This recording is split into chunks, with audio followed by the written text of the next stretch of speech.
let me hit it. Let's go.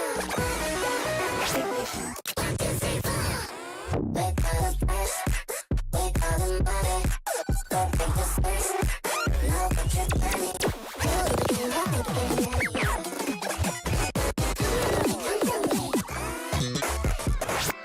You'll play the rush, what's in the hurry? I do the house, won't think you touch me. Come and see, come and see.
Let me hit it. Let's go. We call them first, we call them body. Don't think this first, no picture funny.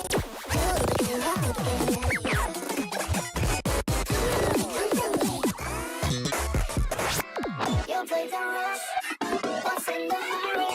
I do the house, won't think you touch me.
Hello, how's everyone doing? So sorry for the delay. The scaff was testing me. I had a couple of problems with the model right before I began. Then I had a little bit of a problem with positioning the mic again. Now I have a problem with the chair again.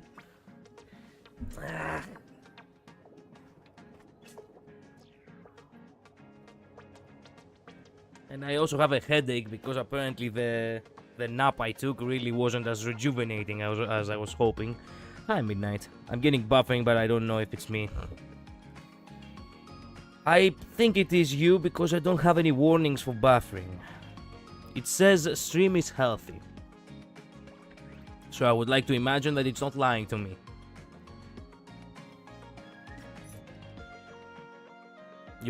Perhaps you want to refresh the page.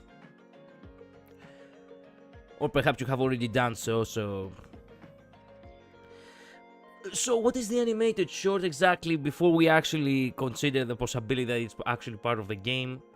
So you let that Stellar Hunter Brad hack into your home base and even virtual avatar got into a pile of spare parts. Yes, Madame Herta. You couldn't beat her, so you kicked her offline. Correction, it is not about winning or losing. In that children's game, another matter is more worthy of our attention. Oh, you mean the cartridge. The power of the legend is more than just that. More. Okay, perhaps it is from the game. I don't know. We cannot really know.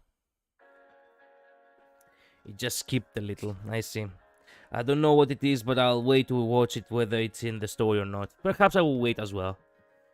Why would they release an animated short before the game, if it's in the game, before the game it's even out? I mean, the version is even out. Doesn't make sense. I hope it isn't. But you know what? Better safe than sorry. Alright. Okay, let's focus a little bit. We really do not have much time. The maintenance begins exactly at 12 tonight. Technically I have already wasted half an hour. So, strictly speaking, I have 3.5 hours. Boss, I'm gonna riot. So much work to do. We need to hire new staff. I've got everything prepared and ready to go. Just waiting for you, President. Okay, I'm free.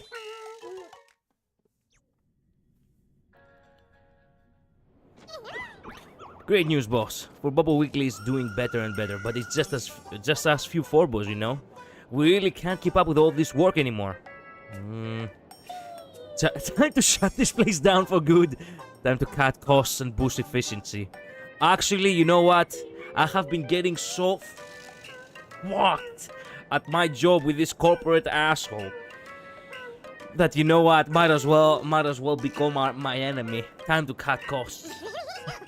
Yeah. Wait. No.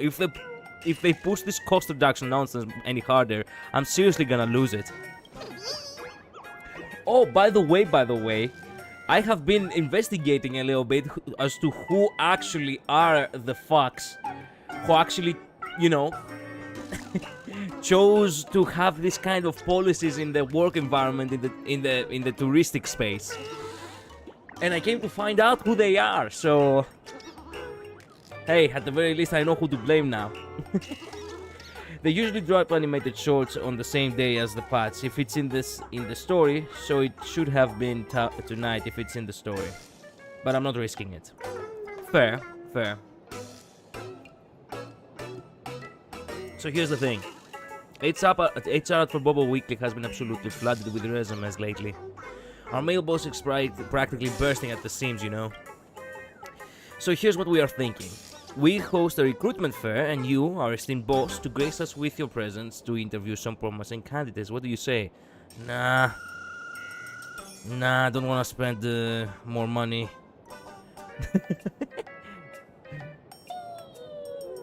Okay, this is what they call a VIP hire. Then this little football will get started on organizing the job fair. I'll coordinate schedules with the candidates, so please wait around for a quaint, esteemed boss. Sometime later, the recruitment fair begins as scheduled. You settle into the boss's chair, ready to tackle today's lineup of interviews. Excellent. The candidates are all waiting outside, boss. Why don't you decide the interview order? Okay, number 1. Okay, alright, candidate number 1 is an orc named May Lady Luck Smile today. What kind of a fuck-ass name is that? Here's her resume for your review, boss. May Lady Luck Smile today. I love your hair salon 3 months. Dreamless coffee 4 months. Tasty supermarket 2 months. Orcs perfect group live stream 1 year and 2 months. Okay, unemployed for 4 months. Yes, what is this gap between the Orcs Perfect Room live stream and the wall climbing athlete? Since birth. Wait a minute, she has been a wall climbing athlete since birth? Oh goddamn. This was funny. Yep. Special skills, performing arts, leads customers in singing the birthday song at Dreamless Coffee for celebrations. The customer. Okay. Actively engaging in charity work diligently, feeding chickens in Orchdew Valley every day. Okay. Meticulously refined customer service scripts, skillfully using diverse terms of endearment like babe, sweetie, hon, and dear, achieving a 100% customer satisfaction rating in group live stream sessions. You kinda sold me with that one.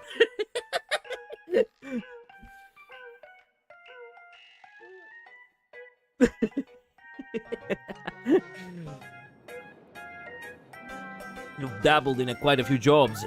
Why do you job hop so much? Actually, yeah, that's the real question, but so what's your real name? You know what? Maybe that is her real name for all we know. If she wanted to introduce herself as Lady Luck, fair enough.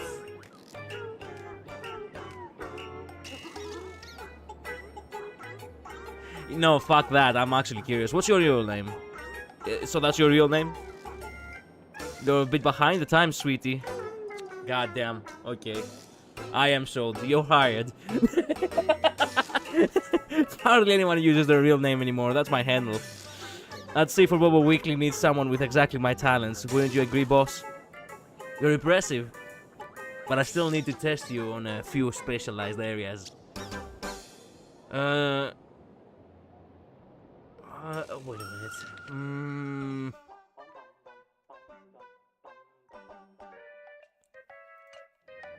Can you use software? Ever written for a magazine before? How's your photography?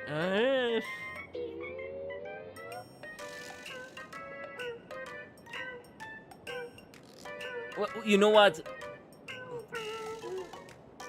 She's a climbing expert, so why would she know how to actually, photographing might actually be an outside activity that she could probably handle. I'm always put off by terms of endearment like that from strangers unless they are little old grandmas. I know, but in my case, in my case, it really depends on the vibe. Like, it wouldn't really work with just anyone.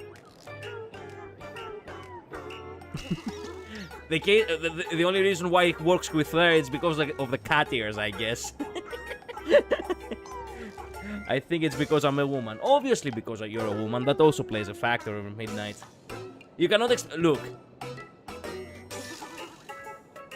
The real question here is, if you had, at one point, someone as charming as Ratio calling you dear or something, would it work? Like, think about it that way.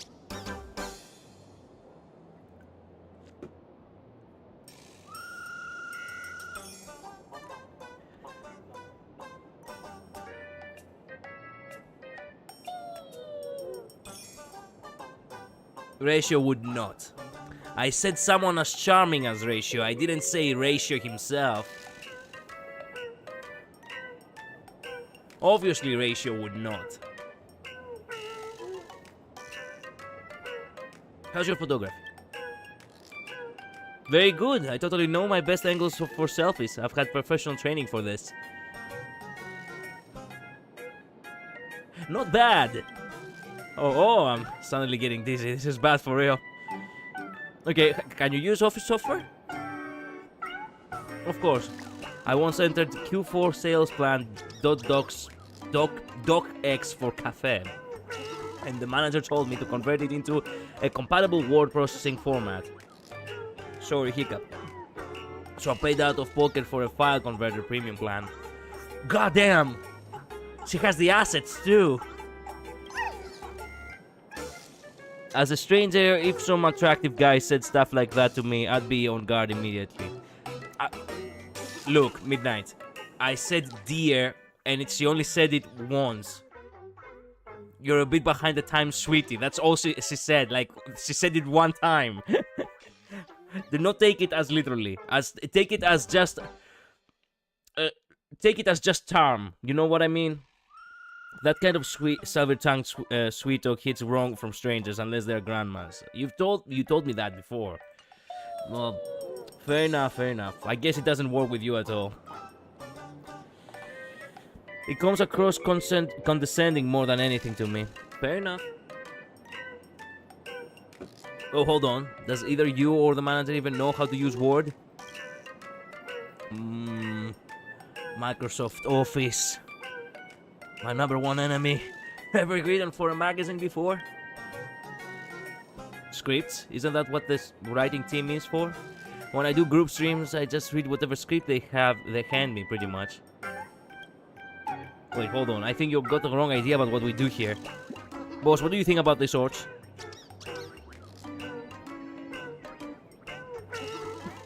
Can I hire only one person?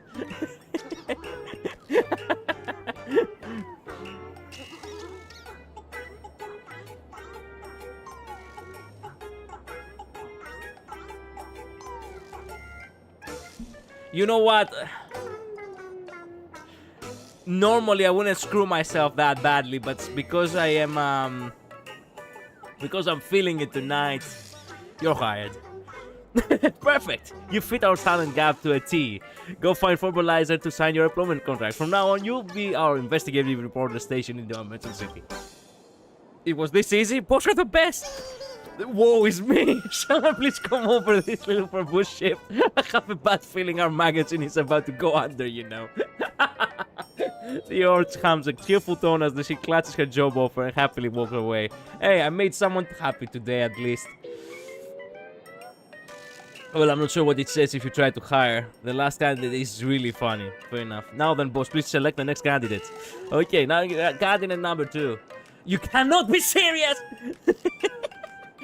Why? Is the detective next door? What's going on? You're switching careers to journalism?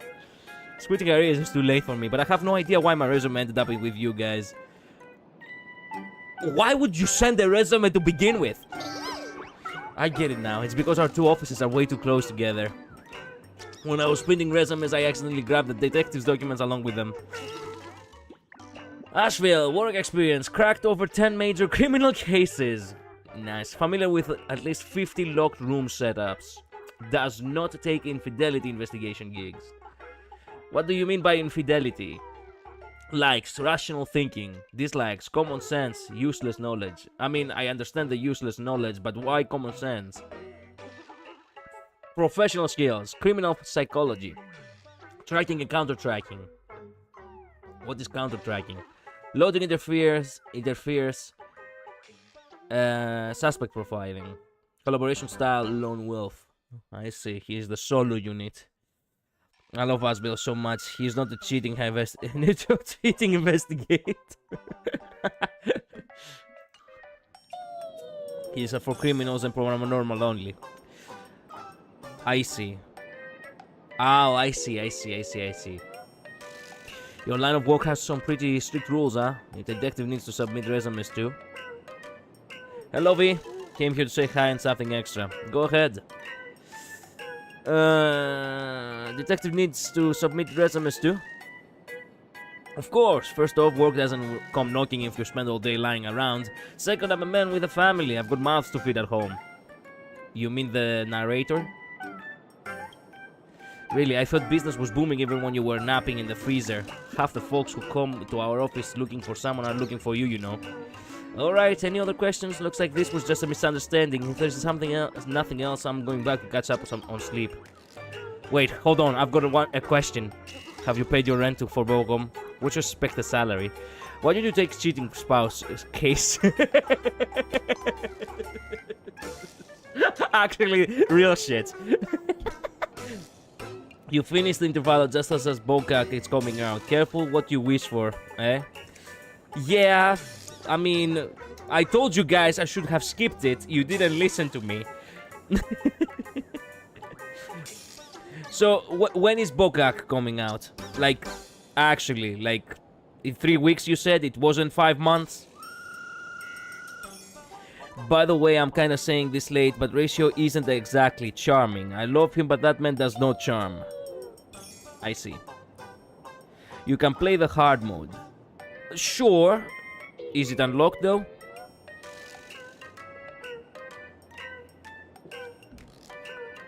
And you can farm the event, think about it. I mean, I will most definitely do so because I want to hear the line's voice. Yeah, it would be automatically unlocked. I see. I see. Okay then. I guess we have to do a run and run back. This is what it is. Why do you don't take cheating spouse cases? I know, I've been seen tons of work memos that start with "my husband's cheating on me." A true detective has a nose for crime. You gotta learn to sniff out which cases aren't worth your time. And the narrator says our dear detective met plenty of lovely ladies through this gig. But once they saw him in person, they stopped trying to scam him and tried playing the cheating wife instead, you know. What? A true Forbo should know some things should never be said out loud. Okay, have you paid your rent for Bobocom? The freezer's still running 24/7. Do you have any idea how expensive the electricity is? Capitalism. I knew it. Hey. Yeah, we've had our suffering. Anyways, enjoy your HSR stream. Bye-bye. Yeah, see ya, V. Thank you so much for dropping by. It's saying the wives with a cheating husband would try to seduce Asriel once they saw him. Makes sense. The second someone becomes a boss, their heart turns cold. Yep. Tell you what, once this month's detective commission fees comes in, you can take it out of that. If it's still not enough, I'll pay you the rest next month. So you're telling me you never paid the rent before I show up? No wonder the magazine was about to go under. What's your expected salary? Wait, you're seriously planning to hire me? For the sake of Forbubble weekly sales, we could open a dedicated crime buster column and have him write the content. I bet our subscription numbers would absolutely skyrocket. But I heard whatever the detective is, a murder happens. Wherever the detective is, a murder happens. I'm kinda nervous about hiring him, you know. That's okay. Here's a spooky story for you. Even if you don't hire me, this is still where I'll be hanging around. True.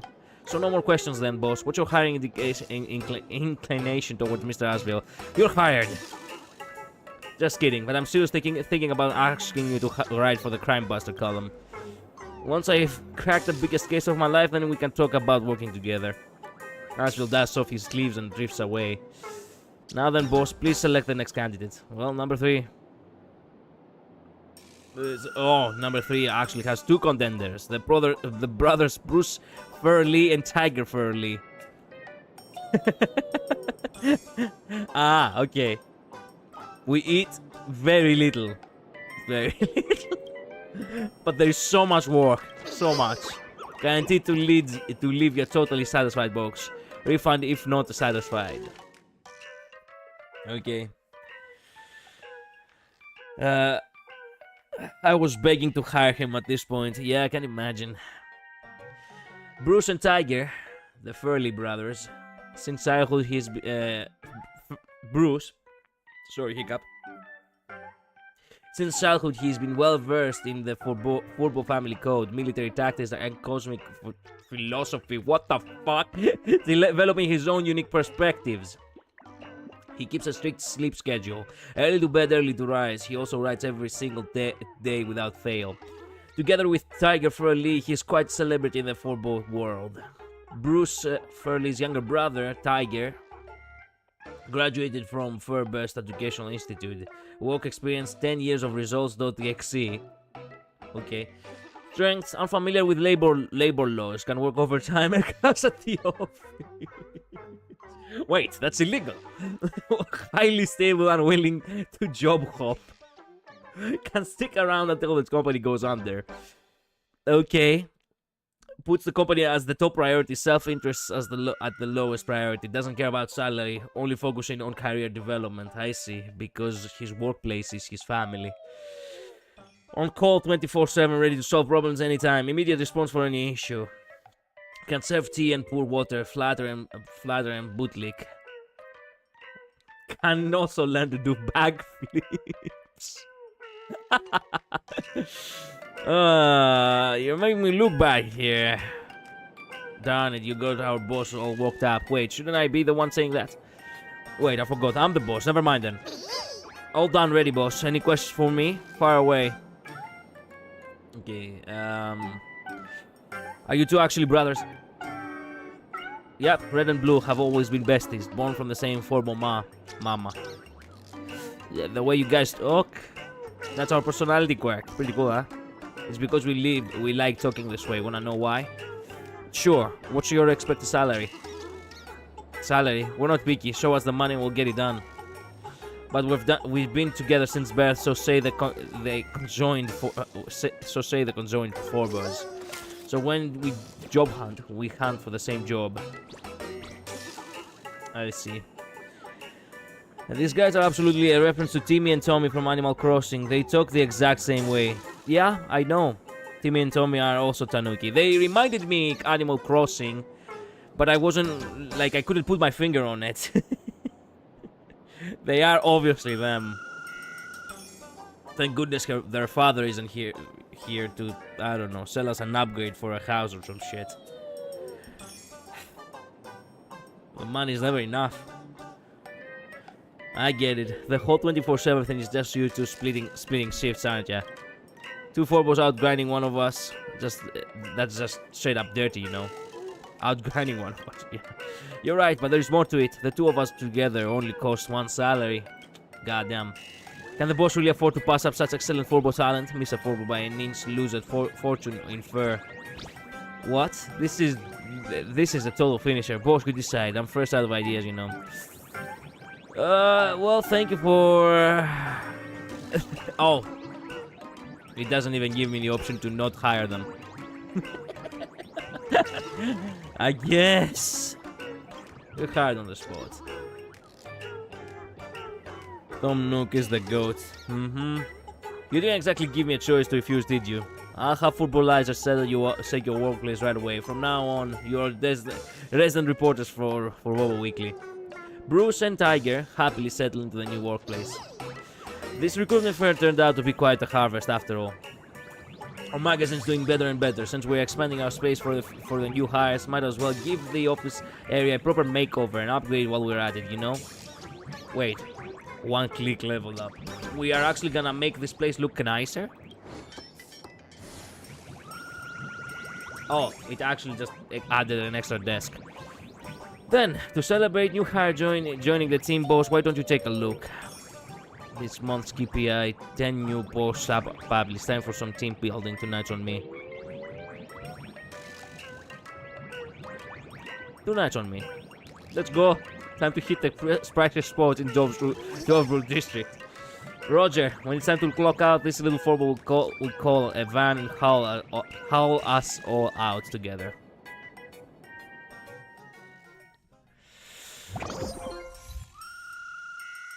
The way of management. Bro just lets you pay back the money he himself gives you. Like it's barely even a debt and there is no deadline either. Yeah. Technically, yes.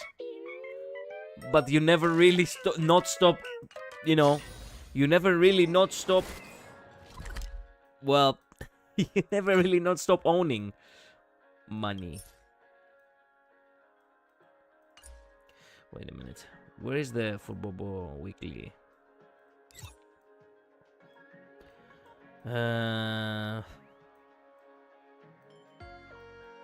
we go. This was where it must be.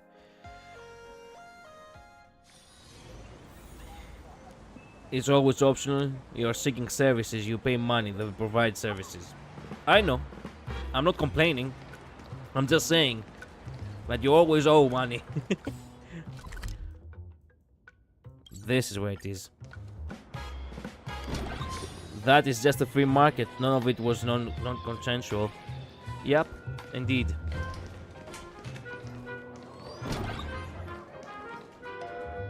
There is more stuff over here to do. Where is the orc girl which I hired? I guess she doesn't really stay here. Oh, hey. This is where you hang out? I guess I'm gonna have to actually check this place out a little bit further before I, you know... Actually, you know what? No. We're gonna focus on side content of that kind later. We finish for Bobo first. Great Raccoon, Forblix wants to speak with you. Do you remember our field reporter, Forblix? It's been piloting the long-form video and live streaming business for Bobo Weekly lately. It's got quite a bit of attention.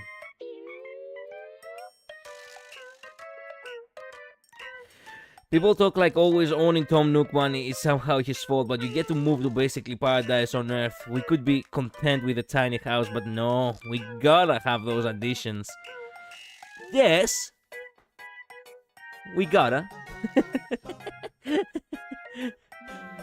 Public says the fans' comments on public screens are all about how they want to see baseball raccoons, so it wants to start a live stream battle with you to get more fans. Interesting. Time to put my popularity to the test. I'm on my way. Kalos enters Forblix's stream. Actually, 25,000 people. What the fuck? Forbo, I just knew something good would happen. It started when I got up today and stepped out the door with my left foot first, then made sure to only step on the white stripes at the crosswalk. I swear, sticking to these little superstitious life hacks really pays off. Actually stepping out the door with your left foot is actually a bad omen, but yeah, okay. Check it out, but Baseball Raccoon is actually here. Boss, I've been trying for a chance to get some more FaceTime with you. I know I don't get to spend mornings and noons and nights with you like those Forbos at the magazine. And even though I, Forblix, am stationed all over Dovebrook district, my heart is always right there by your side. You have no idea how excited I am right now. I'll get to the point. And he never evicts you, even if you never pay. Imagine that. Okay. Welcome to the stream, fam. Today's match mechanic is all about anything goes.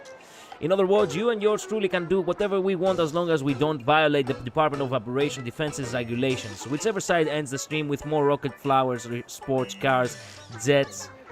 What? Rocket flowers, sports cars, jets, and total popularity points wins. Fam, I'm starting first. Press 1 and Forblix will drop a bombshell. Press 2 and I'll transform into your favorite character. Press 3 to satisfy your deepest secret desire. So, boss, which one is it gonna be? Oh my goodness, Forblix is really going all out. Which direction method will Great Raccoon choose?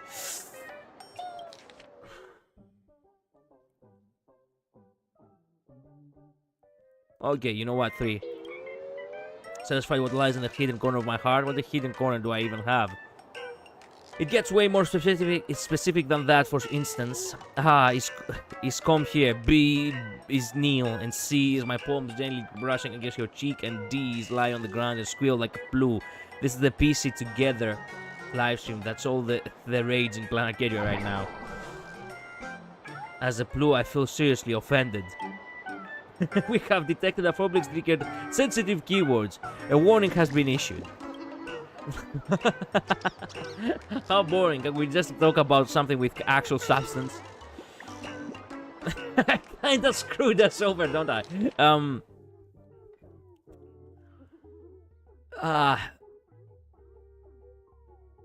Okay, what about number 1? The bombshell. Okay, Forblix split the tea. I've got a question. Do you like your current colleagues? Can you blur the names? What the fuck? Okay, I don't like them because Furley is always snoring on the job. Bruce and Tiger Furley start performing crosstalk comedy at the top of a hat. And that detective monkey over there keeps throwing banana peels on the floor after eating. Will you be blurring the names? Of course. Didn't expect a bombshell like that. I totally feel for Forblix right now. I've always had a soft spot for Forblix's genuine personality. If the staff's unhappy, it's usually the boss's fault. I'm with Forblix with this one. Okay, number 2. Can you transform into my favorite character? Your favorite character? I bet it's this one, right? Oh, fuck off! I was hoping to be Firefly. Yeah, in case we didn't have confirmation that poor Kalos has PTSD from from Amphorius, well, at this point, we see fucking Lygus more than we see any other character. This guy has more cameos than literally every other character in the game right now. Oh, in the name of Theophorbo,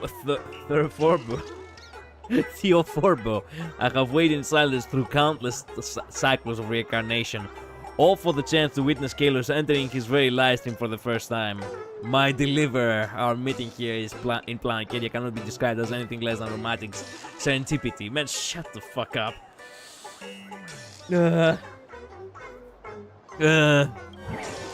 Unsubscribe, I don't wanna see Lygus. Why don't you find Lygus just adorable? That's not how Lygus talks, is it? Feels a bit out of character for him. That Theo Forbo isn't popular anymore. I'll never try to guess your thoughts ever again, boss. Hellblazer is giga traumatized by so much crap. Yep, chats, the stream showdown just now was only a drill. Gotta let Baseball Raccoon get a feel of what we do first. And now, we officially start the next round. Hello, boss, are you talking? Why can't I hear you? Okay, now officially starting the next round. Streamer Fabrics is disconnecting. Is the internet down in Dovebrook District? Meanwhile, chaotic burst of static emits from Forblix's black screen. So you're the one called Forblix, huh? You're from Bobo Weekly, yes? And your boss Kalos is over there?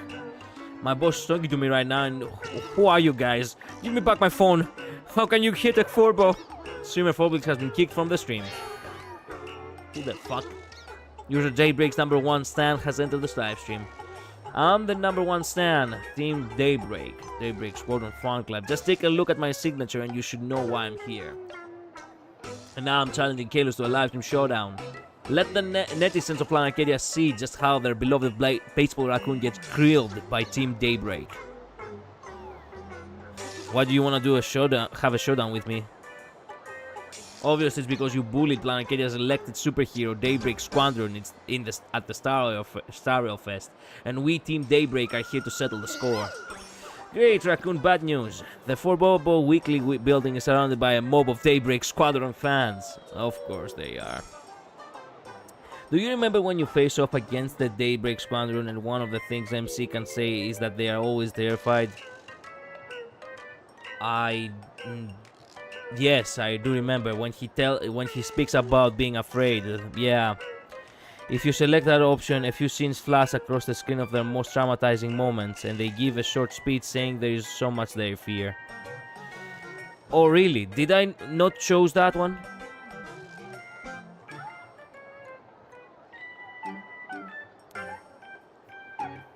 Perhaps I didn't choose that one. What did I even choose? I actually want to go back and check real quick. I do remember the scene, so give me a second. It won't take too much.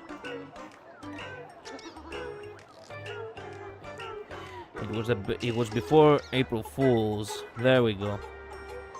This stream right here.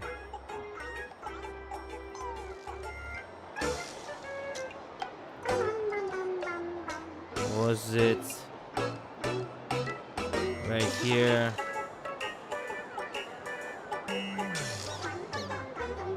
Come on.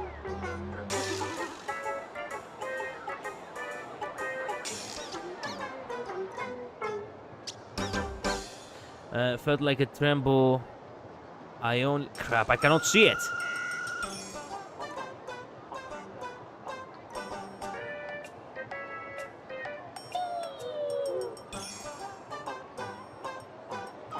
Yep, I chose that one.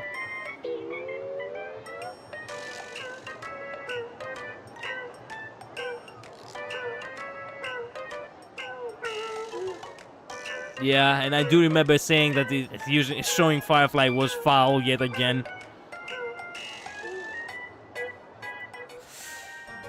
I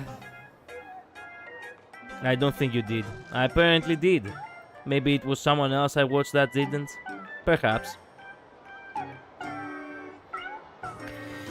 Got scared, but you don't have to. I'm the one who's fighting against... I'm the one you're fighting against. Man... Thinking back on it, these flashbacks are so valid. Actually fighting the two Lord Ravengers and seeing Firefly die. That is logically... That is pure logic. Why would someone actually be traumatized by all that? I mean, these two are Lord Ravengers. Fantilia and fucking Iron Tomb. And seeing Firefly die, it was probably the first time we ever saw someone die on screen in this game. Only one person watched didn't select that one. Really? Trailblazer has been through so much. We all have been through so much because we are Trailblazer.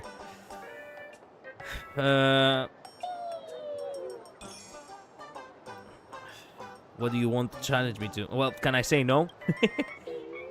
Nope, I already pried off your end stream button. Of course you did. Let's cut the fluff. We're gonna duel on just one thing. Truth. Take my first question. What exactly happened to Daybreak Squadron after the start of the first battle? Why hasn't there been any news up until now? Answer in an official capacity, in a profound tone, in a capricious way, in a spineless way. Official. Arcadia has its own security unit. The Department of Operation Defense is currently investigating the ins and outs of this incident. I trust they will release a public statement when the time is right. How can you guarantee the Department of Operation Defense is telling the truth? If what the Department of Operation Defense says isn't true, then answer me, what is? You're just a total troll. I suggest you watch more Criminal Law with Kuchiba. I see. There is a simp in there are quite a few simps on the chat. I just meant Kalos is missing the point. This is... The first round of our showdown is over for now. And following close behind is the second round of showdown. Please answer my second question. Just moments ago, the Phantasmoon Moon issued a declaration. The participant who wins the Phantasmoon Moon games will transform from a neon of 1 minute into a neon of eternity. Why does the timing coincide so perfectly with Kalos' victory over Daybreak Squadron? Could there be some unspeakable secret behind all this? Official capacity. Humans always judge God's actions from self-centered perspective. I suggest you refer to Aha's opinion. That actually kinda makes sense. Unspeakable secret? You mean you reached the conclusion after carefully discussing it with Aha's team? Why don't you just shoot Aha a message and ask them? Darn it, I tried my hardest to find a loophole in what you said, but your defense was completely watertight. You've asked enough questions. Now it's Baseball Raccoon's turn to strike back, don't you think? Great Raccoon, turns out he doesn't really understand Daybreak Squadron either. Time for us to seize his weakness and break this guy.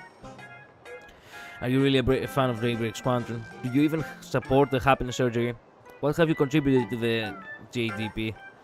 How do I trigger a weakness break on you? Oh. I gotta go in 5 minutes, unless they don't show up, but they probably will. That's okay, Midnight. I will just, I'll just go here and there in order to finish as many side quests as possible. That's the goal for today. You can show up again whenever you can. Are you really a fan of Daybreak Squadron? How can you prove you're a fan of Daybreak Squadron? Just by shouting a few slogans? You are questioning my loyalty. That's ridiculous. I even sleep facing forward TV. But I have a group photo with the entire Daybreak Squadron. How about that? Doesn't that make me a way bigger fan than you? Whoa, Baseball Raccoon and Daybreak Squadron get along way better than I imagined. This is so cute. What a great photo. Flowers. How do you have such a close-up photo with a squadron? Even I don't have one like that. Oh, this is not fair. And the winner is the popularity showdown is the Great Raccoon. Well, this is nothing to be proud of. I concede. When it comes to popularity, Baseball Raccoon really does have the upper hand. There is a reason Daybreak Squadron lost to you. I'm completely convinced this time.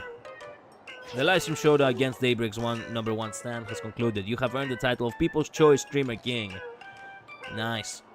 Alright, dear friends, there is a wrap. That's a wrap for today's livestream showdown.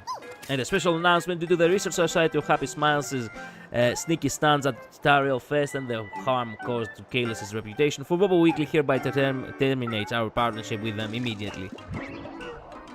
And we have officially crossed the Research Society of Happy Smiles off our list of sponsors to make our stance clear. As usual, we've got an interview featuring trending questions, so stay tuned to For Bubble Weekly. All interview content will be posted under Arcadia Alert. See you soon! Any more? There is more. Ding dong, here we are in the Arcadia calendar year 1999. On this fine and pleasant day, I, Paraprince, have noticed that the Great Raccoon has been sitting on his desk, keeping his nose on the grindstone all day without a single break. Yep. The harder the boss works, the more the staff get paid. Actually, I just sat down. You've got time to watch me, slacker? With such a conscientious boss, Wobble Weekly sales won't be a problem.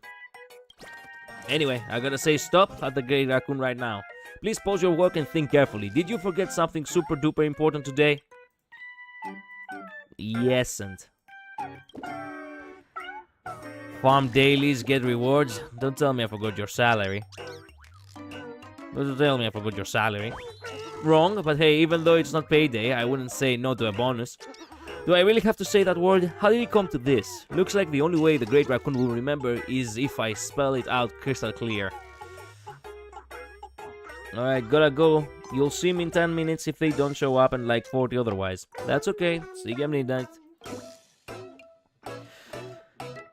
What is it? For the sake of the Great Raccoon's health, I, Paraprince, have no choice but to cast aside my fragile pride. You haven't done your Kegels today. Your what? Please pause what you're doing, get up and walk around, grab some water, stretch your neck, and enjoy the view outside the office, and remember 50 giggles a day. By the way, now that he says walk around, grab some water, I wanted to say that I have been getting a kinda thirsty, so yeah, give me a minute. I really do want to stretch my neck and actually get a glass of water. I'll be back in a minute.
Alright, I'm back.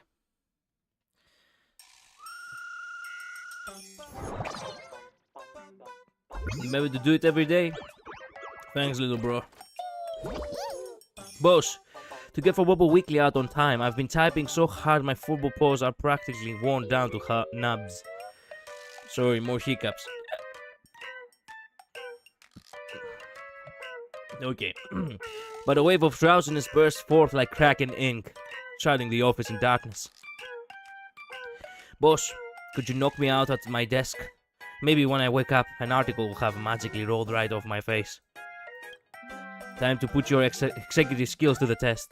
To motivate your football journalists, you decide to use reverse psychology. Coffee's on me, everyone's extra short. Pathetically hang yourself at the magazine entrance.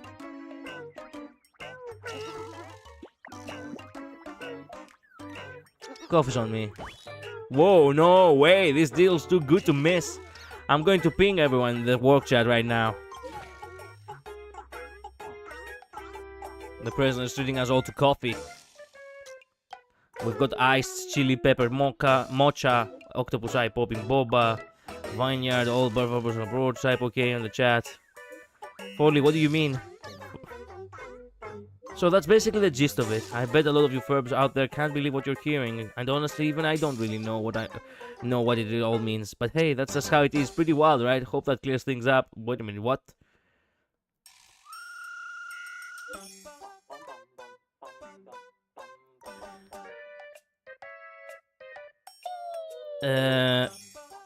Hope that clears things up for everyone. Foley had dozed off from exhaustion, but the Great Raccoon triggered its auto-writing keyword. Who picked out this coffee? It doesn't exactly seem drinkable. Personally, it's selected by yours truly for Bolitzer. I don't know why I keep calling him Forbolizer.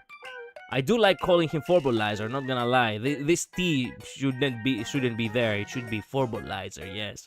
1 sip gets you going, 2 sips spark inspiration, 3 sips you'll write like a god.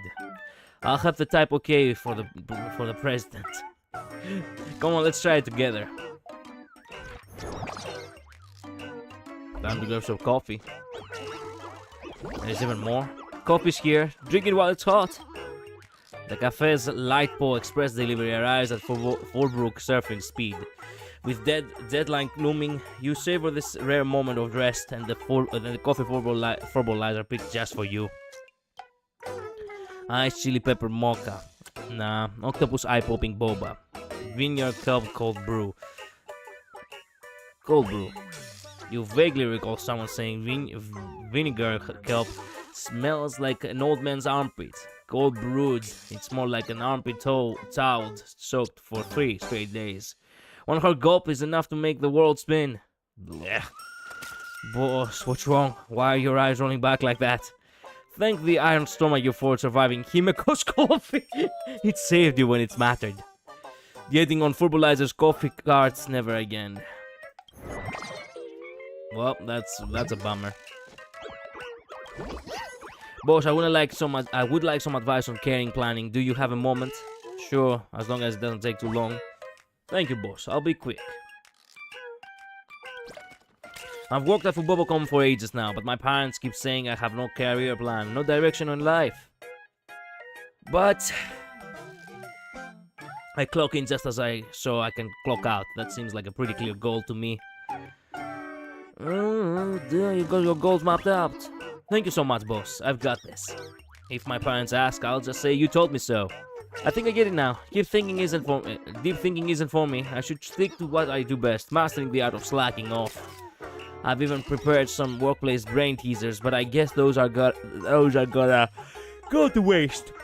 Still, boss, I really want to hear your answer. Let's say you're working Forbo with 4 cups of coffee, but 5 managers showed up. What do you do? Isn't this just a classic interview question? Foley, what are you gonna do? What are you gonna do? The boss is flipping the script again. If it were me, I'd probably do nothing. Then you'd better close your eyes and fumble the cup into the table. Everyone will make way for a Forbo. I have learned much from this conversation, you know. I should now take my leave, boss.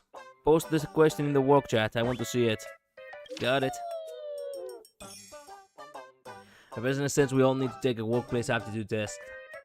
You're working Forbo with 4 cups of coffee, but 5 managers show up. What do you do? Our office is way too cramped to fit 5 managers in here. Don't mind the details. Everyone share your own methods. I wouldn't do anything. It's the coffee's fault, not mine. Let's put 1 cup between every 2 people. At least it will look like we're splitting things evenly. So this is the orchard planning problem, huh? Pass the conundrum up the chain. Pass the conundrum up the chain. Cleverly leave the conundrum for the higher-ups to deal with. Pour all the coffee into a teapot, grab 5 cups and tell them the coffee and water are self-serve. Ooh, the experts here. The professional right hand to the boss has arrived. Honest confession time. One of those 5 managers told me to only get 4 cups. Oh, conspiracy theories now.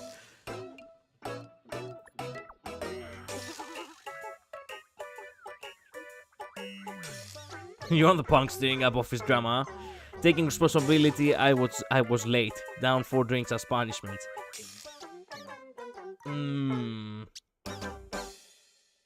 Is that really what you're admitting to? Admitting to?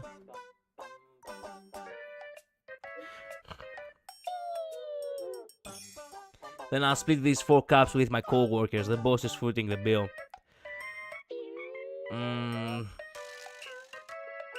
Well, we're robbing the rich to feed the poor now. I knew you ran into robbers without even leaving the office. Just wanted to see everyone's reaction. I ordered coffee for all of you. Help yourselves. Thanks, boss. Bows deeply. Man, what a goofball gang.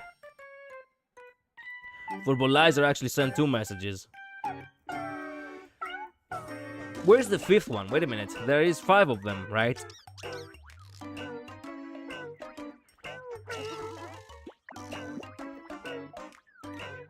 Furley is always the slacker, not gonna lie. Furley, Verbalizer, Para Prince,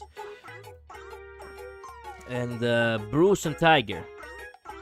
I thought there were... Okay, so there are 5, not 6. I thought there were 6 of them.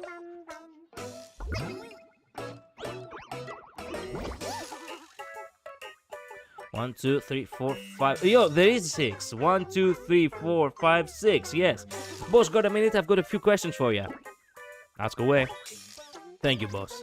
Bubble Weekly has been invited as a featured media partner for Planarcadia's Fashion Festival. One of the segments involves asking the magazine's president to share what's usually inside their bag. 4 letters. Weak. Wallet, ID, cell phone keys. Nothing else matters. The boss said, what a transcender keeps in the bag is none of your business. If you write it down like that, I'm going to come off way too cocky, like I couldn't care less how the other outlets feel. Boss, no one's you actually ever looked inside your bag anyway. How about you just make something up and I'll call it a day. Why don't you just check my pockets then? You're way too honest, boss. I'm moved. Bat, Express crew member badge, Stellar. The Stellar. The boss said to become a walking bomb. Other people add a little spice. You're dumping in oil, salt, MCAG, vinegar, soy sauce, and chili flakes on top of it all. That's basic journalism 101. Final question. So, would you recommend this fashion item to others? Everyone should have one. The boss said the goal is to become a trailblazing transcender. Thank you for your answers. That wraps up our interview with the nominee for Least Fashionable Award. How dare you set me up, punk? Well, at the very least it was accurate. Everyone carrying a Stellar on their pocket is not really... it's not really, good. I'm glad that I saw right through him.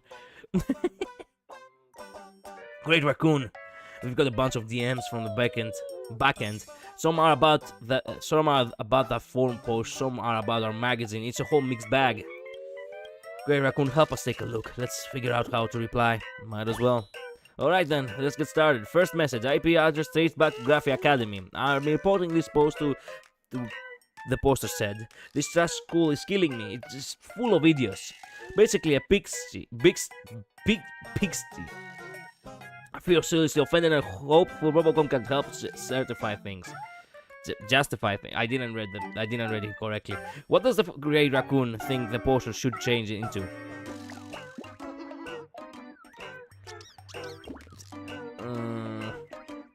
Change it to. This place imprisons my youthful spirit. I feel so helpless. I'm the smartest one in school. No need to change it. If someone gets offended, that just means they... youthful spirit. Yeah, elegant and forceful, and it won't offend anyone either. Let's go with that. Second message, IP trace to the World End Tavern. I sat on it after seeing the golden toilet post on the forum, only to get teleported into the tavern's sewers. I won't go into that what happened next, but long story short, I'm demanding for Bobocom so compensate me for cleaning fees and emotional damages. Please comment. Golden opportunity is raining down on you. Truly, you're blessed. Go to the tavern to compensate you, not our problem. Dover Grand Stage, if you've got guts, bring it on. Go get the tavern to compensate you, fuck. Agreed, we need to stand our ground and not let ourselves get scammed. Third place message, IP trace to Dimension City Security Bureau. I don't mean anything by it, just using for Bobocom as an event box. Every day at work someone tells me, you're such a dog, it's so annoying. What does that even mean? Are they insulting my work performance? I'm freaking out. Is it possible that you're actually a Wolfie? Oh, so that's it. Great Raccoon, your nose for news is unreal. This one's going straight to my story archive. That's all for today's Q&A. Sentience, thanks for the answers, Great Raccoon. Man, how many are there? Oh, we're done. Jesus Christ, I was like, god damn. How many more? What is this? A fan from the live stream of my kids' class in the middle school's physics teacher told me about something super weird. Can you believe it? The phone booth on the street corner is ringing by itself. If it gets curious and pick it up, then what? He didn't tell me. Anyway, President, you gotta go check it out quickly. Where is this? Oh, I think I know where it is. I think it's yeah, right beside the mechs over there, with their box and everything. So it's a delivery station. What a modern marketing strategy. Not totally apply for an exclusive interview right now. There are tons of phone booths like this all over Dimension City. So why don't you just go check them all out, President? All of them? You know what? Let's do the side quest first. How does the Daybreak Squadron only have 4 members? This person's called Daybreak Squadron's 5th member. What's that supposed to mean, huh? 5th member.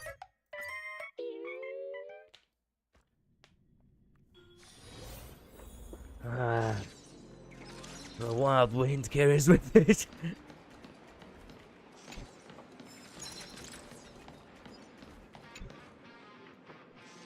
I'm sorry, kiddo, but you're really come to the wrong place. Wait, isn't this Parallax Tower? It is, but this is the R&D wing, not the shop. If you want a Mechatron, you can buy at the front desk.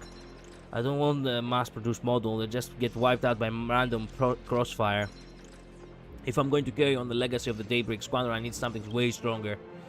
You've got to have one, right? One of those super strong experimental models that hasn't been released yet. I think it's called the Protagonist. A protagonist. Please, can I have a protagonist? Pretty please.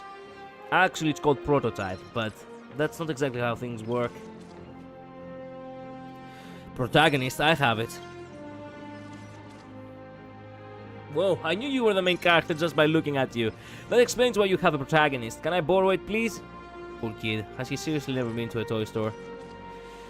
Hey, kid, let's go chat over there. We're blocking the other visitors. Okay, fine, but you'd better not be lying to me. Daybreak Squadron's successor. Alright, then. I'm begging you, I really need a Mechatron. This is the most important thing in my entire life. Why do you need a Mechatron? Because the Daybreak Squadron uses them to fight, and I want to be just like them. I want to pilot one too. I heard the Daybreak Squadron got beat, but that can't be right. They are heroes. They always stick together and punch the bad guys. Heroes aren't supposed to lose. I don't believe it. When Cinderborn came to see me in the hospital, he told me that a real hero never ever gives up. Cinderborn is the real hero. So I'm going to carry on his legacy and show everyone that the Daybreak Squadron is still in the fight. They helped me when I was down, and now I want to help them back. But without the Mechatron, nobody's going to believe that I can represent that Daybreak Squadron. You said Cinderborn came to visit you once? Yeah. Daybreak Squadron visits six kids at the hospital all the time. There is even a TV cruise covering it. Thanks to Cinderborn's encouragement, I'm better now. No wonder they say no virus can defeat a true hero. All you'll need is a Mechatron, isn't it?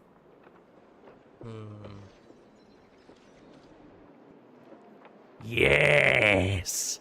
I happen to have a Mechatron at hand. The biggest, baddest one right there.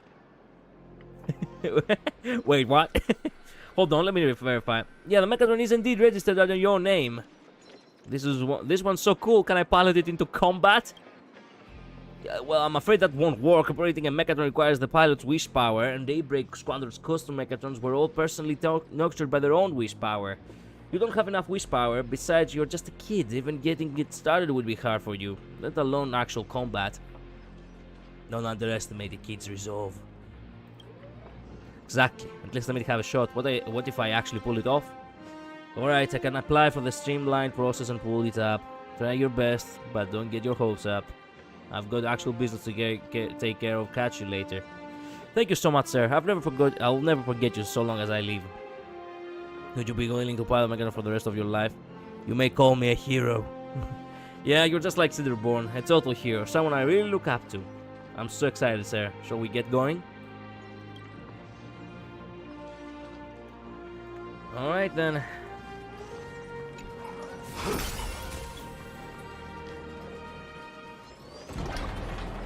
Come this way if you are a visitor.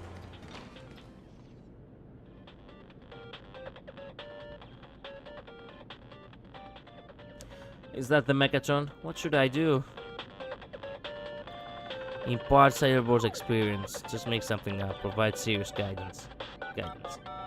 Wish power strength comes from belief. As long as you believe you can pilot a Mechatron and fight alongside the Daybreak Warriors, you can make it happen.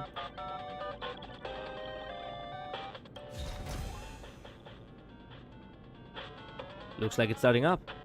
This kid can actually pilot the Mechatron. I might have just stumbled upon a little prodigy here. Stand. Swing. I did it. I really did it, sir. I've piloted that Mechatron just like Daybreak Warriors did.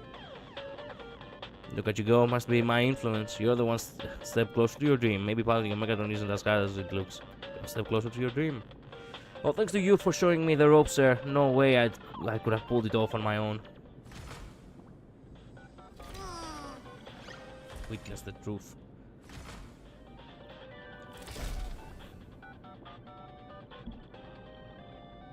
I've dreamed about this day sometimes, but now that it's actually here, my heart just won't stop pounding. Finally, I can issue a spectacular challenge to the one who defeated Daybreak Squadron. Just you wait, baseball raccoon. Eh? Oh, wait, I'm the villain now? You're saying you're the baseball raccoon? It's not even possible. You're not even a raccoon. You've never seen Fluffy Across the Blue? Did I spend too long laid up in the hospital and missed the news or something? How is a baseball raccoon a person? Maybe that's just how it meant to be. The first person to help me after I got out of the hospital turned out to be the very enemy I've been searching for all along. Sorry, sir, but under the witness of Phantasm, I, Silas, challenge you to a duel. Give me a reason. You're my arch nemesis, is not enough? We are meant to clash here and end in a spectacular duel. I heard there's gonna be an intense Beckham showdown here. Oh, yo! Welt! A duel without an audience is incomplete, therefore allow me to bear witness to be the arbitrator. I vow to judge fair and square. Where did Mr. Yang spawn from? As expected, Mr. Yang, the robot superfan. Mr. Yang's really getting into character. Considering we were guests earlier, it was only proper to observe their courtesies. But now my mech spirit burns brighter than ever. Baseball Raccoon has accepted your challenge. Now then, if you two would kindly proceed to the combat testing sandbox next door. I won't back down. Let's settle this fair and square. An admirable resolve, kid. Now steel yourselves and go forth to write your own legend. Alright then. If you wanna get your ass kicked by Mighty so much.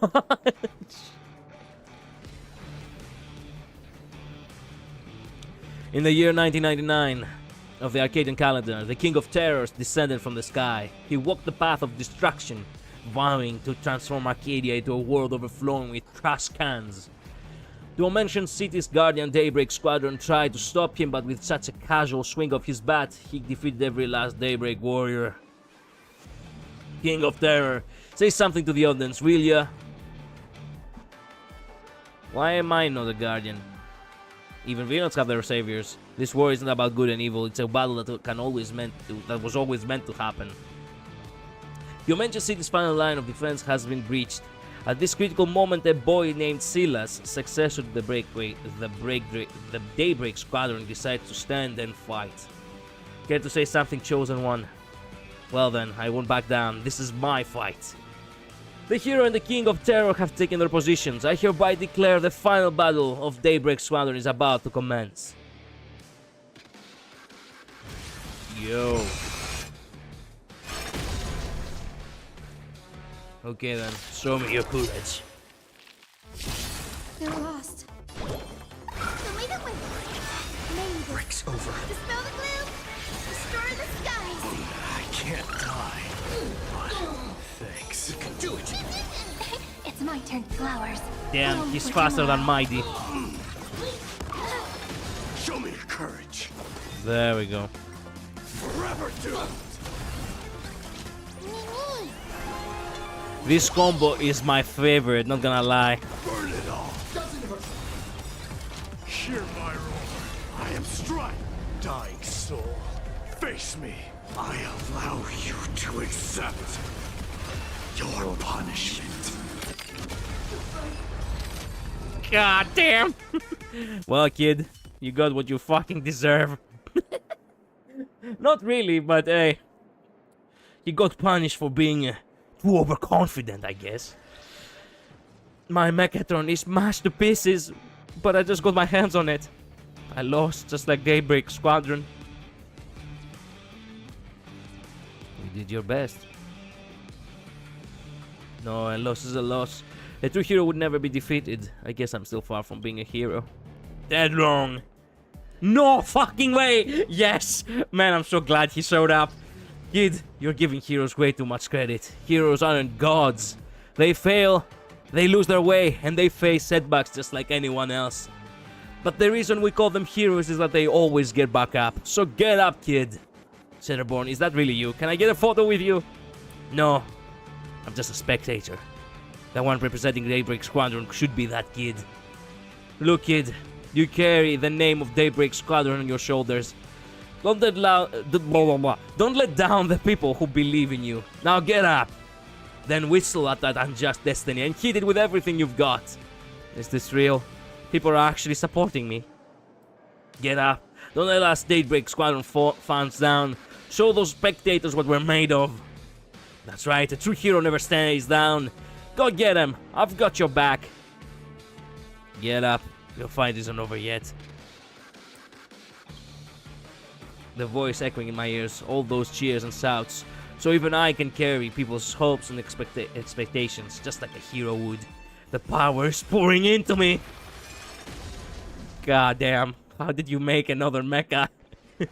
Incredible, the people's wish power has mended Silas' damaged Mechatron. He's still standing. I see, so it was the wish power. God damn, look at her eyes. These are proper cat eyes. Nice.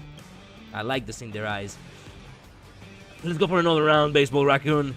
Man, this kid really doesn't know when to quit. The tension's already through the roof. Do I really need to go all out in this fight?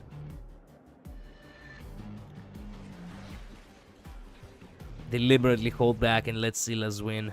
Gotta give it everything I've got.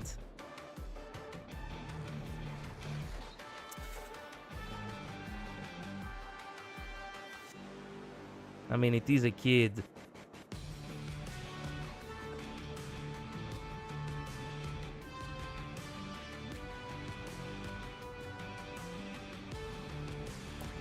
Fuck it.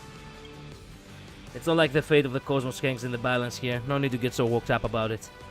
Being a hero isn't just about saving the world, it's about protecting what people believe in, and I want to safeguard Silas' dream. After an award-worthy fight scene, you collapse at just the right moment. What? You're too strong. I'm no match for you. You beat me, fair and square. I give up. I really do. I did it. I won. After a fierce battle, the successor of Daybreak Squadron successfully protected the city. Let us give this young hero a round of applause. I won. I really did it, sir. Truth is, I know that no matter if I win or lose, what's already happened won't change. But being the hero feels so great. Thanks for playing along with me. Repeat what was once said to Cedarborn. There is something I once said to Cedarborn, and now I'm passing it on to you. Anyone who perseveres in their own life is a hero indeed. Yeah, I'll keep that in mind. Speaking of which, where's that Cedarborn warrior? I still have so much I want to say to him. Making it real. Thank you.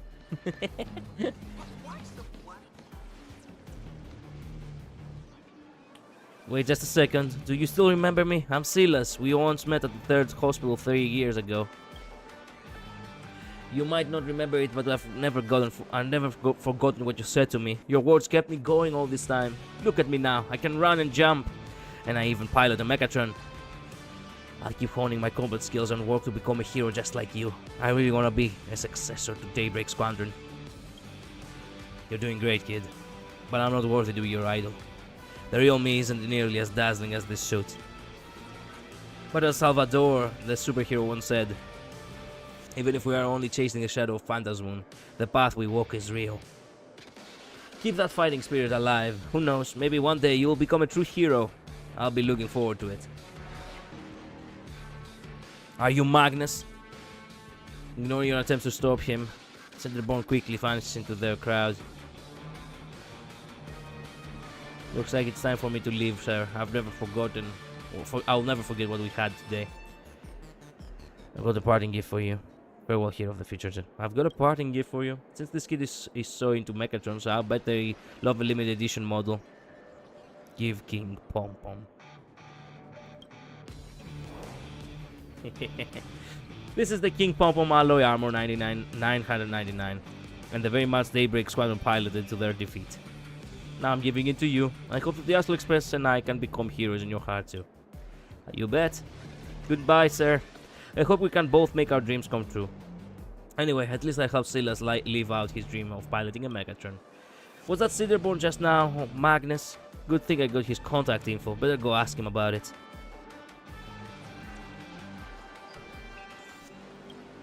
It's you, Mr. Trailblazer. How can I help? You've got someone looking up to you now. You told Magnus about Silas and his unwavering resolve to become the successor of Daybreak Squadron. I didn't think I'd have such a passionate fan. That's good. After all, this world is always in need of heroes. Ever since that whole incident wrapped up, I've been stuck in bed resting at the hospital. Even popping next door gets me a lecture from the doctor, let alone sneaking out. What you encountered must have been the real Cinderborn. I guess that's it. See you around, Mr. Trailblazer.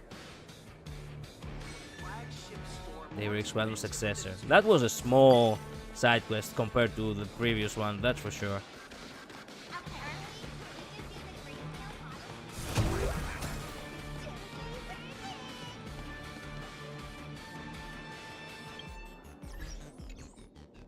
Come on.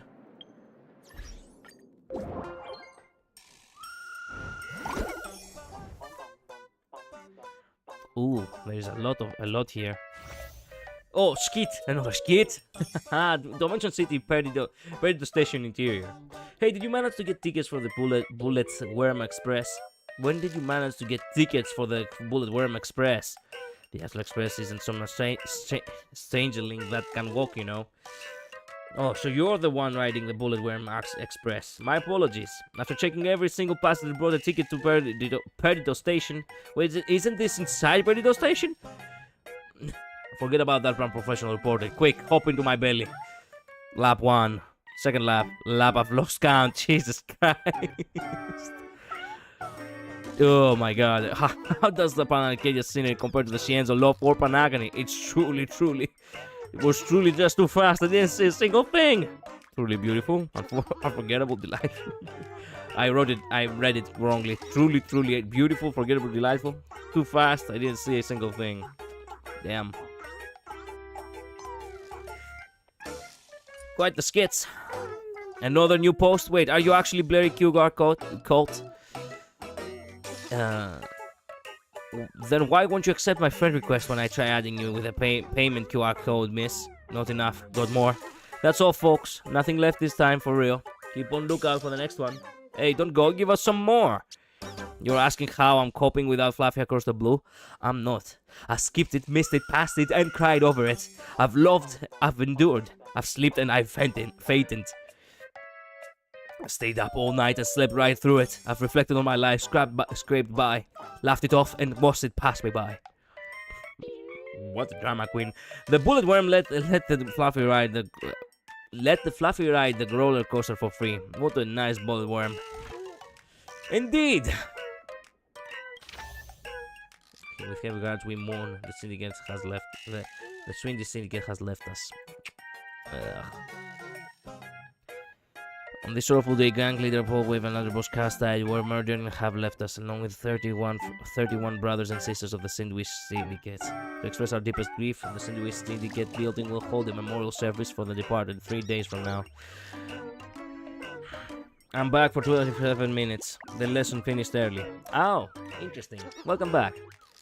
I just finished the mission with with a kid who was piloting the Mechatron midnight. I'll let him win. It didn't really matter. The Sindwich Syndicate building will hold a memorial service for the departed 3 days from now. We hereby invite all Dovebrook district residents who wish to pay their final respects to attend. To restore the Sindwich Syndicate's final glory is our sacred duty. An industrious life that set the standard, a modest heart that shaped the gang. Rest in peace, gang leader. Bro, since when was Paul Wave ever been modest? Warning, unauthorized gang gatherings are prohibited in Govbrook District.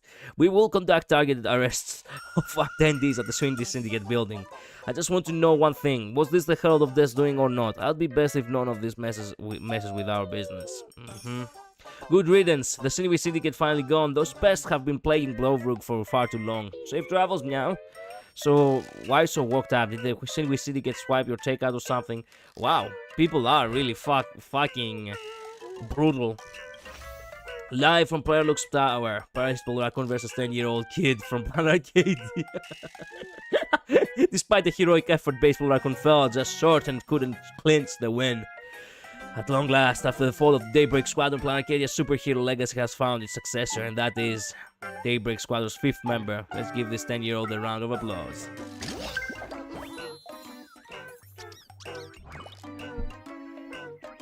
I didn't let him win. Okay. And what happened? And what trophy did you got?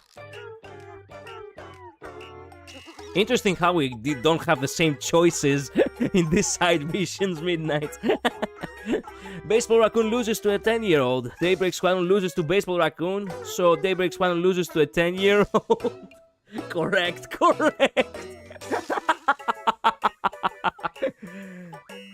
I have to go back and look, but it wasn't a bad ending. Okay. Since when our elementary school is this strong? What is the dog dash orders, right? What in the dog dash orders, right? Whoa, writing about this, the boss like that? You guys have some serious guts. Just stating facts. Hey guys, stop DMing me. I don't have any tips to share. The Baseball Raccoon was just going easy on me. Oh, yeah, it's here. Daybreak Squadron's 5th member. I know. I felt it for a while now. I'll keep at it and grow into a real deal superhero. You got this, kid. I'll be rooting for you. Oh, hey, it's Sunday. I was there too, and I swear I saw a Cinderborn in the crowd. Am I hallucinating from pulling all-nighters or what? Less coffee, more magic wine. Not the leveling solo username. Yep.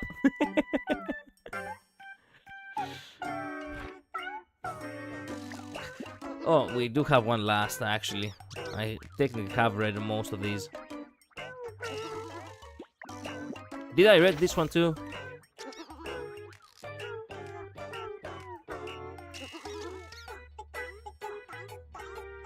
Whose name starts with Ryu and ends with Suke.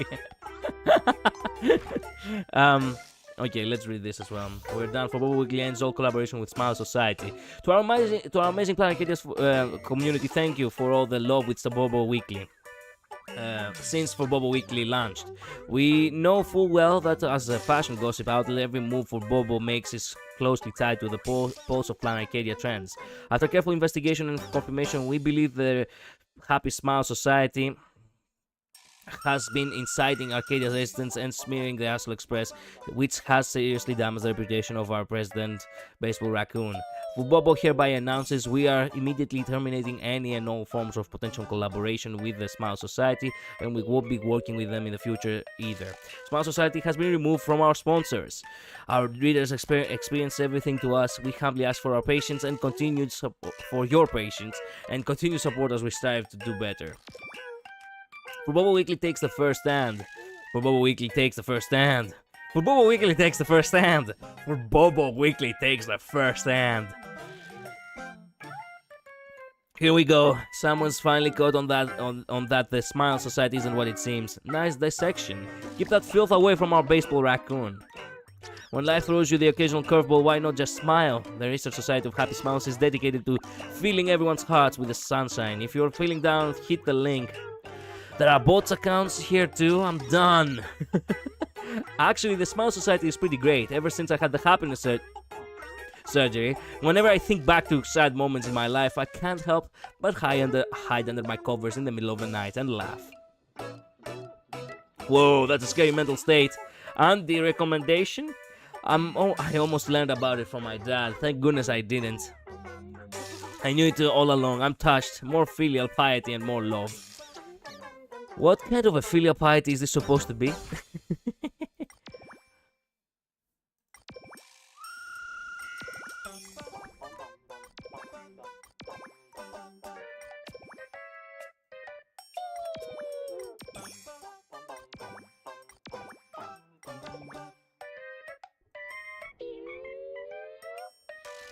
Good.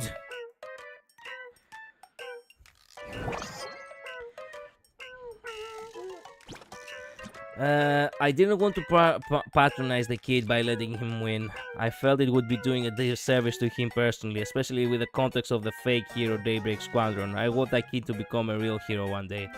I mean, the fact that he realized that you went easy on him, and basically you did it for the sake of preserving the message with the crowd. Even the trophy I got wasn't half bad. Faking it real. Choose to protect Silas's dream in the combat test sandpit.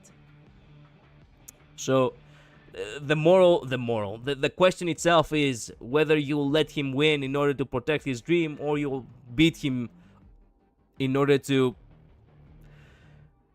show him reality, I guess? I'm not sure. The way of management. Step 2 to becoming the boss of publishing house. Expert management. Trigger the new employee hiring incident while managing the magazine publishing house. Excellent.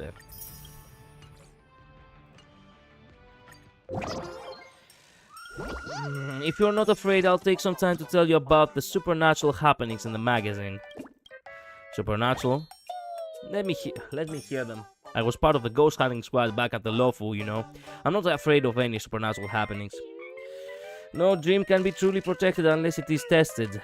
I beat him to test his dream, put it through a ringer so it won't pop when someone in the future doesn't go easy on him. I guess you're right, but technically speaking, you beat him once already, and even Trailblazer contemplated if he probably went too hard on him. So I'm like, okay, you know what? One beating is enough. You don't have to beat him up twice. We say how preserving the dream went with Cedarborn. That bubble popped and it was ugly. I view it as showing respect. Fair, I view it differently, but it is what it is. I guess that's the morals of the grey morals of these stories.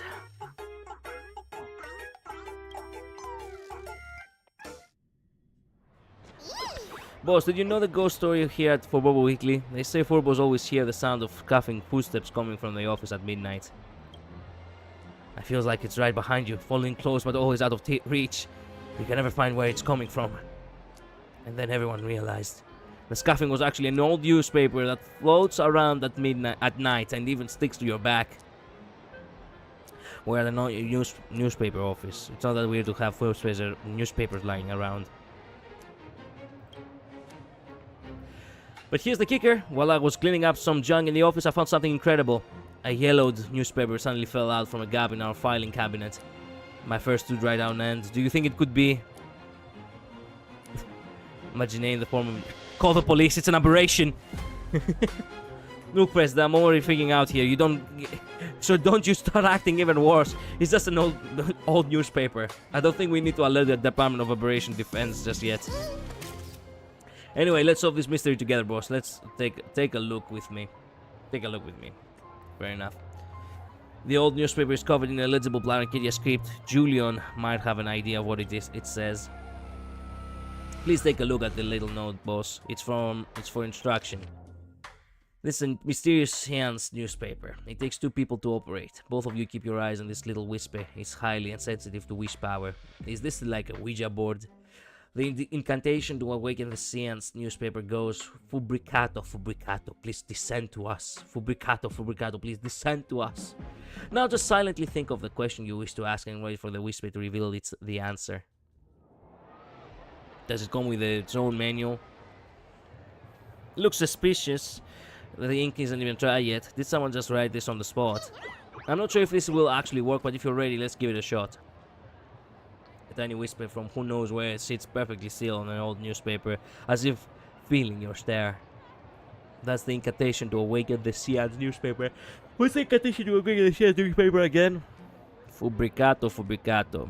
Please descend to us. If you are here, please answer yes. It worked! The seance newspaper is responding! Now, why don't you try asking some simple questions? If it seems trustworthy, we can dive deeper. Who am I? Fubricato, Fubricato, do you know who I am? He points to yes, I guess it knows. Boss. No, wait, it actually knows you're the boss of Forbobo Weekly. Who's the Forbo next to me? Dog. What? You're treating me like some common mutt. Am I... Julian, a dog, do you... Wait, aren't Forbos technically canines? That answer is technically wrong. Isn't technically wrong. Who are you? It points to no. It doesn't know who it is, or is it a secret you are not allowed to tell? How do you solve the solitary ways theory? Boss, show some mercy. Wow, it's actually working. This is our chance to finally crack the mystery of our old newspaper story. But the story's been around since way before your time. Why is it answering out someone all of a sudden? Why don't we just ask it directly? What made you want to answer to us all of a sudden? Pointing to yes, but that's not exactly helpful. I think it's running low on wish power. It makes sense. Any imaginer forgotten by the world loses its source of wish power and slowly starts to disintegrate into whisper. Can we vanquish you? No, we can't. Let's get you home. Tell us, where do you live? Here. Here? No way, you're bound spirit of For Bobo Weekly? They say it's easier to invite a ghost than to kick one out. We're gonna have to call the Department of Operation Defense for sure. What's my love life looking like? How's Firefly doing? You're actually asking that? Should I cover my eyes or something? Yes. Oh, I guess she's good. Or at the very least recovering. If your true is your true love finally on the way, President? Most definitely she is. Do I know them already? Are they right here with me? Yes. What the fuck? You have a sudden flash of insight and lock your eyes with Julian. President, please, no more questions. I love you just like I love my work, okay? Well, okay. Why don't you give it a try, Julian? You want me to ask? Well, if you insist. Quit the ghost act and show yourself, otherwise I'm calling the top ghostly Grover influencer, Lil Guinevere, to come and bust you. Enough with the tough talk, just ask already. It's interesting how in the world, literally of live streaming and media, we haven't seen Guinevere at all. Kind of a bummer, really. What's your deal anyway? If you want a piece of someone, come at me. Just leave the boss out of this. Okay, wait, you're actually coming for me? I'm not waiting around for you, President. Cover me. I'm gonna flip this newspaper over and see who's behind this. Wait up, you guys found me? Guess I have no choice but to show myself now. It's been so long since I've manifested that I messed it up. Manifested that I messed it up. Yeah, that's what he says. Definitely one of the most forgotten characters in HSR. Yeah, and it's sad because, well, Guanafe has been plenty absent from the story except passing mentions. If you think what kind of Guanafe represents, she represents a refugee in the Shienzo. Which, it's nice. Until you come to realize that the fact that they've forgotten her actually is an allegory for real life, I guess. Wow. So much for having one character who's technically not a Shienzo native, but they found their second chance in the Shienzo. So much for that second chance. Close your eyes, let me try that one more time. I'm Fubricato, the hidden employee for Bobo Weekly. Nice to meet ya. Oh, a hidden employee. What's that supposed to mean?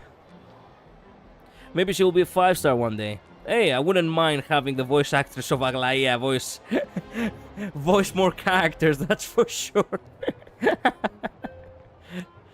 I wasn't hiding on purpose. I have always lived here in the office, but no Forbo ever noticed me. So that old newspaper wasn't some psychic phenomenon, but your hidden work? You mean those little whisper moving around at the office? They're actually from my own body. So obviously they do what I would tell them. My gramps always said I was a natural at fabricating stuff, so that's how I got my name. As for today, I'm officially stepping out of the shadows as a full-time employee of Bobo Weekly. Well, where does that leave me? I'm the boss. If the boss wants to hand over a real employment contract with health insurance and the whole 9 yards, I'll be happy to take it. Before this, I tried everything to get those Forbos to notice me, but I just ended up becoming a local ghost story about For Bobo Weekly being hunted at night. Until Kalo showed up and saw me for who I am. Show me for who I am. From now on, you're the only master for me. Please take me in and let me serve you. Is this some kind of imprinting? This Forbo is way too clingy. Look, For Bobo Weekly has an interview process for a reason. We can't just go around making exceptions. An interview? Got it! That's just code for make the boss happy, right? I've got my last 30.67 whisper right here. Julian, let's pull our pocket money and give it to Kalos. He'll be thrilled. I have to chip in too? Yeah. If Kalos doesn't let me join For Bobo Weekly, we'll both end it all right here and now. He'll definitely say yes. I have to end it all too? Yeah. What is even going on right now?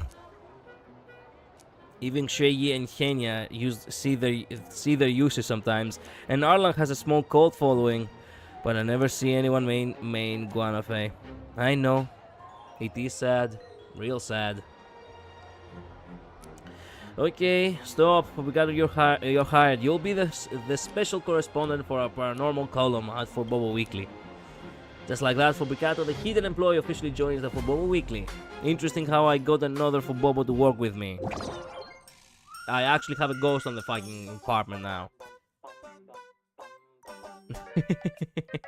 Hey, our family is growing up, at the very least. Man, there is so much more to do. You know what? Let's continue with this.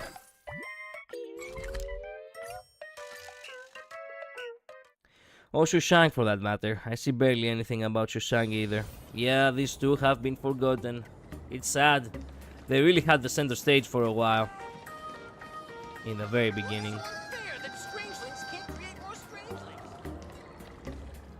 Challenge the Cosmicon Collective. Oh, wait a minute. This is about the Cosmicon Collective. We can do that in a few... We can do that in a few... You know... In a few beats later. We're gonna go ahead and do this instead.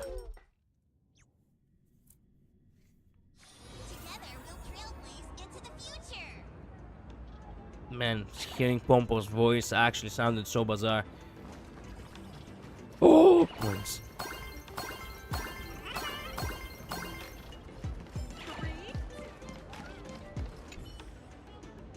I told you Blurry QR cult is totally a Forbo. Not necessarily, the author probably just didn't want to show their real face, so they got a Forbo to stand in for them. What if Blurry QR cult is an imaginary? Maybe they only exist because of all the wish power we're giving them. So that's what they mean when they say the fans are an author's lifeblood. Wait, Blurry QR cult is doing a signing? But what's with the Forbo? I better check this out.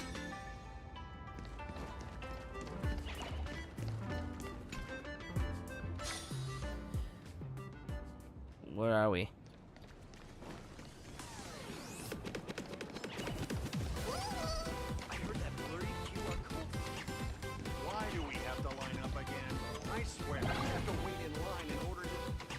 Orbalizer! What the fuck? Wow, okay.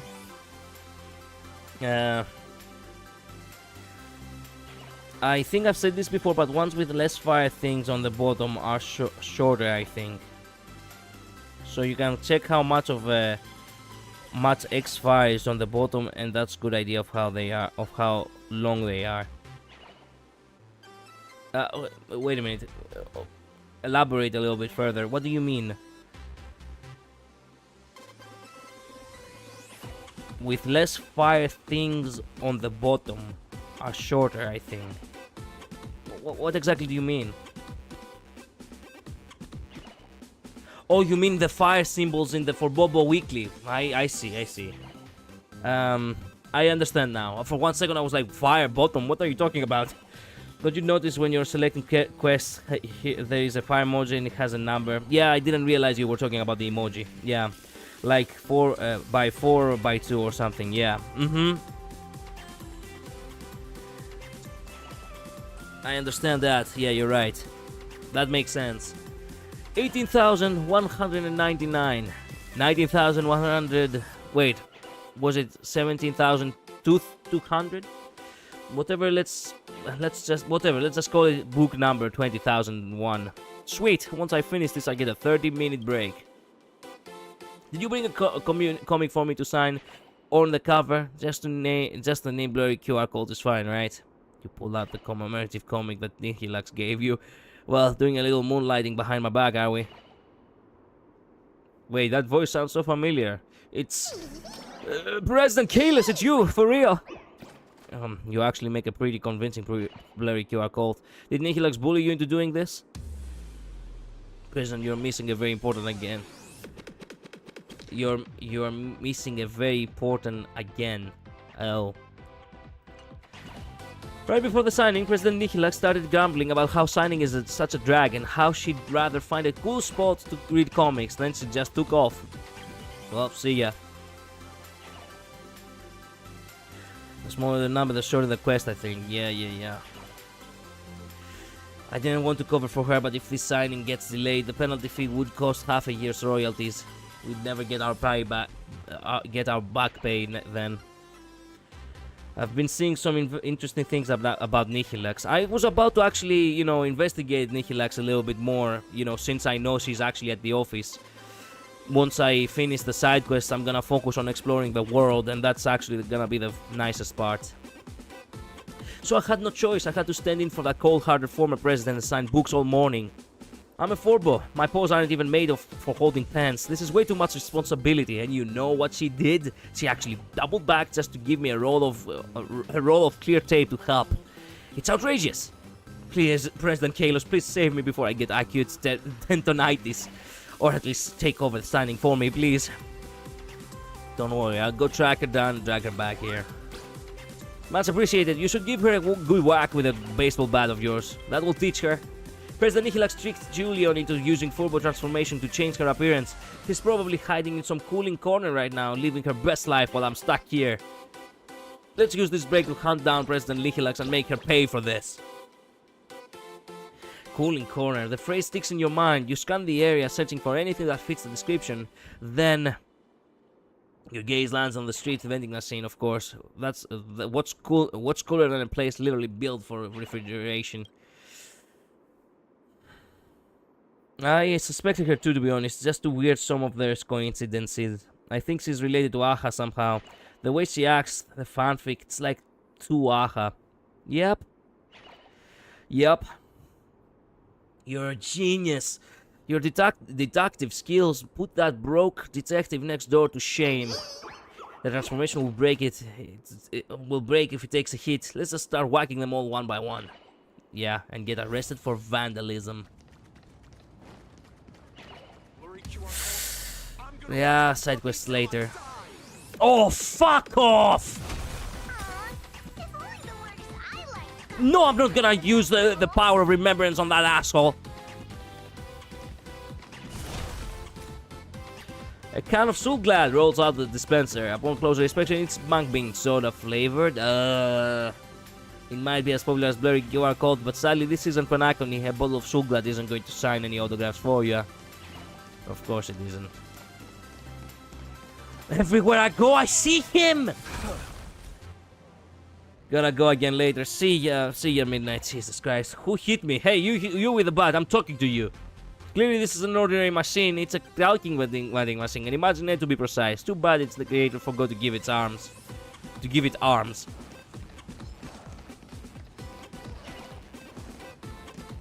This one seems out of place, but I will not whack it just yet. Why do students who skip school get so depressed? Because they're never present. Not in the present. Get it? Hilarious, right? Kill me. You didn't expect to find a master of Punch in Arcadia. Maybe this machine and Sash are long-lost relatives. It's certainly cool enough, but blurry QR code isn't inside. Well, there she is. You little dumbass. Oh, hey, could you maybe not swing that thing so hard? Caught you lazy former president. You can't wake someone who's pretending to be asleep, but a baseball bat sure does the trick.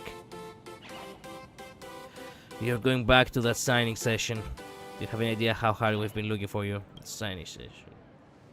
No way! Don't even think about dragging me back there. I'm just a simple comic artist. I can't handle the passion of all those fans. Do you have any idea how many digits are in those serial numbers? That's not just for show. They actually expect me to sign every single one. Actually... Yeah, you know what? I kinda see her point. You cannot expect an artist to sign every fucking copy of their own comics. Oh god, it could be like a never-ending thing. You knew how exhausting it was, but you still dumped it all on a poor Forbo. That's not just exploitation. You're trying to work me to death. Look, you're working for someone else anyway. What's the difference if you're helping him or helping me? That's preposterous. Forbos have rights too. We have already decided that the new president is our only hope for a better life. You know, Verbalizer has a point. You're the president now, so staff management is your call. So what's the plan? Force Nihilex to go back to the signing. Enough excuses, Miss Blurry. That signing is your responsibility. If you don't get back there, I'll turn your life story into a scandalous feature in for Bobo Weekly. And remember who's the boss now? Brilliant president. I know all the former president's dirty secrets. I'll write the first draft. I never thought our hero, the baseball raccoon, could be such a heartless monster. It's heartbreaking, really. Oh, yeah, the crocodile tears. You woman. Fine. I guess developing Detonitis is just a destiny of every comic artist. Wow. And now I shall embrace my fate. See you later, you two. If we all make it out alive, that is. Yeah, sure. 30,199, 39,100. Wait, was it 37,200? Whatever, let's call it book 40,001. Yes, once I finish this, I'll finally get a 30-minute break. It's a miracle I'm actually taking a break, even with a deadline looming. I wouldn't dare rest like this. Later on, Miss Blurry posted a new 4-panel coming on her site calling Hunting Signing Session. Yup. It just goes to show that a truly great artist never stops creating, even when life tries its best to break them. Yep, through that. Be responsible for your creation.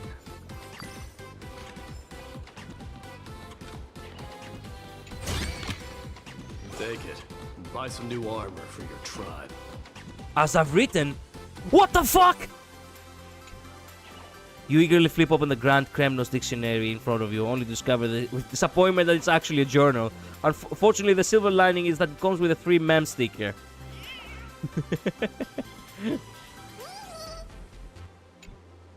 You eagerly flip open the Grand Kremnos dictionary. Is it really Grand Kremnos dictionary?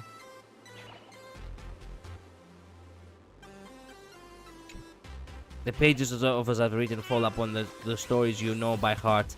A tide of pride, nostalgia, and melancholy wells up inside you. Ah, those were the days. True.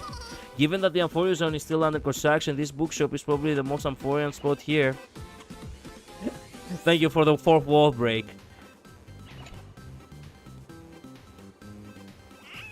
The Amphoria Zone is still under construction. Oh, wait a minute. You mean the zone in Plan Arcadia? Excuse me. I thought it meant like actual Amphorius.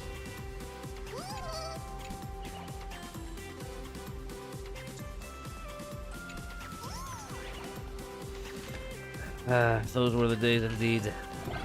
Greece was the best.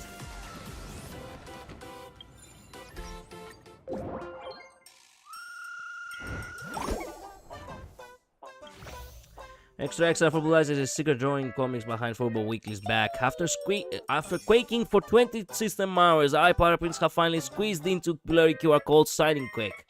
Wait a sec, why does Blurry QR Code look like a Forbobo Weekly colleague? That's Verbalizer, isn't it? The one who went missing a while ago? P.S. I'm cosplaying tomorrow, going as the not-so-popular Doomsday Beast. Kisses to everyone coming for photos, see you on day 2.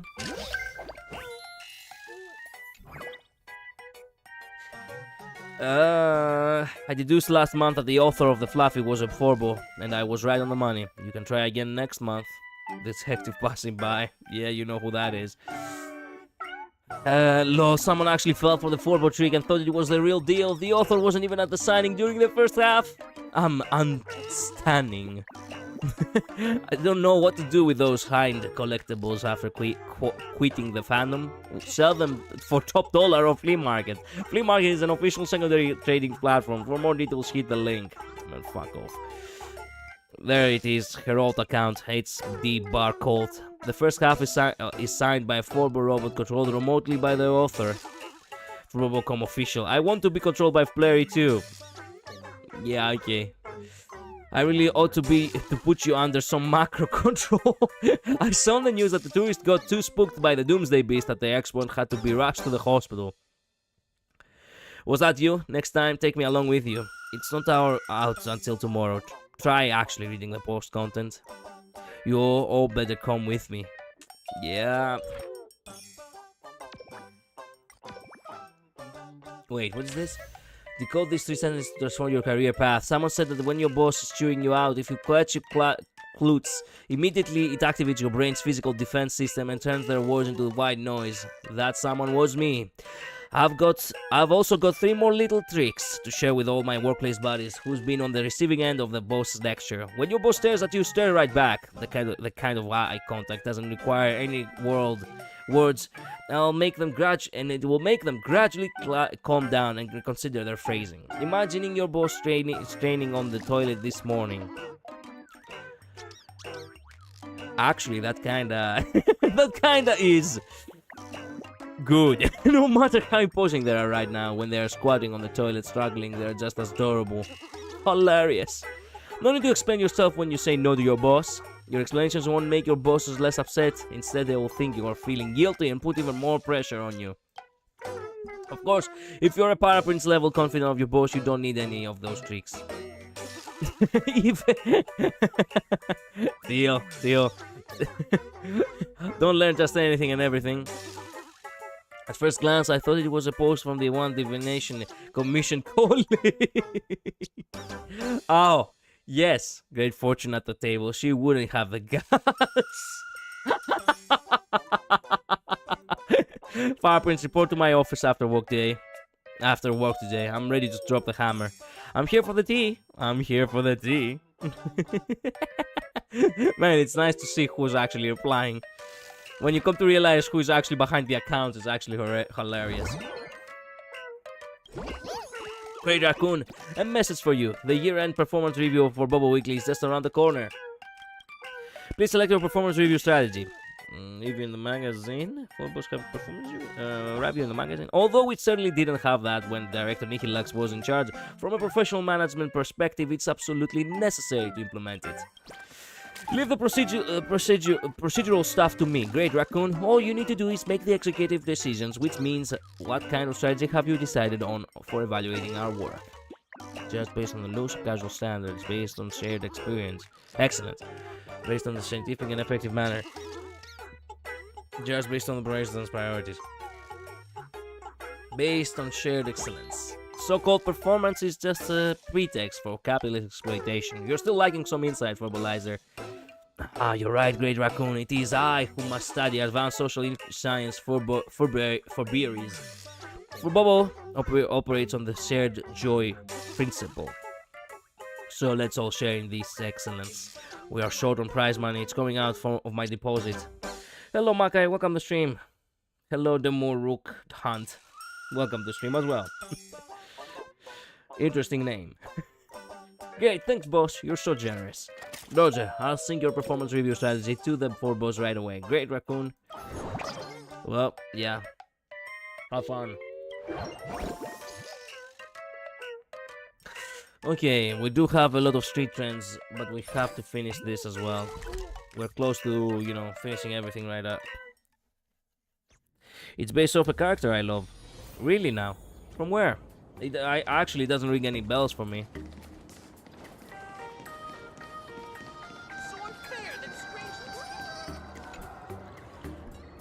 So you're the one who threw down the gauntlet on for Bobo Gossip, but I can't just accept your challenge so easily. After all, as a challenger, if you want to challenge the strongest in the region, you need to understand that these strong players all have their own rules. In the combat faction circles, people call me the Demon Hunter because I'm the one who hunts magical girl everywhere. What?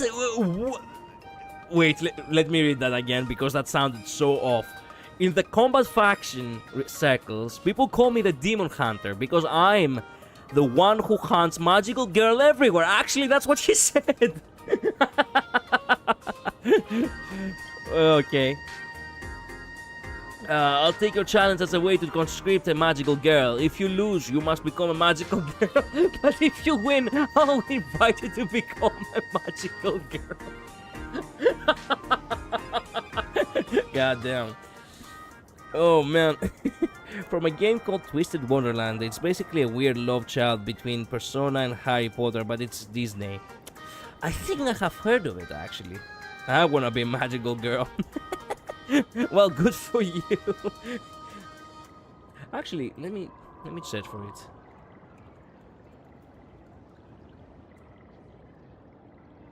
Twisted Waterline. Yes, I think I have stumbled upon it. The art style says something to me. I haven't seen it, obviously, but I think I have actually stumbled upon it, yes. Perhaps a clip or a trailer.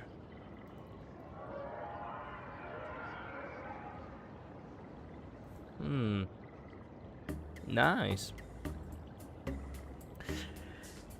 Yeah, ridiculous. You are the challenger. So I've got to become a magical girl either way, huh? Looks like I'll have no choice but to lose here. Well, looks like I have no choice. We're recruiting warriors here. People who can face challenges head on. Don't even think about throwing the match against me. Don't worry, boys can also become magical girl. Sure. Roll those dice and let's get the game going. Promise me and turn into a magical girl. Man, what the fuck is this guy's deal?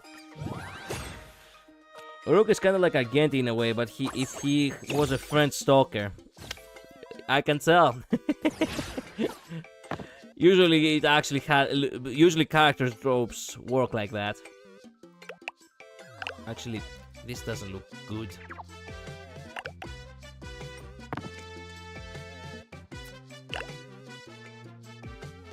Actually, oh yo, nice. Okay, not half bad for the first round.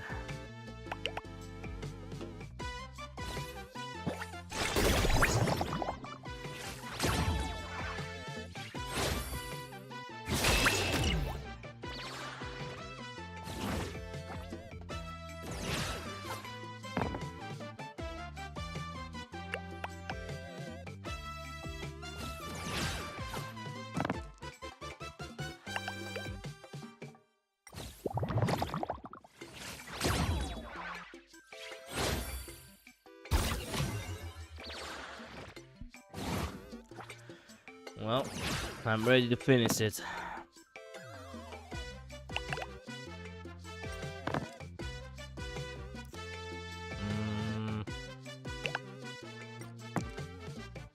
There we go.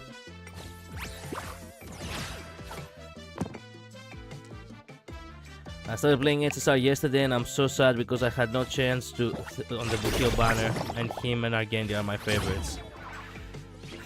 I understand that. Unfortunately, look, I wanted to have Buthiel too, but there are so many units that are actually coming up, which I'm far more intrigued to get. Both me and my friend Midnight, who's not here right now, we really wanted to have Buthiel. After, you know, all the more recent story bits in the game, we really wanted to get him. Because this has been like a rerun after quite a long time ever since his last one. And yet we got totally unlucky with the banners that actually showed up.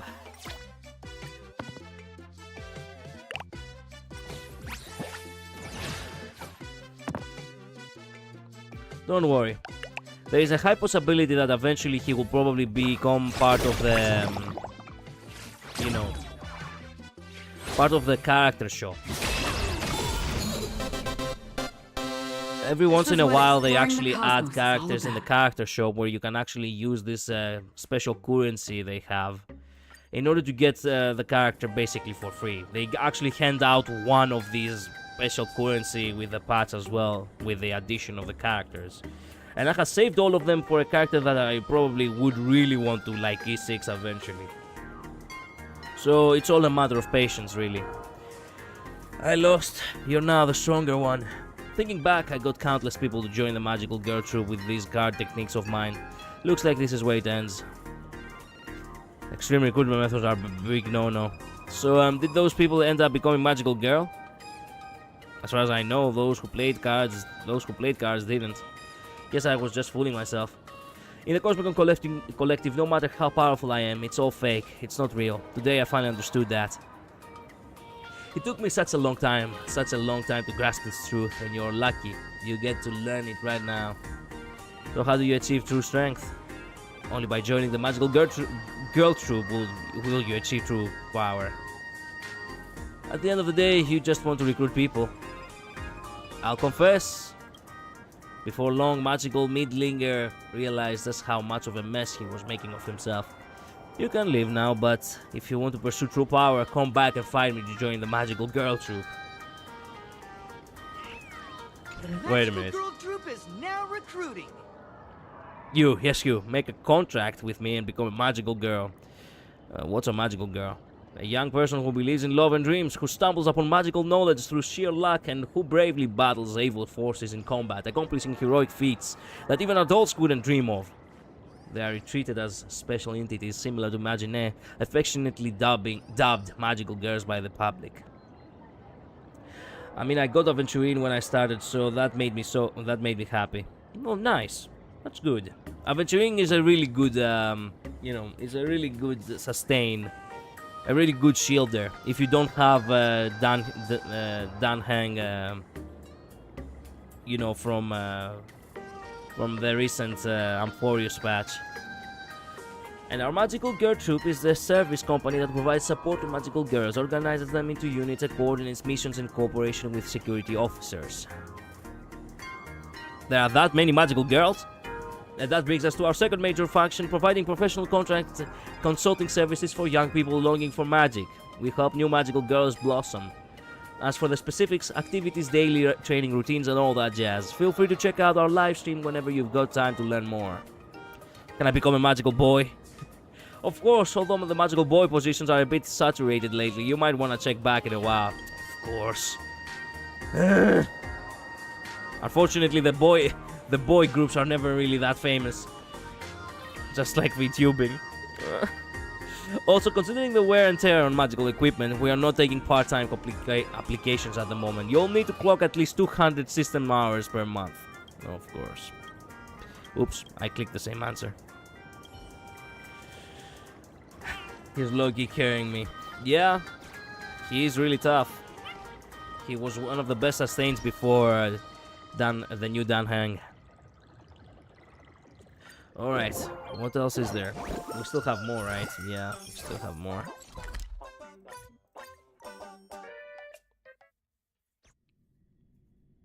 I dreamed of a stellar jade. Huge. Give me the sailor. Oh, you cannot be serious. I haven't unlocked the... Crap.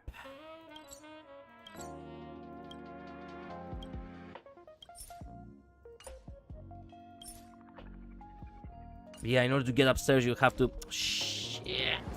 You have to use this. I forgot. I have done this before, but I have completely forgotten to actually unlock the path.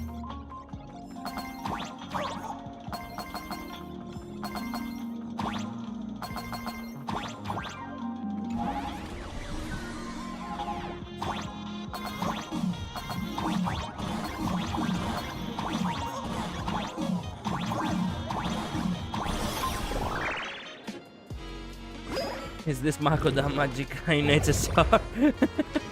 It is! Or at the very least it would seem. Give me the coins, thank you.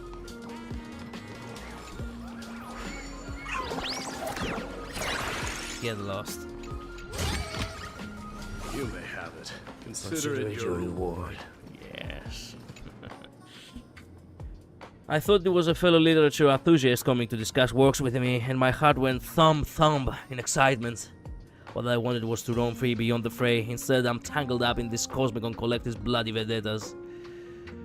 Whoa, could have known. Very well, the Cosmicon Collective is also a literary circle where talents emerge in droves. Change of power is nothing unusual. Fantastic, I shall accept your challenge. However, there is something I could not quite comprehend and would like to seek your guidance. The gaming world is ever shifting, and with new trends replacing the old, which should be a good thing, by all means. But why do new players always put us collective players down at every turn? I just don't get it. Just the usual tier 1 down to build another up thing, don't mind it. Don't really get it either, there's absolutely no need. Maybe there's not much to talk about with a new game. Well, tier 1 down to build another. Absolutely. Every artistic work has its own inherent value without really needing anyone's validation. This is true for literature, and perhaps should be true for games as well. My life's mission is to create a work with its own independent value. Stay true to yourself. If I were to hear such insights in the morning, I should be utterly content, ready to depart this world by nightfall. But alas, I cannot leave just yet. For now, let's just play. Sure, I am the antiquated scholar. Let's settle this. Where are you? Where even are you in the story at the moment? I have finished the story completely. I'm waiting on the new update, which is gonna be, technically speaking, it's gonna be in a few hours, but I'm not gonna be able to stream it today because at the time the update is gonna roll around, that is gonna be like at 5 a.m. for me. So that doesn't really, that doesn't really help a lot. I'm just doing a lot of side quests which I missed out on because I unfortunately was too busy last month. So basically I'm catching up with all the side content. Oh crap. Oh no.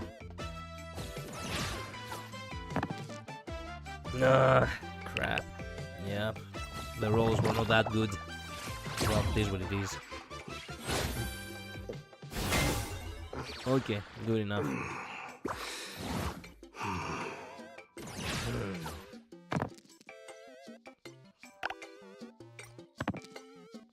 Bro. Shit. Whatever.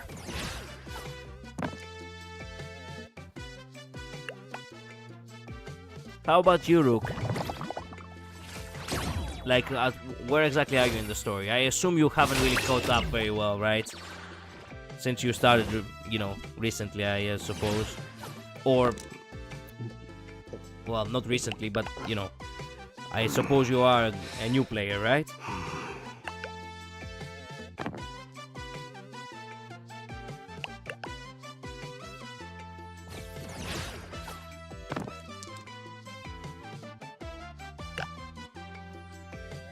That's right, we're in defense.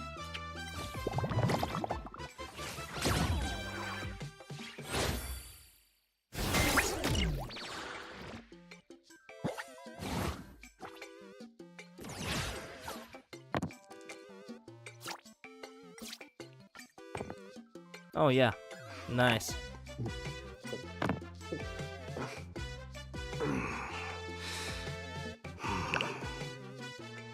Please. Oh, come on! Whatever.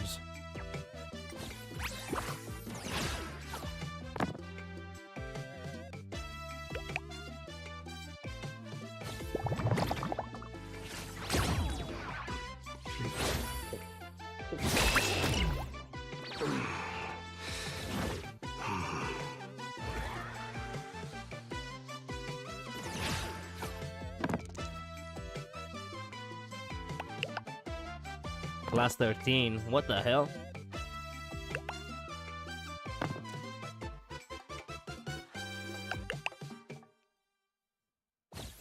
Oh, goodness.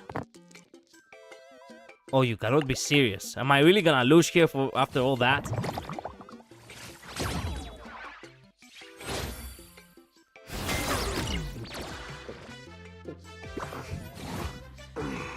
My friend keeps yapping about the new update because she wants Silverwolf, but it's so annoying because my account is 5 hours ahead despite we being in the same time zone.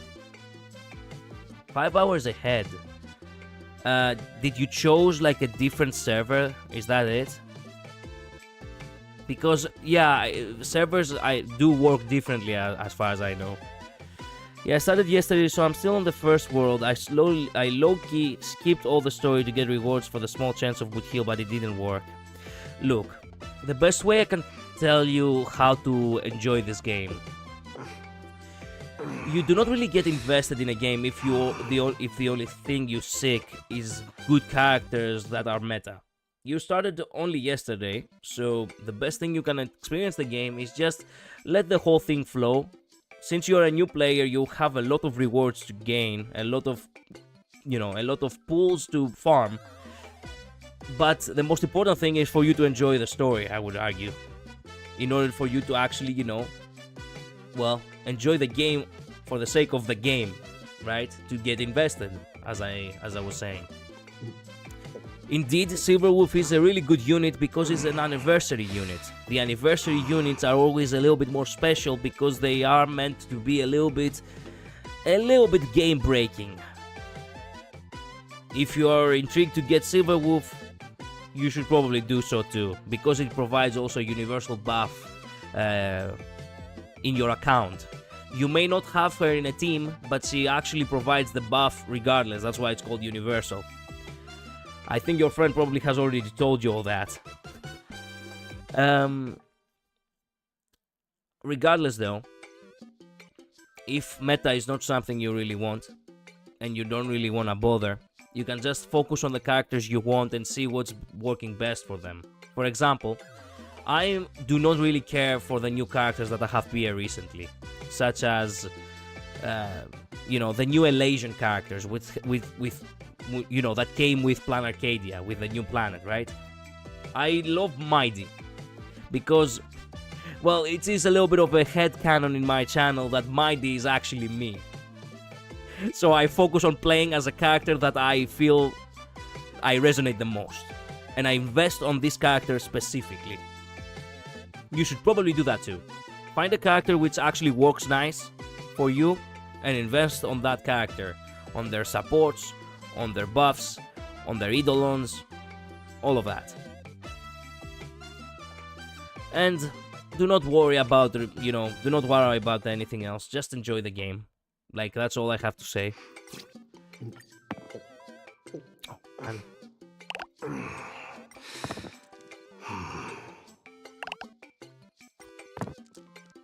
Bro, you cannot be serious. Whatever.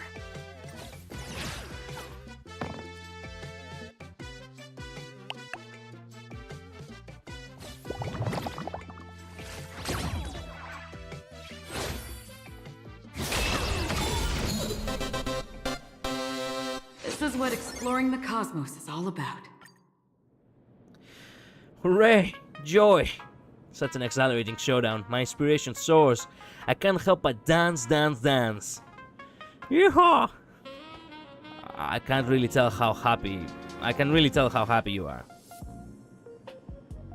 Well, you're cheerful even when you lose. That's a good attitude. Hate not fame or shame.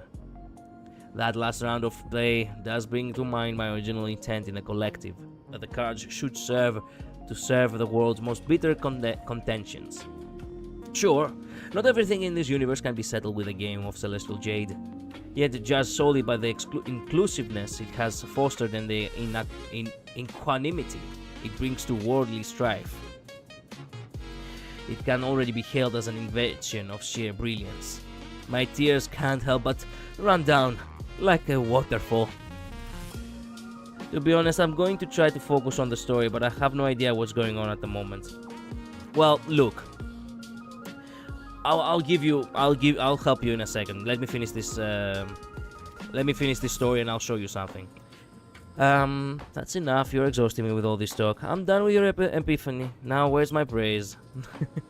Glorious, beautiful victory! Henceforth I shall sharpen my blade and await the perfect hour to challenge you once more. I pray you will not deny me then. Okay, look. If you're playing on mobile, I cannot really know which are the controls, but I will explain as thoroughly as possible from the PC that I'm playing, okay? So, if you want to go back into a specific point in the story, for example, let's say, you know, let's say you want to go back to Belobog, perhaps, since you're in the first world, as you said, right? So, you go into the missions tab, which you can find it on the side over here, right here. Or you can also open up the menu, and actually you can find it right here, missions. And down on the left, you'll find the Fates Atlas. In Fates Atlas, it's basically the chronology of the game, that everything that happens, every single update. Now, you can go all the way back, for example, in the beginning. Yarilo 6, for example. Or perhaps, I'm not even... Wait, are you in Herta Space Station or in Yarilo 6? Let's say... Okay, let's go back to Herta Space Station, okay? you can click on the chapter and you can go ahead and click recap. You can select every scene from the game there. That way you can actually catch up in everything you missed. And you can hit play. And that's it. If you've missed out on something or you don't remember it, you can just go ahead and enjoy it all over again. At the moment, my favorite characters are Genti, Buthiel, Sunday, Aventurine, The Herta, and Sparkle. Okay. Well, all of these characters are actually kind of very different. Argenti, Buthiel, The Herta are all DPS units of different paths. Paths being basically, you know, paths basically being the man, I had forgotten how awesome this first scene is in the game.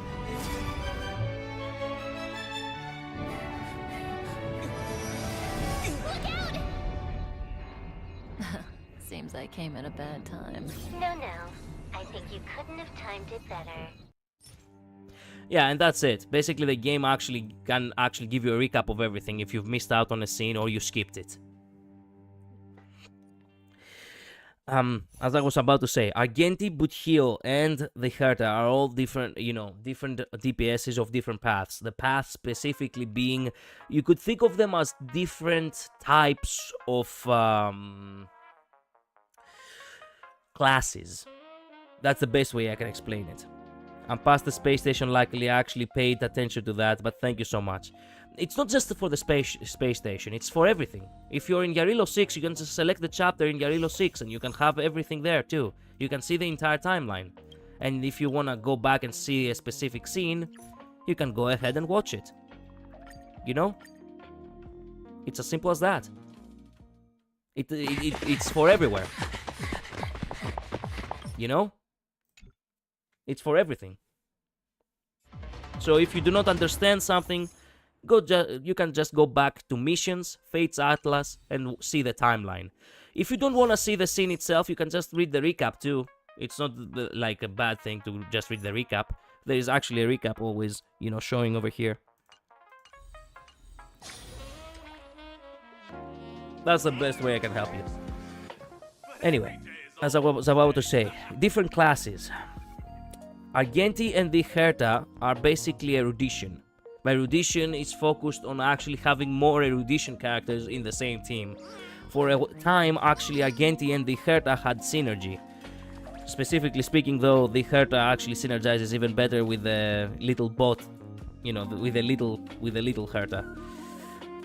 Buthiel is part of the hunt. The hunt are basically exclusively for focusing on single enemies at a single enemy at the time, doing heavy damage and then moving on to the next target.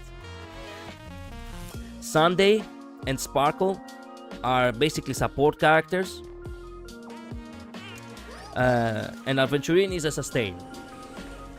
So you can check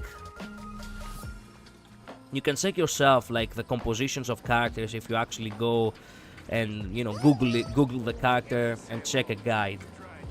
That way you can see how you can build them and what kind of characters you can actually have on their teams. I'm telling you this now because it's gonna be far easier for you to actually, well, enjoy the game if you have a proper team to farm.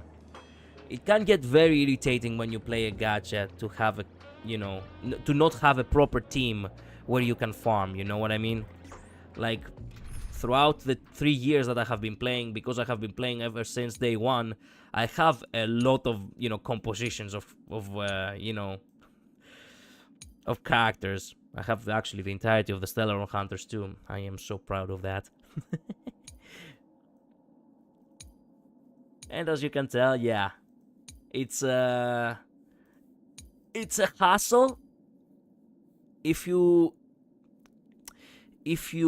force it. So do not force it, okay? That's basically it. Hello, Sai. Welcome to stream. Wait a minute. Where were we? Oh yeah, that's right. More for Bobo. More challenges. That's where we were. This must be the last challenge, I think.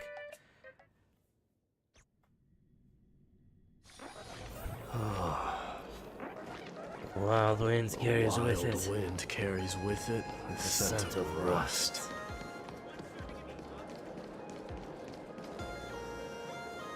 My pal, you're too late. I'm afraid the Elder Candor won't be able to make it anymore. From what I know, the Elderly isn't just a nickname, it's just his actual physical state. As a short-lived species, he's lived for over 200 years now. People keep speculating that he must have learned photosynthesis or something. Is he even human? I bet no one actually believes this Elderly when he goes around telling people he's a forest spirit. As the operator of the Cosmicon Collective, I conveyed my gratitude and respect to his family. He was a remarkable person who spent his life radiance in the battles of the Cosmicon Collective. And Kalus, my old pal, you've won this round. I doubt so. He's always yearned to face me in battle, but I let him down. Kalus, you've got it right. This isn't a mission, it's a duel, a competitive sport. What a shame I missed out on your little heart-to-heart talk. The generation gap truly is a mighty chasm. But that's just how it is. You didn't defeat him and yet you emerged victorious. That's simply a fact. You've achieved all your victories, but I still have some social obligations to attend to. Let's meet up at the tavern later. Alright then. What is it, Sampo? Man, I have so many people sending me messages. Kalus, my friend, that was incredibly fast. Now that it's all done, come on down to the tavern. I've got your payment ready. What's the catch? It's weird seeing you to be this straightforward. What's the catch?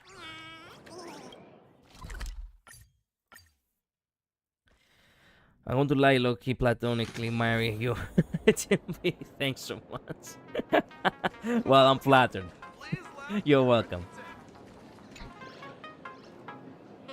These days, the Cosmicon Collective's player community has been buzzing with discussions about a mysterious stranger from beyond the sky, who started as a novice card player and went on to defeat the strongest players across different districts of the aforementioned city.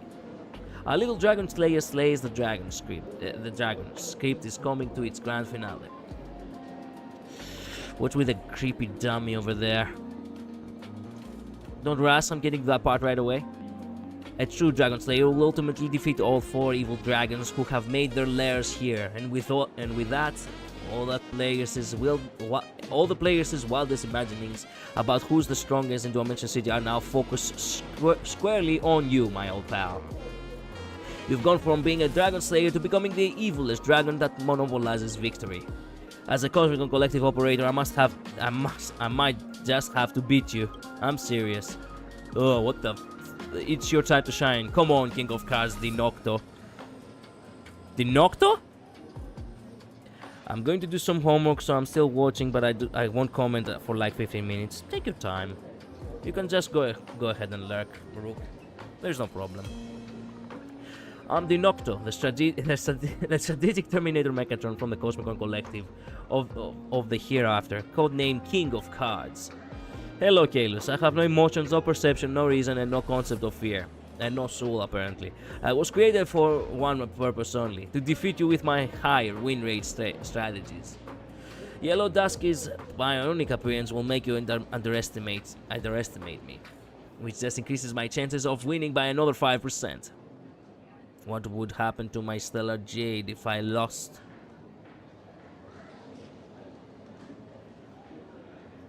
What would your script be if I won, actually? Impossible. I've already sent out the Nocto. Come on now. In my Cosmicon Collective, no one stays undefeated forever. Roll those dice and let's get the game going. Annihilation activated. Yeah, good luck. Oh, he actually uses Phenon. Shit, okay. This might actually be a tough battle. If I get unlucky in the dice, it will probably be a tough battle. Shit. Already a bad roll. Not a bad roll. Not a bad roll at all. Let's go.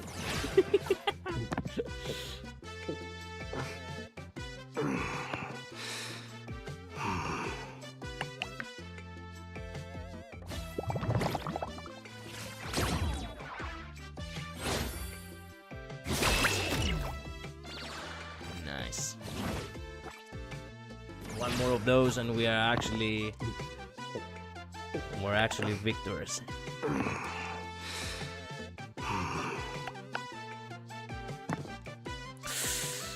Oh, that 6 actually did us in. Ooh.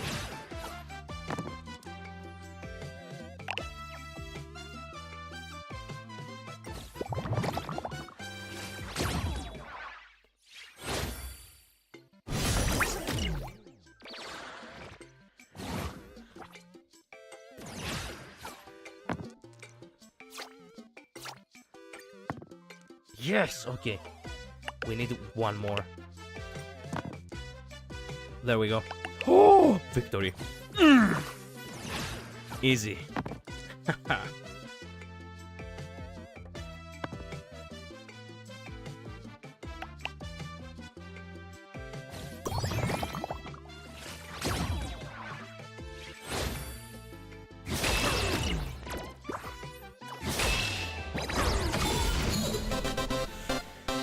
Victory. This is what exploring the cosmos is all about. I lost. Even the invincible strategic Mechatron Dinocto lost. However, losing is part of my plan too. And now, as the operator of the Cosmicon Collective, I hereby issue a call to arms to all Cosmicon Collective players. If anyone can defeat the nameless Kalos of the Astral Express, the community official will reward you handsomely. Please accept these stellar shards. Thanks. Want the official rewards? Take them. They're all yours. Go find him. I've put everything in this world with him. If you want it, just go ahead and defeat him. My dear friends, it's up to you folks to save the Cosmicon Collective. Sampo, your official staff are being way too clingy, way too stingy. I'm the king of the Cosmicon Collective. You got your Stellar Jade and I got to make things more lively for the players. You're happy and I'm happy, everyone wins.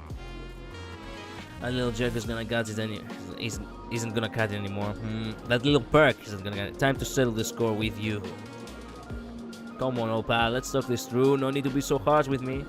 Soon enough, Kalos' bat made Sampo understand what it meant for the Dragon Slayer hero to become the evilest dragon. Oopsie, my bad. He scraped together some more Stellar Jades from his already empty pockets and offered it all to you. Now that's more like it. And thus began the era of the Cosmicon Collective. And I got Aventurine's card. Let's go.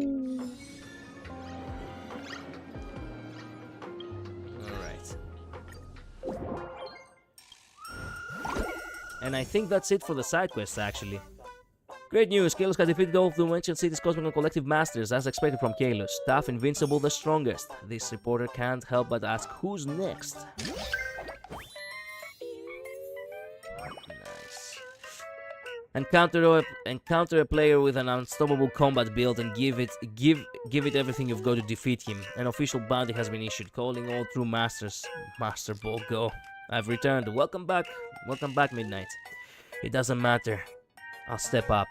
I just realized that leveling solo is actually Silverwolf. How did I miss that this entire time? Who says players can't become legends? Whoa, a god of games. I'll be waiting for you in the Seafeld City. Even Seafeld City isn't safe from the collective anymore. You haven't beaten me yet. Does anyone have Kalos' contact info? I'm a 65 born warm-hearted guy. No house, no car, just a lot of potential. Not this guy again. I'm willing to work hard together with him. Wow. Master, Fubukato is here. Do you ever find the office a bit stuffy and stagnant? Master, would you like Fubukato to tell you a little story to lift your spirits? Just you showing up here is enough to lift my spirits. Thank you for your praise, Master. The story I'm about to tell goes by a classic name in Plancadia, Kraken Broth. I'll start with the suspenseful opening. Then you need to use the process of annihilation to guess the answer, otherwise known as the broth. Here we go. A Forbo failed to meet the deadline and submitted only a rough draft. The staff at Forbobo Weekly kept shouting at it. Thanks, why? I need to think about what's suspicious about this sentence. Information that was deliberately hidden. A contradiction in the sentence. Wait a minute, who got cut? Got it all figured out. Here's the answer. With absolute confidence, you present the broth, and that is... The furbo is called Thanks, because its name is Thanks. So when the furbos are shouting Thanks, Thanks, they're actually urging it to finish the draft. Master, you're just too smart when it comes to making things up. I mean, improvising on the spot. Even I and Ricardo have to concede defeat. And so time to reveal my broth. It's actually the office heater who released carbon monoxide during the... It's actually the office heater who was... The office heater was releasing carbon monoxide during the cold day. Everyone was saved because the draft aired out in the room. Oh, my version is much better. Alright, I'll admit that Master's back and broth ability is superior. I'm gonna go back and train a bit, then I'll come back and play with you again. I really wonder who that loser is. Loser? Who are we talking about? We have gathered quite a few losers lately, so I'm getting random minor buffering every now and then. It's not major, but I know it's not me now. It can't be. It cannot be. Literally the game literally is like stream status excellent. Stream is healthy. Stream health is excellent. There is no war in Baxings. If you have buffering, then why is YouTube Studio actually gaslighting me?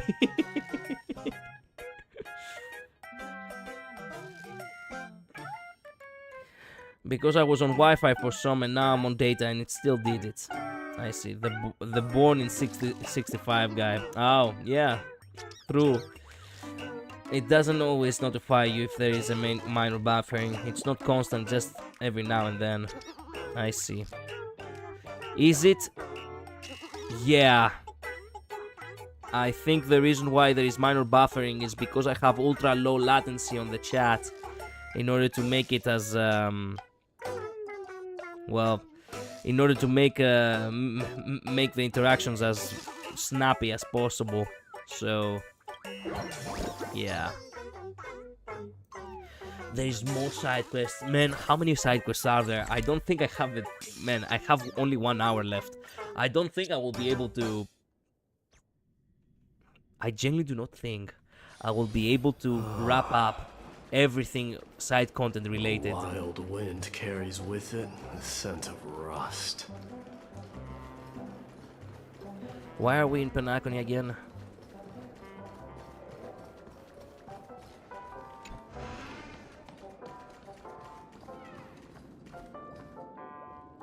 There are so many side quests, to be honest. Jesus Christ. The worst month possible to actually not have time for HSR. The Sea Monster King gets seasick. Could you find something to put my eyes on? It will make me feel a lot better. You look around the room, your gaze finally landing on something in the corner. Of course. Well, much better. Thank you for your help. Now, without further ado, let us begin our tour. And another big one you haven't done, 31st dates. I don't think it's as big as big quiz one, but it's still pretty big. Crap. This is not quite what I had in mind. You gaze at the shallow bathtub and let out a long sigh, and oh well, who's to say my Penacony stream pool doesn't count as an ocean. Oh well, I last felt this place when I last left this place. Man, I can't read anymore. I never imagined that humans could build such a garish, illusory kingdom, like a reflection of the phantasm upon the water. The Imagineers are probably just like that sweet dreams troop you mentioned, aren't they? Yeah, this is the ocean you ruled over. Have no doubt, they may weather the crown, but their loyalty remains constant, just waiting for my awakening call. Hear ye, hear ye. Hear ye, hear ye, your king is back. The announcement was met with silence. Only the gurgling of the warm bath water could be heard. It seems your subjects have left you behind. This new age has sailed on without you. Nonsense. Perhaps they just didn't hear me. I'll try again, but louder. Hear ye, your king is back. I'm telling the truth, this dream world must be so chaotic that they have all lost themselves within it. Your king is back! He keeps screaming. No, you see, here they come, my fish and shrimp, my turtles and crabs. The sea monster king is here in person, so come and greet me. Sir, your name is not on the guest ledger. Please come with us to the Bloodhound family for an investigation. The family would like to have a word with you. This place is treacherous. It would be wise for us to depart.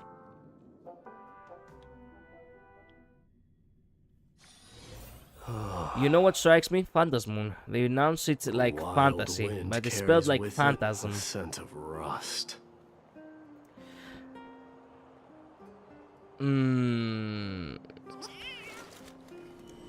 Well,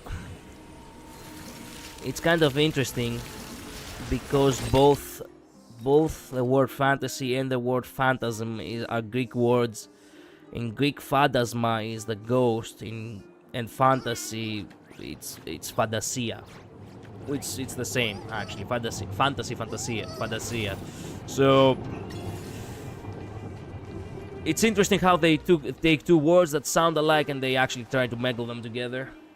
It makes me wonder how important the ghosts are since they have set it up. True. Technically speaking, Phantasmoon literally means ghost moon, if you think about it. Why ghost moon? Another indication that probably Himeko... Oh no. Fuck. No, that doesn't bode well for Himeko. Exactly! Man, same brain cell midnight. Oh no. Oh, I can't believe it. The last time I was here looking for treasure, this was a vast ocean with waves big enough to break a mast. Why is there only a fountain left now? You gaze at the small fountainhead and let out a long sigh. And a yawn. Oh well, who's to say Bellowbox Fountain doesn't count as an ocean? My treasure. If you want it, you can have it. Find it. I left everything the world has to offer there. In those days, I followed the last words of the former sea monster king to this very place. I battled against the 4 fish sovereigns for the treasure, with my tail shattering reefs and my scales feeling the deepest trenches. Our fierce battle raged for dozens of amber eras. Go on. It was a war with no winner. The 4 fish sovereigns all perished, and the wish power I had amassed was spent. I had no choice but to return to Plan Arcadia to recover, which led to the tavern I have today. I wonder, has the treasure buried deep below fallen into another's hands? Oleg! Goddamn, we haven't seen you in a long while. Kalos, it's been a while. Unfortunately, the Supreme Guardian is out with the youngsters. She has time to actually spend time with the youngsters. What cosmic wind blew a big shot like you back to your little corner of the universe? Just showing us a big shot around. You recount the story of Kraken to the wildfire leader, including the rumor of a treasure buried beneath the fountain. Hey, even if she's an imaginary, it's fine. As long as she can still travel with us, surely it's fine. It's not fine. It's not fine. It isn't fine. It isn't fine. Oh. I don't even really know how to treat Imagine. Like, from what I understand it, they are creatures created from people's wish power, right? So basically their own fantasy. But are they actually alive? She's getting an SP, so surely she won't lose her right. We won't lose her right. Midnight, let me tell you something. I know this is HSR, but for the record, in Honkai Pack 3rd, they released a new battle suit for Himeko, and then they killed her off. Like literally, literally that was the setup of the entire story. They are their own lives. I'm not sure how much you can call it a life if it's just an like something from imagination. They sound like imaginary friends, like non-existent in a sense. Honkai Park 3 doesn't factor into HSR. They had Zilla and Bronya Kiss in Honkai Park 3. There's a lot they do there's a lot they do there that they don't do in HSR. Yes, but let me tell you something. The writer of Honkai Park 3 is actually also the writer of HonkaiStarRail. You know that, Saoji. So I wouldn't put it past him to give us another reason to feel traumatized, even if it doesn't necessarily mean that we will not have Himeko around anymore. You know what I mean? Oh, really? Funny you should mention it. The municipal department drenched the sewers a while back and dug up a bunch of weird stuff. No, Collider, they came into existence from wish power, but they have taken on their own existence. Sure, I guess. Take a look. Is this what you're looking for? Huh? At some point, the sewers got filled with these things. If you lift a man no hole cover, they'll come crawling out like a fountain. Good thing is, folks in the underworld have plenty of ways of dealing with them. Cooking. I see.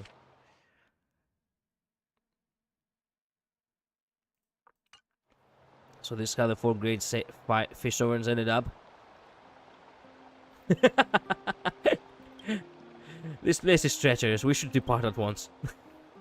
This Kraken is actually, you know, an identity crisis.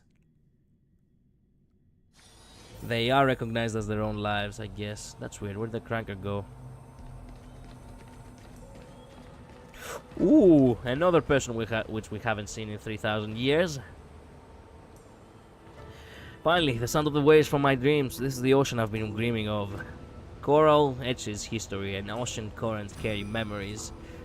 Look, that majestic sight was created when I fought the dragon from the abyss. Finally wielded by 8-foot blade, I cleaved both it and the sea's surface in two. Sparks and Sparkle, they really do not strike me the same, even if they came from the same original entity. It's not just origin nature that shapes a person, but also environment and experiences, which is why the ghost of Big Quail technically isn't her. I see. I see.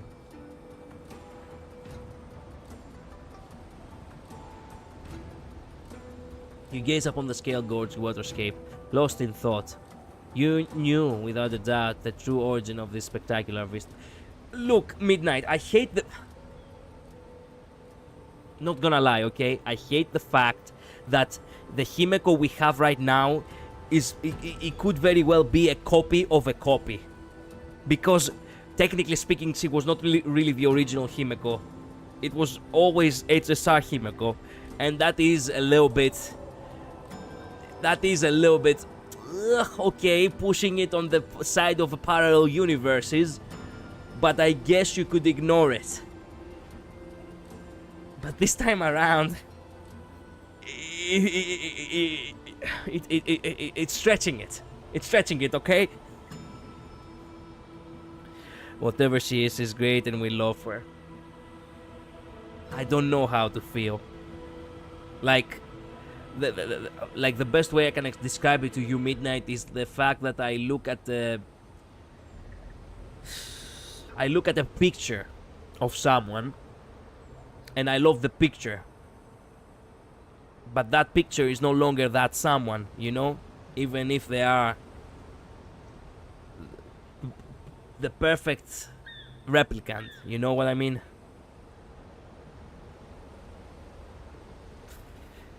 I don't know. I guess I have always been too caught up to be clinging to the truth. To the truest of truth. Even if that truth is brutally honest. You know what I mean? I'd argue we know her as more than just a mere picture. I guess. You gaze up on the scale gorge waterscape, lost in thought. You knew, without a doubt, the true origin of this spectacular vista. Then there is only one explanation. And we also call Dragon young. Tell me your last words before you cleave the sea. Of course, I remember that historic moment. I said, one small step for Kraken, one giant leap for the Imaginaire. Big brother, are you here to see the ocean as well? Is something troubling you? Would you like me to check your pulse? Yes, I would. All of the above. This little one may be young, but judging by the horns on her head and the fin on her back, maybe she's a sea monster too. Careful now, she's the dragon of the abyss you spoke of. Oi, sea monster. You keep spouting nonsense, you old pot, and I'll smash you to pieces with my tail. You recount the I now remember when she actually defeated Sunday. That is my headcanon. She's a person. We know her. I don't know. It remains to be seen, Midnight, and now I'll keep processing it, okay? You recount the story of Kraken to this Vidyadhara High Elder, including his legendary claim of once ruling over the Skeldor's Warrior-scape. That's weird. In all my time practicing medicine on the Shienzo, I've met more people than a Skyfaring Commission secretary, yet I've never heard anything about that. You think this octopus from a painting has been around longer than a Vidyadhara? That's the advantage of being an Imaginaire. Fine then, I'll test you. Listen up. The Skeldor's waterscape is so named because a great enemy of the Shienzo is sealed deep below. Scale is an ancient term for a sea monster, and gorge refers to the abyss. Can you tell me who is buried here? How could I forget something like that? Hold on, let me think. You notice Kraken stealing glances at you, but whether or not you choose to help him would depend entirely on your mood. The great Heliobas Siras, the Horizon Warhead Hulle, the chief judge of the Tin Lord's Commission. Hua hua.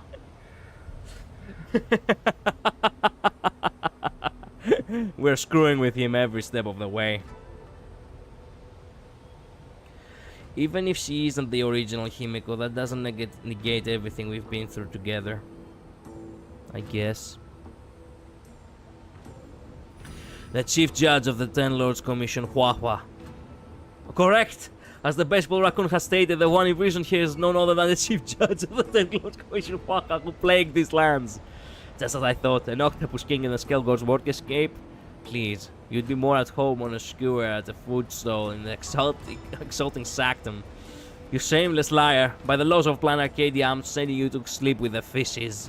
Wait, don't send me down there. I'm terrified of water, especially the sea. The great sea monster king is scared of a little water. Enough talk. See how you like a whack from my tail.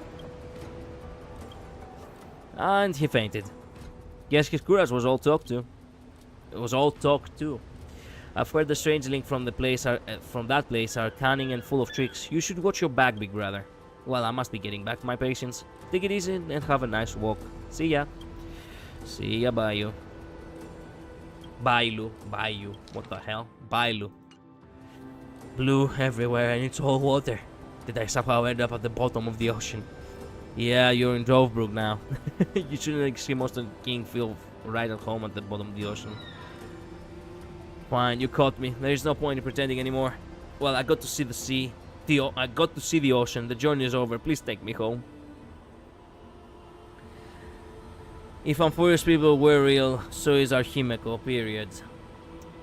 Yeah, technically speaking, they were all just a simulation, so they were not real. But, considering the fact that the new universe was born after all, they will become real eventually. I'm not sure how we're gonna fight back that. The wild wind carries with Or Himeko, it you know what I mean? rust.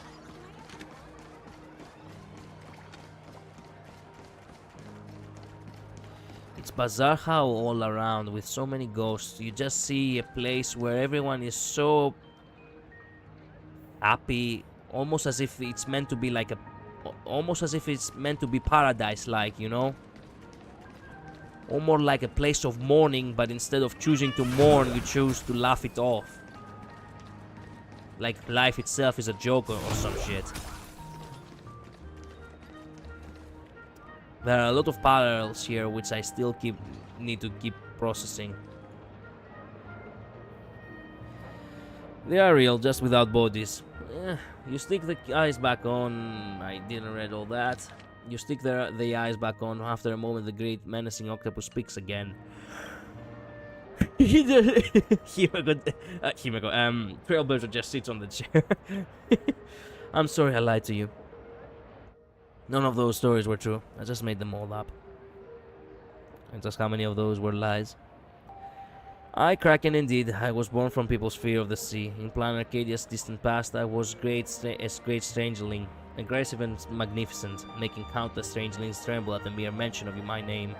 The only difference is, actually, I've never seen a real ocean. I was born from the fear of the ocean, and I remain imprisoned by this intense terror. It's laughable, really. The almighty sea, demon king, who would destroy the world, is afraid of the ocean and can only live on land forever. Besides, this is my first time leaving Plan Arcadia. I had to use up all my accumulated wish power just to send these eyes away. One small step for Kraken, one giant leap for Imagine. We can't argue with that. Why do you insist on seeing the ocean? Because I might disappear soon. The sudden words, like bubbles slowly rising from the depths, burst open with a pop. Times change and Plan Arcadia is constantly evolving. Once a mighty sea demon who could shake the world, now I'm just here minding the store. I can feel it. The wish power that makes up my being is changing. Kraken no longer exists because of people's fear, but instead because of something more complex yet mundane. Customer satisfaction, store popularity, business traffic from advertising. This is who I am now.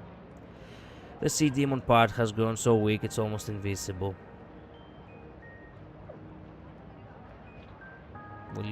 Are you still the same old Kraken? I don't know. When my wish power source changes, my personality, memories, and even abilities change with it. But then I might not even remember you or this journey we shared together. Anyway, thank you for bringing my eyes along. Before I vanish, I finally got to see the real ocean.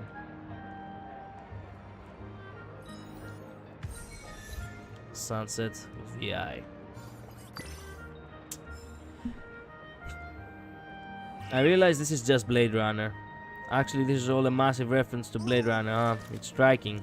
The moral of those stories applies here too, in my opinion. You mean in this specific mission? I haven't seen the... Wait a minute. In this cameras eat first aids, fancy plating and a chromatic setting seem more likely to satisfy a phone's appetite than the actual meal. And parts of the Karkin restaurant chain, the flowers, easels, and paint scans lays the place for a sophisticated artistic vibe. Welcome to Kraken's Tavern. We offer unlimited fresh seafood daily, caught and served on demand. I guarantee it'll be your liking. I've got a question for you. You were once a fearsome sea monster, yet now you're running a tavern. How do you manage such a successful career change? That's easy peasy. Just remember this business philosophy. Kraken is made of soy sauce, spices, and all things delicious. Welcome, welcome. What can I get you? That's his voice? That's not the voice I imagine him to have. In Plan Arcadia. Oh, I see. Well, I have never watched the entire movie of Blade Runner. I have only watched the second... From the new movie, I have watched only half of it. Replicants are alive too. They can be every bit as human as humans. What is human? In these kinds of stories, the answer isn't mere flesh and blood. It's an idea, an essence, I guess. But then, you know what You know what kind of dread I have? It gives me a little bit of the vibe of the dead internet theory, you know? Like, if you are to say that they are living beings that are actually existing and that is undisputable, okay, nice, that is really nice. But the real question then is, who is human anymore? A real human. You know? Like, we reach a point eventually where we realize that there are no more humans, only creations of humans. So, yeah. The old and new movie are actually really thought-provoking. I have never bothered with the old. I have bothered with the new only because of all the memes, and in all honesty, it is a very, very depressing movie. That's why I couldn't watch through through it in one sitting, and I only watched half of it. Eventually I will catch up on it again, but yeah, it is indeed very thought-provoking, and that's why it needs its time. Wait a minute, that outfit's so familiar. I'm sure I've seen it somewhere. Yes, how could I possibly forget? Why don't you tell me who I think I am? You flatter me, my dear guest. Is there anyone in Arcadia who doesn't know of the great baseball raccoon? I'm the one at fault for not recognizing you at a glance. My mistake, truly. Have a taste of the seafood I caught myself. It's a star dish of the mentioned city, and it's been topping the must-try list for decades. I guarantee you it's delicious. I'm not sure about entering a shop run by a monster, but aren't you a great sea monster yourself? Do you see these magnificent tentacles? They were born to summon the tides, and they are second to none when it comes to food. But it's actually a bit embarrassing that I don't actually know how to command the tides. Every time I go to the sea, only one thought comes to my mind, and that is to bring back the absolute best ingredients for my customers. Maybe I don't deserve to be called the sea monster at all, huh? But that's okay. I'll dedicate myself to the art of cooking and strive to become the most popular shopkeeper in the mentioned city.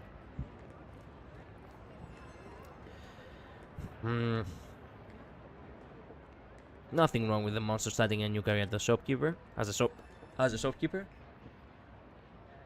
Sometimes my guests will talk about my past, speculating that I was once the great and fearsome sea monster who ruled the cosmic seas. The rumors brought in more business, and I took the opportunity to win them over with my cooking. Speaking of which, if you're interested, my dear guest, why not try our signature seafood set? Kraken welcomes you with all the passion they have for their work, but their cordial words no longer hold any trace of their former unruly arrogance. You gaze into that pair of eyes. They won't scare you, the sudden sea monster's fear of and longing for the ocean, but now that shines through, it's the confidence and excitement of a shopkeeper showing off their culinary art. I have the signature combo coming right up, and I'll bet my entire career as a shopkeeper that will be a delight for your taste buds.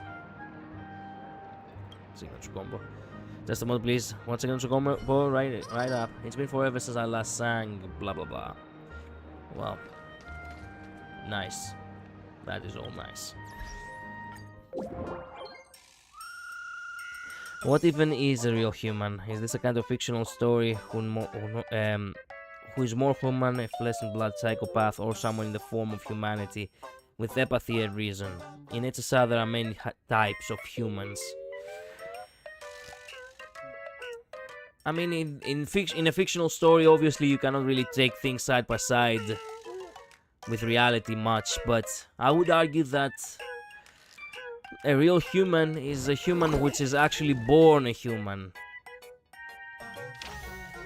The signature dish might be late, but it's definitely not cancelled. According to our investigative reporters, the Kraken has recently completed a long journey and has now returned to regular operations at the tavern. Diners can rest assured their seafood combo will be back at the menu soon. Follow for Bob.com for more Planet Arcadia news. Who's Kraken? Does anyone have Kraken's contact info? I'm 67, born warm-hearted guy. No house, no car, just tempted a lot of potential. We can build our future together. Man, fuck off. Who's this soft boy? 1965 born soft boy.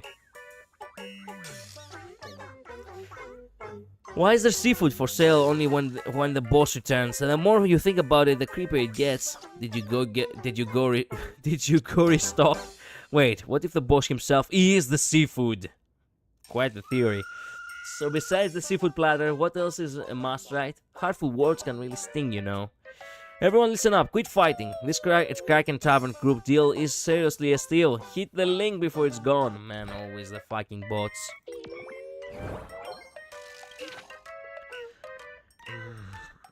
Everyone, welcome to our new members, Bruce, Tiger, all hands in deck, everyone welcoming time. Why are you pinging New Forbo twice? That New Forbo has such a unique name. Hello everyone, I'm Bruce Furley. I'm Tiger Furley. We share an account, it's all us. All hard and hit those monthly tigers. Live in harmony, big one family. What did it say?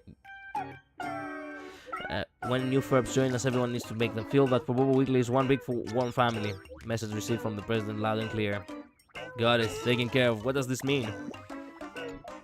So the presidential area has been tidied up too.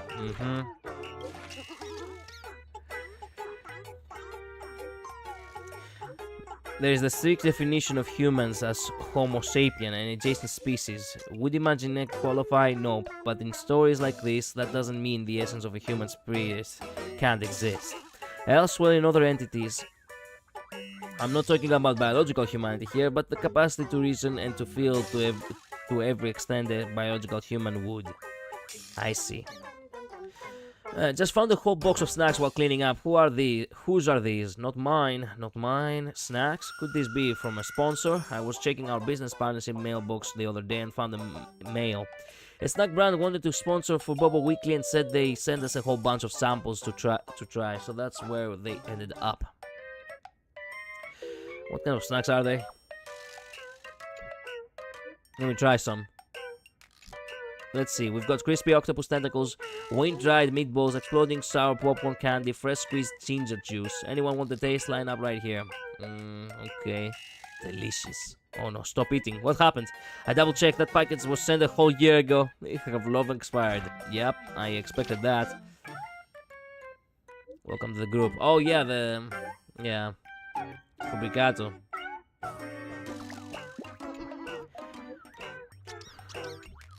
OMG, another herb on the chat. Fabricato is such a cool name for Bill Kraft, someone legendary colleague who knows all the mates and gonna create his whole team. I'm so hyped. For population is booming. 10 minutes later. Full Blix chill. You're gonna scare the new guy away. Don't leave. Come back. The new Forbo is kind of quiet. Maybe he's an I-ferb. Probably not an I type. Personality test time. Maybe we should have everyone take a 16 type for personality test so we can get to know each other better. Well, he's a ghost Forbo. Think of him as the hidden staff of Forbobo Weekly. Since he's a ghost member, he probably prefers lurking in the chat anyway. True, if that's how it works. Can I go ghosting too the next time someone posts a work assignment? And who exactly are you expecting to do the heavy lifting? Okay. What is this? Terran Dimension City, another Idol Falls victim. Victim? I just reread the headline. I'm a bit scared to open it, so please take a look yourself. Sure. This one probably is one of the bigger side quests. Most definitely is. The Millennium Killer. Actually, I wonder.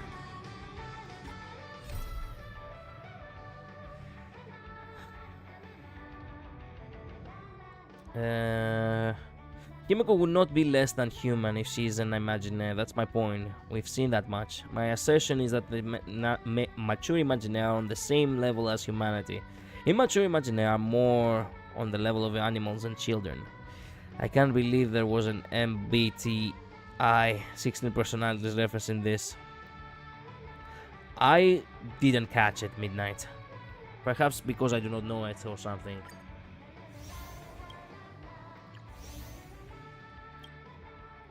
Oh my god, I still haven't actually done any of the side quests on this from the first patch. Now I'm going to the Millennium Killer. I thought I was done with all of these. Oh, I'm so cooked. I'm so cooked and we only have half an hour left. Well.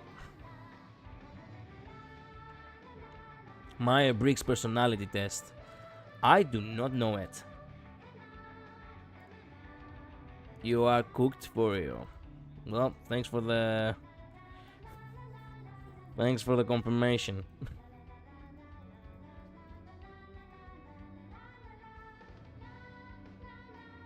Yep. This is the first time I've seen this personality test. It is what it is. Well, we keep going as far as we can. I'm not even sure when exactly the game resets. Yeah, okay. You wanna know the sad part? We haven't even farmed that many Stellar Jades anyway.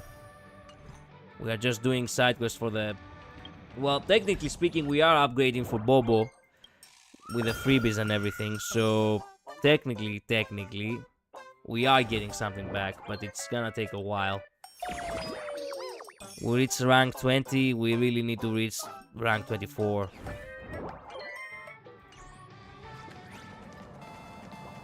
What's going on? Why are there so many people crowded around this bridge? Give me a sec, because I really need a glass of water or else I'm gonna die. So these are the things I can't do for you. I know, it's okay, Midnight. I don't mind that. I just wish that I had...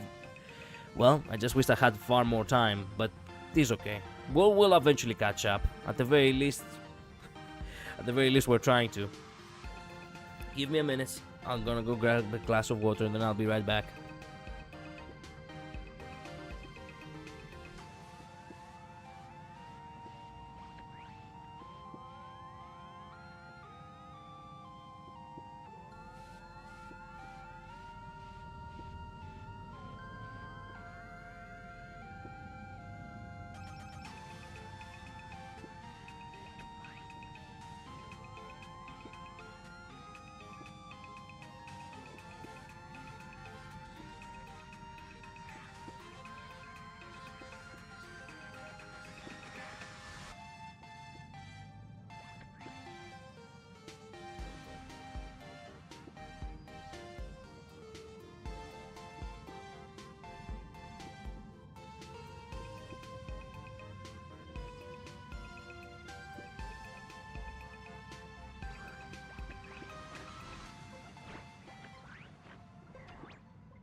Okay, I'm back. Give me a sec. There we go.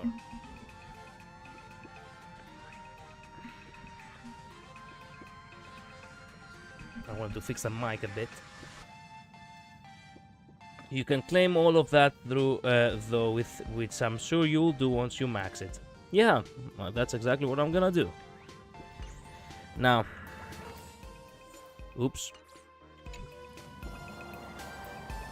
Miss Joy, please hang in there. I'm sorry we failed to protect you. Don't worry, this pretty little bridge isn't that easy to kill. As the idol with the strongest foundation above ground, do you really think I need protection? No need to beat yourself up about it, sweetie. What the hell? Why are you talking to a bridge? Did something happen?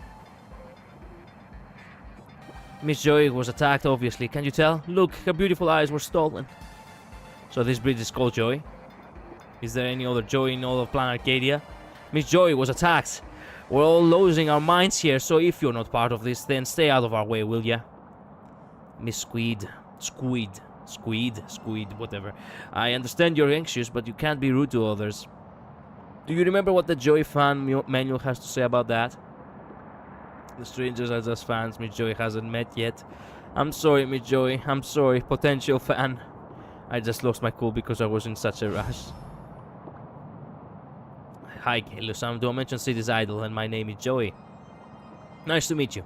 Well, it's not quite our first meeting. You actually passed on me when you when you first arrived in Dimension City. I haven't forgotten you now. You know. Are we getting rigged?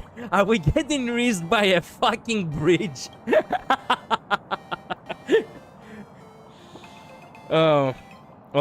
Yeah, this one. What is this one? And how long is it actually?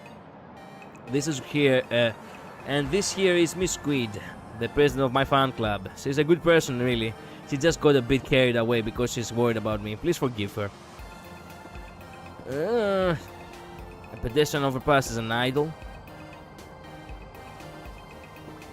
Whoa, not just any idol, but an absolute heavyweight. Absolute heavyweight. Don't you talk about me like that. If anything, I'm the idol least likely to flop. It's kinda longish. Excellent. That's how I like it. That way I will never catch up to anything. As much as I'd love to make you my newest fan right here and now, I was just attacked and the culprit stole my eyes. I haven't the foggiest who did it. Foggiest idea who did it?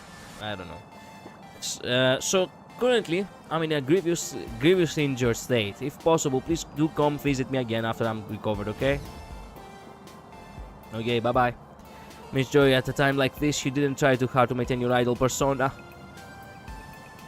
I think it's a big I think the big four quests are all kinda longish. Excellent. I'm Mijol, and I'm a Genesis doctor. Where's the patient?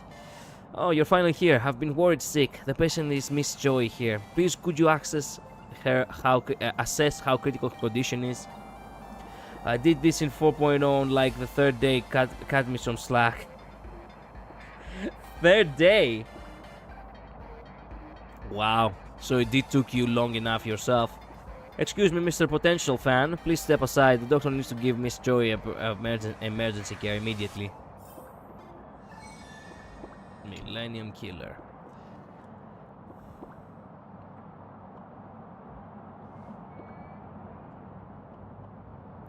How's Miss Joy? How bad is it? The injury itself isn't too serious. The attacker's imagenesis technique was superb. They didn't damage any other bodily structures and just removed both eyes. With some emergency treatment, Miss Joy shouldn't be in any life-threatening danger for the moment. Thank you, Dr. Izzo, but I still feel very weak right now. That's natural. 90% of your witch power is concentrated in those eyes of yours, isn't it? Of course you'd feel weak. Those eyes of yours are usually all your fans pay attention to anyway, right? 90% of your wish power has been stolen. If a human suddenly lost 90% of their body weight, they'd die instantly, and your current situation isn't much different from that. Please think of something, Dr. Izzo. Your clinic is the best in Dimension City. Surely there must be a way to save Miss Joy. I'm begging you, please save Miss Joy. Miss Squid, I must insist that you calm down. I still need you to do something more important for me. Please go back to the fan club and let everyone know that I've been hurt. But that is nothing serious. Tell them to do not worry and wait patiently for my return. I'm counting on you, okay? It took me like 3 or 4 days to complete the main content of 4.0 stories, side quests and exploration, not counting CW and DU, of course. 4 days, oh man. And knowing you put a lot of time into it too. Crap. I really have fallen far behind. I understand. I'll head back now. Miss Joy, you have to keep your promise. You have to be okay. You hear me? Dr. Izzo, I can't die like this. You saw it yourself. There are still so many people waiting for me. In your current condition, your imaginate structure could disintegrate at any moment. If you want to maintain your form, you've got 2 options. Either you find a way ASAP to restore your wish power to the level it was at before you were attacked, or you recover your lost wish power. Neither option sounds very easy. I did indeed, that is true. Yep. Hey, would you look who it is? Attention everyone, I'm Kuchiba, and the Department of Operation Defense will now be taking over the investigation of this case and the crime scene. We expect and appreciate your cooperation. Thank you. Now, Miss Joy, would you mind telling me what happened? Do you really have to cut me out of the scene even though we are literally still there? Miss Kuchiba, to be honest, I'm not too sure about what happened here either. I mean, at the end of the day, I'm just a pedestrian overpass. So people are constantly walking all over me, and it's so... and it's not like I could pay attention to anyone in particular. It was the day like any other day, and I was quietly practicing my new song while watching over the pedestrians crossing me. A masked person approached, but I thought of nothing of it. After all, there are plenty of weirdos around here. But then they suddenly whipped out their drawing tools, you know, those compasses and rulers that artists use to create imaginary stuff, and started waving them at me. After that, everything went pitch black before my eyes.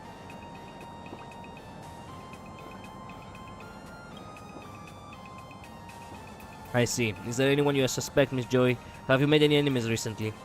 I really haven't a clue. I'm not the type to make enemies, and I'm definitely not famous enough to have haters yet. As for rivals, that's even more unlikely. My niche is super specific. Who could possibly want to compete with me? I suppose that's true enough. In that case, do you have any idea about your attacker's identity? Are they human or imaginary? Any clues about their race, gender, height, build, anything at all would help?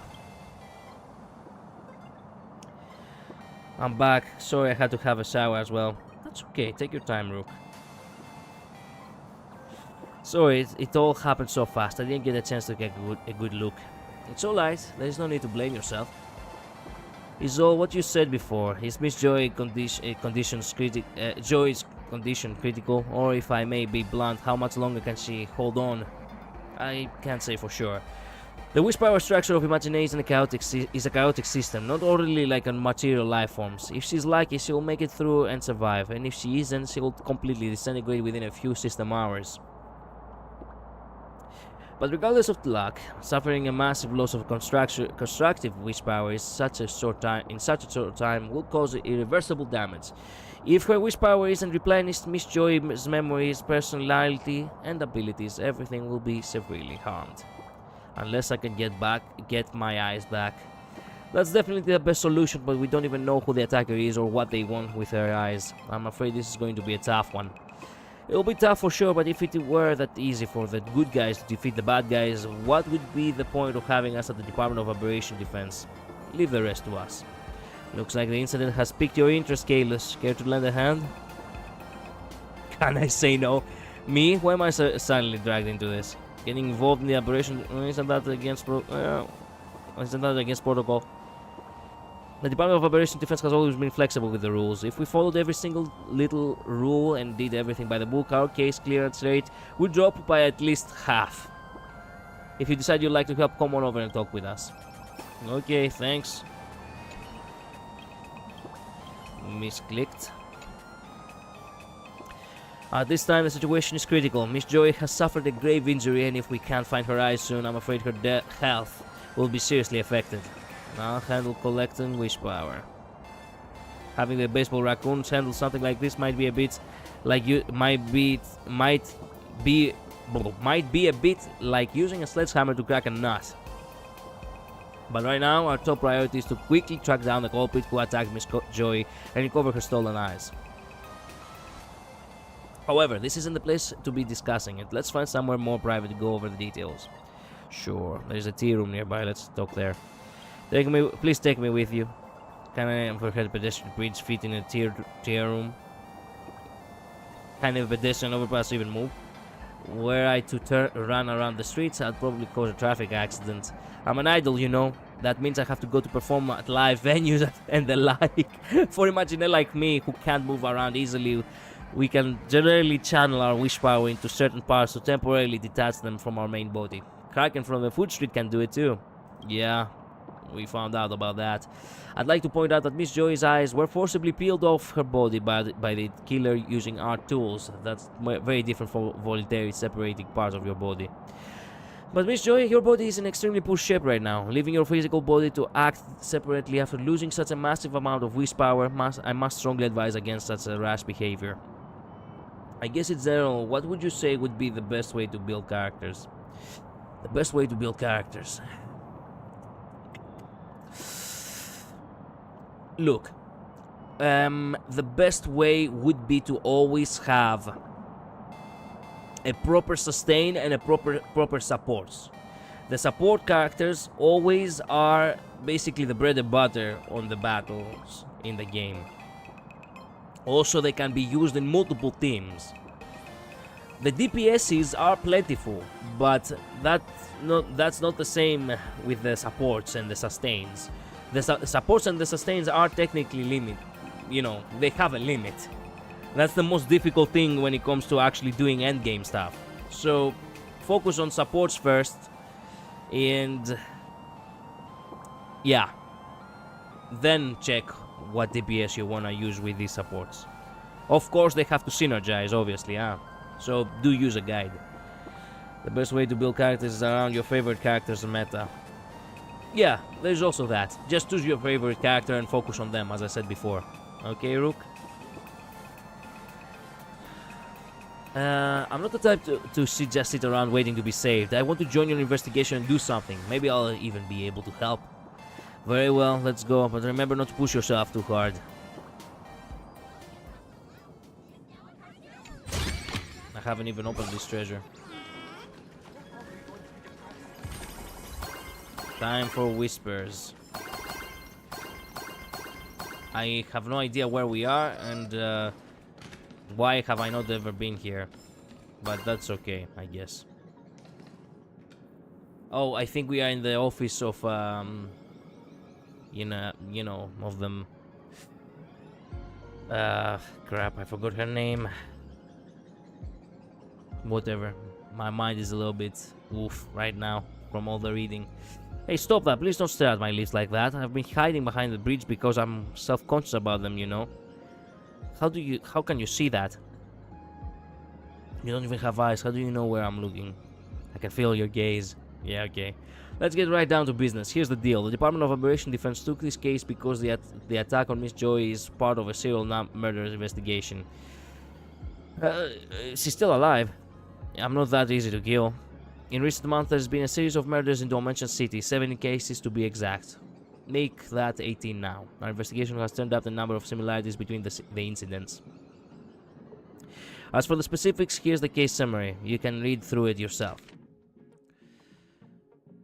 Occupation: streamer, singer, actor, idol. Of course, I knew it. Singer. It's all performers. Actor, streamer, fighter, chef. Okay, we're switching up a little bit now. Fighter, chef, streamer, fighter, streamer, actor. Wait a minute. The cause of deaths are a lot. Found dead in streaming studio, lips missing, no signs of forced entry at the scene. Found dead in a recording studio, specialized vocal organ missing, no signs of forced entry. Found dead in the dressing room, fingernails missing, no signs of forced entry. Found dead in the dance practice room, lower body missing, no signs of forced entry. Found dead in the artist's resting room, ocular structures missing, no signs of forced entry. Found dead in the film studio, horns-like structure missing, no signs of forced entry. Found dead in the living room of their home, luminescent markings on the body missing, no signs of forced entry.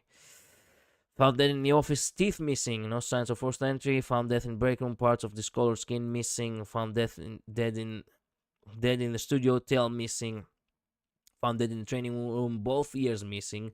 Dead in the living room, distinctive arm markings missing. Expression module enhancement components missing.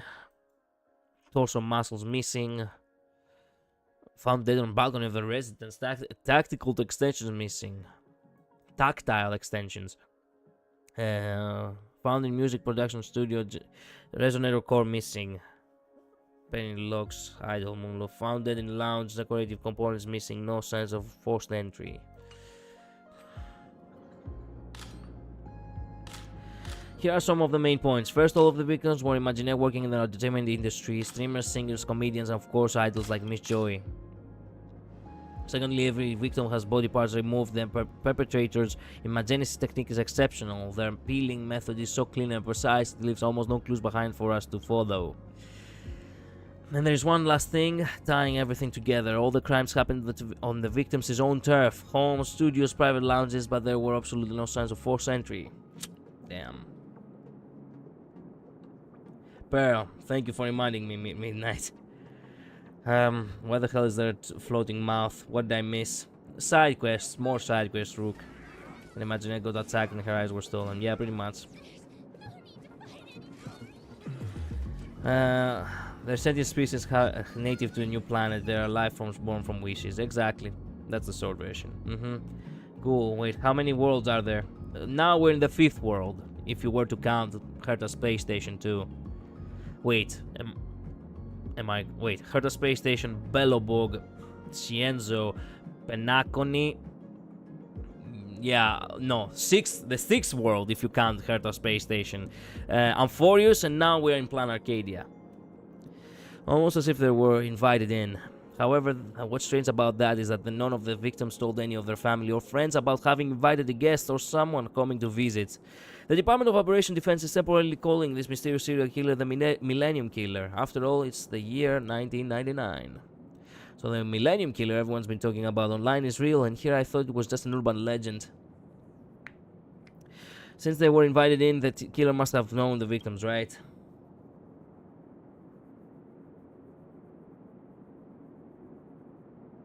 Before the case was transferred to the Department of Operation Defense, the Security Bureau... Nice pose, by the way. The Security Bureau had already investigated along these lines. However, even though all the victims were in the entertainment industry, the circles of singers and comedians are quite distinct with minimum overlap, so there are few mutual friends between them.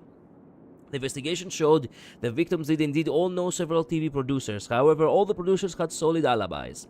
Wait a minute, my case doesn't share any of those similarities with the other cases, right? The culprit didn't come to my house, but attacked me right there on the street. Plus, I wasn't killed, I'm still here, though I'm badly hurt. As for those differences, it's probably come down to a few of your innate traits. The killer can't visit your home since you're always out in public. They can't murder you either because you're a large imaginaire. You're just too tough to kill outright. Talk about a blessing in disguise. However, the killer swiftly peeled away your eyes in public. No witness, including you, could describe any of the killer's identifying features. Such an exceptional yet cruel imagenesis technique could only be the work of the master such as the Millennium Killer. Which is to say, that's also why I concluded that the Joey ambush incident was the work of the Millennium Killer as well. Okay, so why exactly do you need my help? Because the standard way to investigate is too efficient. Now Miss Joy's eyes are missing, and she's in imminent danger of losing her life. I can't gamble her health on future on a slow, steady investigation. So I'm begging you, Kalos, to retrieve the eyes in the true nameless fashion before the Millennium Killer does something to them. Can you do that? No problem. I love helping out. Sounds kind of illegal, so it's gonna cost you extra. Not at all. Perfect. That's exactly what I expect from a nameless. Thanks for being willing to lend a hand. Well then, this meeting is over. I'll leave the rest to you, Kalos. Okay. Aren't you going to investigate with us, Miss Kuchiba? Because of my identity, I can't intervene directly in many things, but rest assured, at least for today, so long as Kalos doesn't do anything too outrageous, security officers all over will turn a blind eye to your investigation. This is all I can do, Kalos. Miss Joy, good luck to you both. I want to get the Penacony so bad because all my favorites are from there. To be honest, the space station was very quick for me, so it shouldn't take too long. Enjoy the ride. It's straight the whole way through. Indeed it is. Even with Miss Kuchiba's inside info, we're still missing way too much information. Since the victims were all working in the entertainment industry, it'll be great if we could consult someone from the industry. Well, aren't you insider yourself? I'm just some small-time idol. How could I be an industry insider? You gotta at least perform at the New Year countdown party to be considered in the industry. Would Sparks count? Of course he counts. This Planetaria's most followed our virtual idol. How is she considered virtual? And her industry prestige is considerable. If she's willing to help. So she is technically a VTuber. Man, fuck off. I have a direct nemesis now. But didn't you just beat her up? Sure, clashing during the Phantasm Games is inevitable, and you don't think she'll hold a grudge and refuse to help because of that, do you? Sparks is not that kind of person, will be fine. Guess I'll have to ask. I'm probably going to play some to be honest. See you next time you stream. Bye, and thanks to the both of you. See ya, Rook. Thank you so much for dropping by. I hope she doesn't hold a grudge. You busy? Need help? If the chat gets interrupted, Sparksy will disappear. Yeah, okay. Don't move an inch. Be there in a jiffy. Are you looking to take revenge? I haven't even said what I need. Are you that proactive? To make it to the top in such a brutal industry, you have to rely on proactivity. My friends have seen it all. They said you were poking your nose around the crime scene in the Department of Operation Defense. Getting into other people's business again, huh? The Millennium Killer case, right? I'm pretty interested in that guy too. Let's discuss the details when we meet. I'll be there in a sec. Sure. Is she gonna jump out of the fucking TV or something? Looks like Miss Parks is already here. Let's go look for her.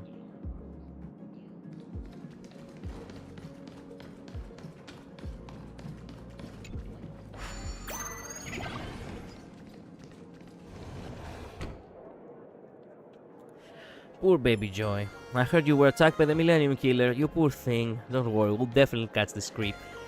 Yeah, okay. Miss Parksy knows about me. I've actually been wanting to collab with you for a while. Yeah, okay. But I was just too busy during the Phantasm games. Plus getting beaten up by this guy, so I never had the chance to reach out. Once this is all over, let's do a collab stream. How come everyone fucking remembers you when something has happened to you? Like... whatever. Thank you, Miss Parksy, but now I can feel myself getting weaker and weaker. I hope I'll live to see the day. Nonsense, idols never die. Yeah, true. I didn't know you had such a gentle side. So why did you come to... well, why did you come to help? It's all from the love and justice of my own heart. If there was an award of Purple Arcadia's most righteous top streamer, I'll definitely be the one and only candidate. It's about the Millennium Killer case. Conspiracy theories are running wild these days, and you know what's the most infuriating part? The most popular conspiracy theory claims that I, Sparksy, am the Millennium Killer. You could be. Look, I know I'm not exactly a saint in my daily life. Yeah. But come on, comparing me to a serial killer isn't... Sorry, hiccup. Serial killer is insane. I'm so mad, but what can you do? Trying to prove your innocence online is pointless. In the end, I just have to clear my name myself. I gotta go in like 10-ish minutes, and so do you. You think so? Wait a minute. We had the change of time though, midnight, right? So I was wondering, maybe I have one more hour maybe, and we haven't even realized. Right? Please tell me I'm right. Please tell me I'm right. Isn't the maintenance starting for you? I do not know. I do know that the maintenance starts at 12 during the standard time. Not sure if it's during the summertime. Maybe. Usually they put up a banner. Let's get down to business, Grey Hair. Did you get an insider intel from the Department of Operation Defense? Care to share? You shared the information obtained by Kuchiba. So, Miss Parksy, got any leads? Look, I'm an artist, not a detective. Don't expect me to deduce any clues here.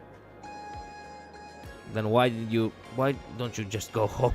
So you're just here for the drama? Oh my, don't be so hasty. Well, deduction isn't my forte. Acting is a required course for an idol. What do you mean? I was just thinking, to kill a pedestrian overpass sounds as absurd as a modern poetry title. If the Millennium Killer is so skilled at imagenesis, they must know they can't actually kill Miss Joy, right? So I put myself in the killer's point of view. Maybe this way I could figure out their motive. I'm an expert when it comes to the imagenesis techniques. I'm well aware that an imagine of Joy's size isn't something I could kill in one strike, but I'm still going to do it. Because after all, I can't really be considered a serial killer. A serial killer is a psycho who kills for pleasure, and killing was never my goal in the first place. I'm not a fiend who takes lives for the sake of it. What I really care about has always been the parts that I peeled. As for their deaths, those are merely byproducts of their process. They only have themselves to blame for being too weak. Usually there's a banner that says that maintenance will start at X time. I know it starts in an hour for me. Okay, so it most definitely starts in an hour for me too, midnight. Since we both changed times, I have 1 more hour. Good. Maybe I will finish some of the side quests. So the killer's going after body parts? That's my guess. I still don't quite get it. What does this mean? It means our dear Millennium Killer might not be a lunatic after all. The way they are peeling body parts from their imagination, it might actually serve a purpose. If there is a purpose, that will make things easier. So the Millennium Killer isn't necessarily one person. Maybe it's an entire criminal organization that operates around the whereabouts of these parts. If that's the case, we should talk to someone who really knows Planet Cage's underground world. Have you heard of Detective Ashvale? Oh, by the way, Midnight, before you leave, because I do know that I do not know if you're actually gonna be able to come back within this 1 hour. I was thinking that maybe I would start the stream at 6 in order to, you know, be able to go ahead and do all the, you know, all the prologue stuff. Get Silver Wolf, build Silver Wolf, and whatnot, which that on its own will take 1 hour. So instead of starting at 7, as I said, perhaps I will start at 6 in order to shave up time from all that, and around 7 start the story properly. You know what I mean? How does that sound?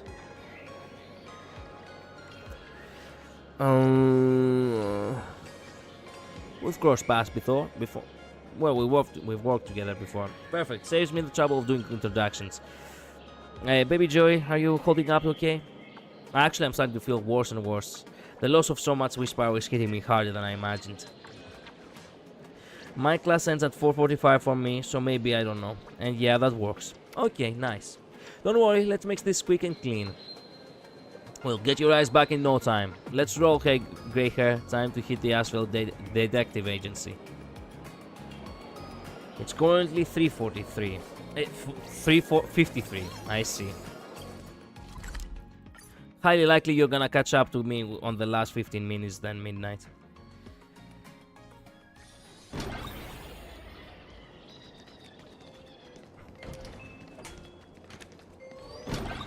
There he is.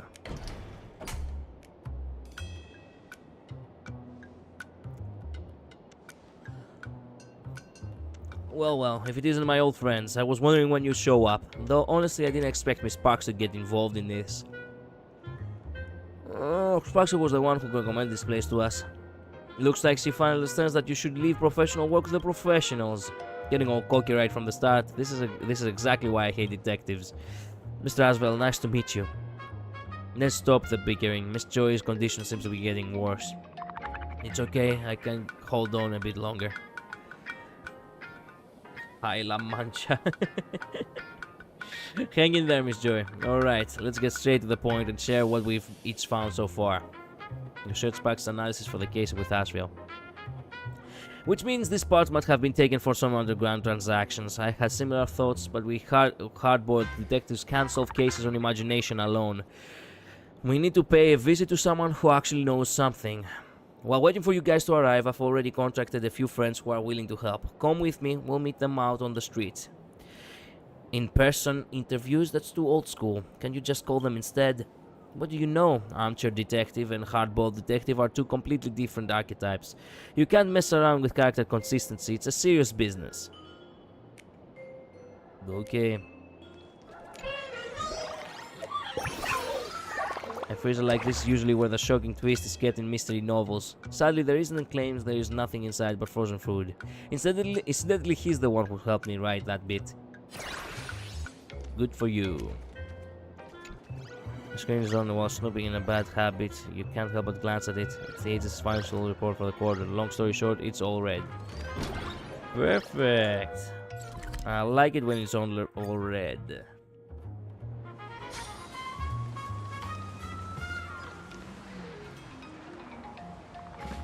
Dobrook, could your occurrence wash away the sins buried in this city?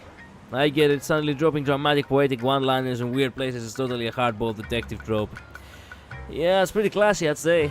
You don't follow his example. Grey hair's already turned into an old grey beard. Don't be like that, Sparksy. Detectives are awesome. Oh my god, she's losing her color. Crap. Miss Joy, if you are not feeling well, you should go back and rest. Miss Joy? Yeah, I'm here. Sorry, I'm feeling a bit tired. I really want to sleep. This doesn't look good. Poor baby Joy seems to be even weaker than before. We need to pick up the pace.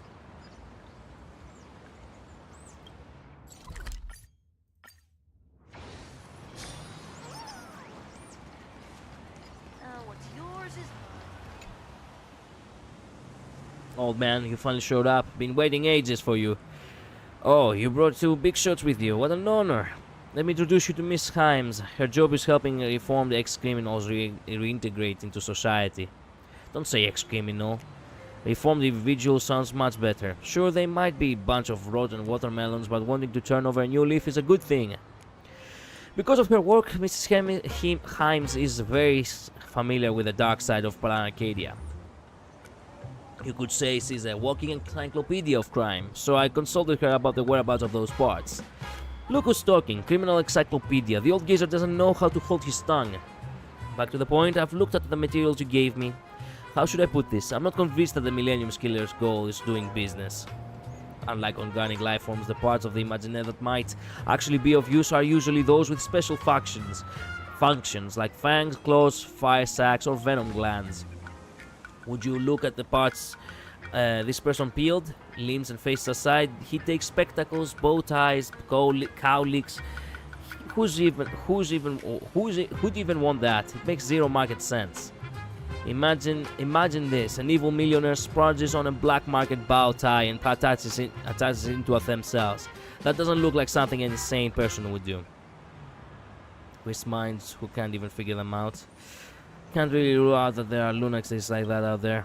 That's beyond me. I only understand greedy bastards, not mentally unstable lunatics. But the peeled parts of the victims contained a lot of wish power, right? Just like our baby Joy, those eyes of hers contain 90% of her total wish power. If they were only after wish power, they could steal, rob, or scam, but committing a capital crime for such a small amount of wish power, they are taking a huge risk for a very little return. So it's probably not for profit. I get what you mean. Thank you for your help, Miss Himes. Of course, hope you can catch that guy soon.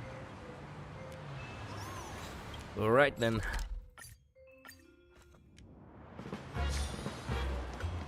Sad time to chat with the other friends. Sure. Mr. Asville, the Millennium Killer won't come after me, right? I'm just starting to make a name for myself. I can't have my life cut short like this. Don't worry, the Millennium Killer won't notice you anytime soon. Let me introduce Lone Freerider. He's been hanging around Overbrook District for years. He is a future superstar. He knows the entertainment industry's behind-the-scenes secrets like the back of his hand, and might give us some leads that even the Department of Operation Defense hasn't picked up on. Hey, Mr. Detective, are you picking on me on purpose? With a mega superstar like me right here, why would you need to ask anyone else about the behind-the-scenes secrets? Come on, don't say that. You're a top-tier superstar and he's a top-tier in the other direction. When it comes to the market, Lone Freerider definitely knows better than you. He's the ultimate grassroots expert. What kind of a compliment was that? Anyway, forget it. I've looked at the list you gave me. There is a very subtle connection between these people. I wonder if you noticed it. Yeah, there is another active segment. Gotta keep things interesting. Every single one of them only rose to fame this year in 1999. None of them has been famous for more than a year. So all the victims were newbies. No, all the victims were late bloomers, just like me. So that guy won't target me, right? Mr. Ashville, you will definitely catch the Millennium Killer, won't you? Cut to the chase first. What do you mean by late bloomer? These victims started their careers way back. Some of them even debuted in the 70s. It was only this year that they suddenly became popular. Actually, I didn't get many fans until this year as well. After decades in the industry as a nobody, finally achieving overnight success through years of accumulated effort and being a late bloomer, such life stories are actually quite rare. And now, everyone on this victim list is like this. Whoa, I'm getting goosebumps. This is pretty creepy. That reminds me, I discovered by chance that the Millennium Killer only takes the parts that resonate most with their audience. People online keep saying my little duck lips are cute. What if that makes me a target for the Millennium Killer? Mr. Aswell, I'm really scared. Will you catch him, right? Don't worry, you won't get hurt. We've got your back. Oops, wrong tab.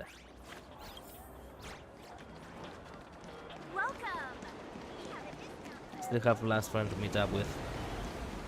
Alright.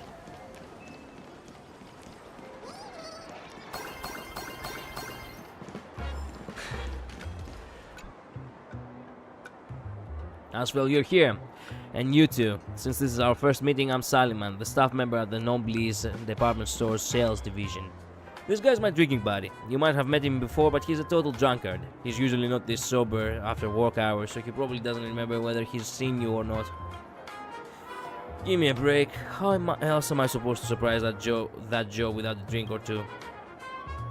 Survive that Joe without a drink or two.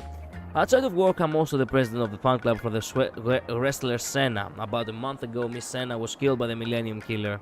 She was an orc, and the part that the murder took from her was her ears. Saliman's been a devoted fan for ages. Maybe he can give us a fresh perspective. I'm definitely an OG fan. I've been following Miss Senna since her first match in 1983. Though all these years,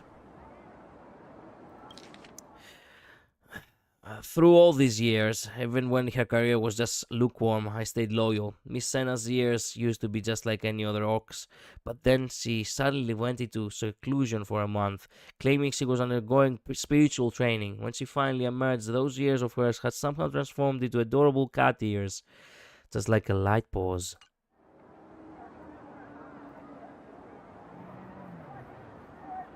Interesting.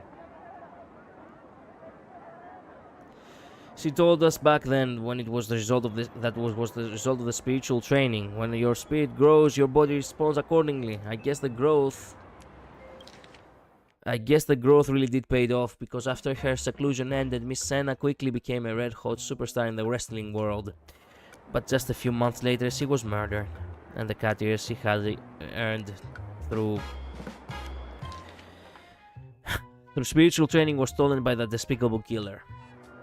Sometimes I feel like this was fate's cruel joke. Could it be that the very training she took to make herself stronger ended up leading to her death instead? It hurts just thinking about it. Don't think like that. She died because someone evil killed her, not because she did anything wrong.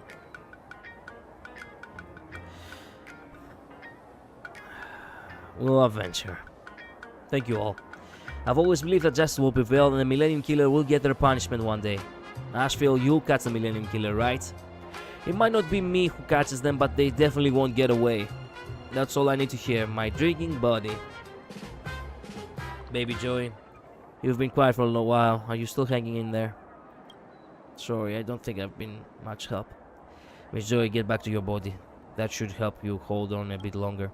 No, I want to stay here. Maybe I can still do something to help. Don't take this the wrong way, Miss Joy, but there is nothing you can do here. Just return to your body. There is no need to put yourself through this pain. Detective, you don't get it at all. Under the bridge right now, Joy's fans are all gathered, waiting for news about her. How could an idol possibly waste away and die in front of her own fans? Sorry, I didn't think this through. Okay, Joy, you should get some rest. I'll protect you. Now's the time to worry about the fun. Okay. Thank you. I'll take a nap now. If I don't wake up, please tell my fans that my eyes are actually the result of plastic surgery. I kept it to myself just to satisfy a small selfish bit of vanity. Such fake eyes, yet they've gathered 90% of my wish power. How ironic.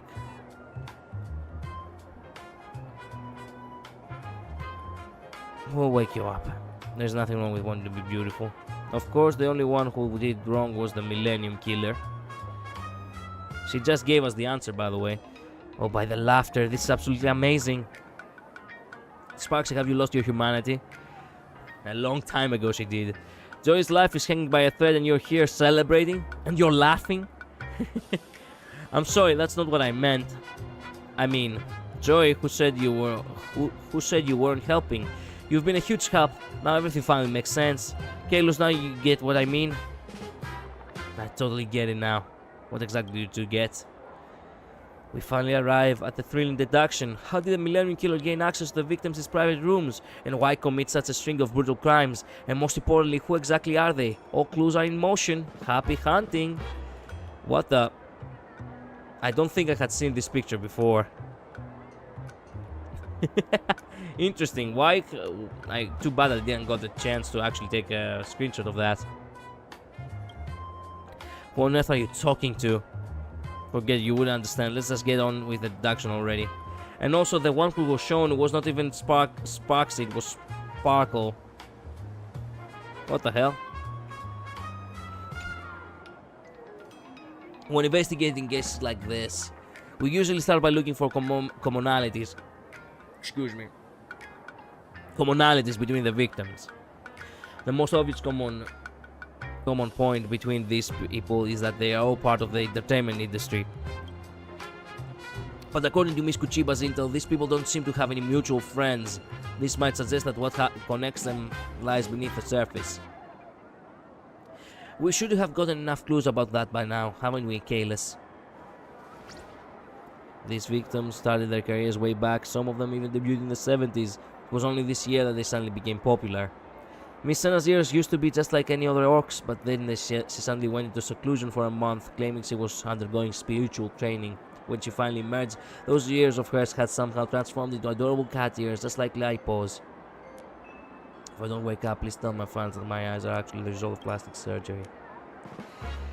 That's right, the clues are crystal clear now. The hidden connection between the victim is... They all imagine. They all had plastic surgeries. They're all pretty famous.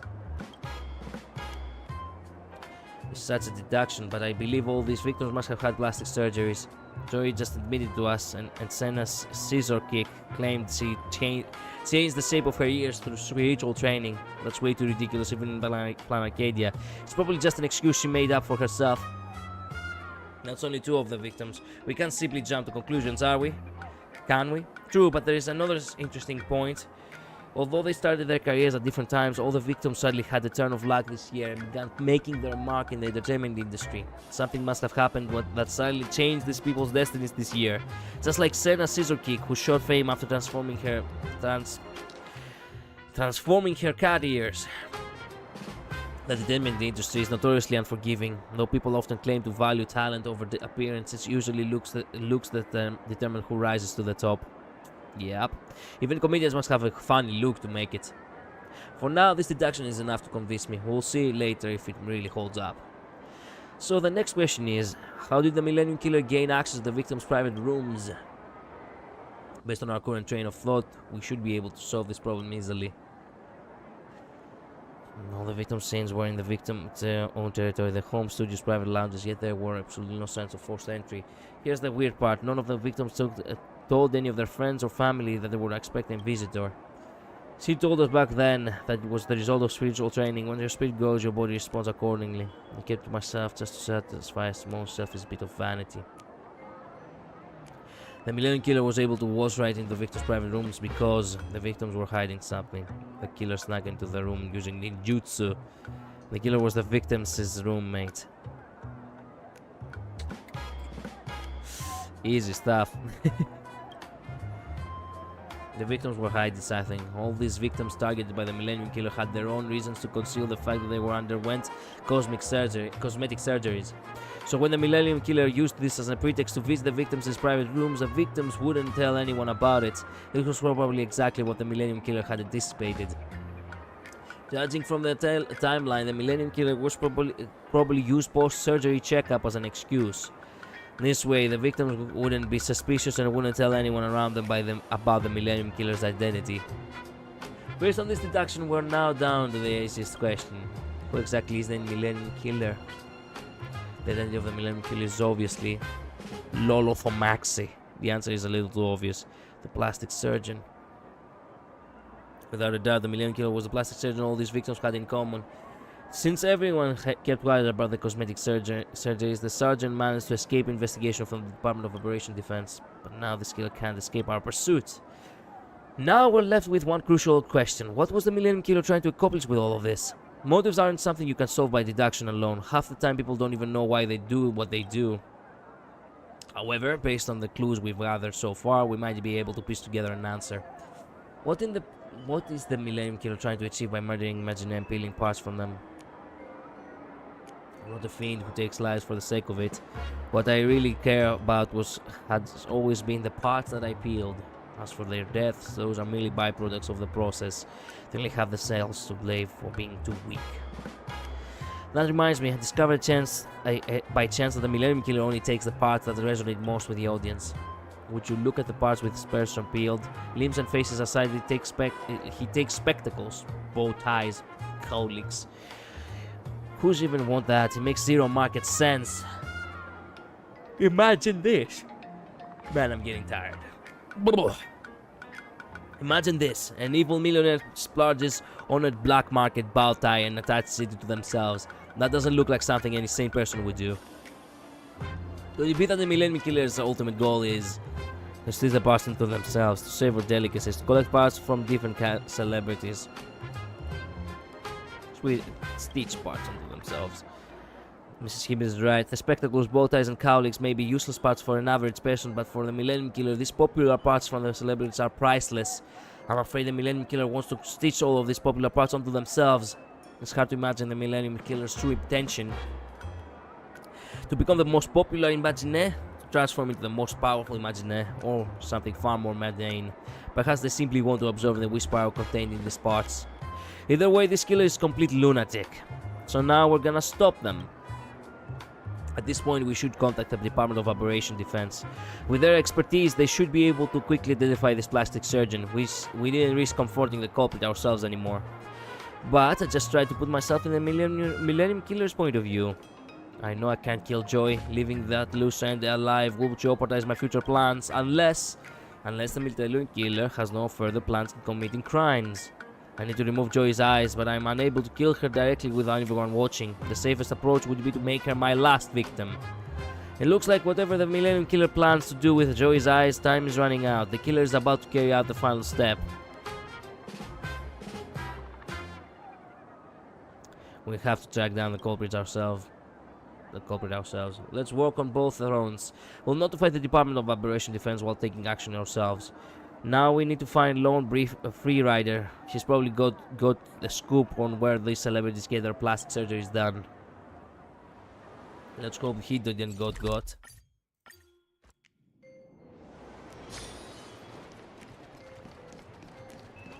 hot, fiery strong, insanely spicy.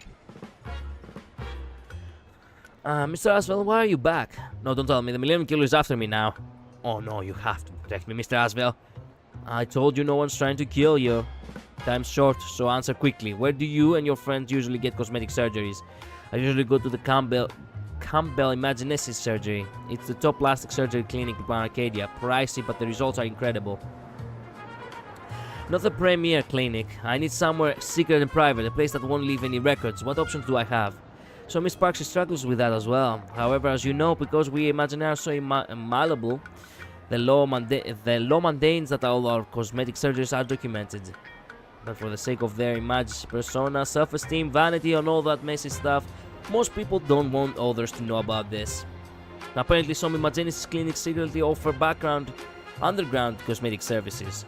Don't tell anyone I told you, but there is a top-rated clinic in our circle. They are highly skilled, reasonably priced, and their legitimate medical services are excellent too. It's called Isol Clinic. Of course. You little fuck. I'm Isol, an Imaginesis doctor. Where's the patient?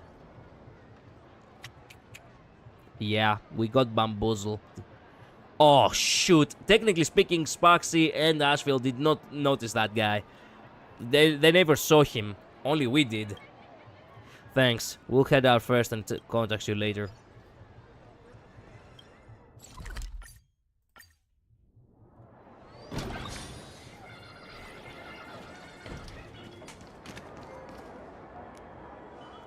Let's split into two teams. One will contact the Department of Operation Defense to organize police forces for their arrest. The other will head straight to the Isol's house. We can't let him escape no matter what.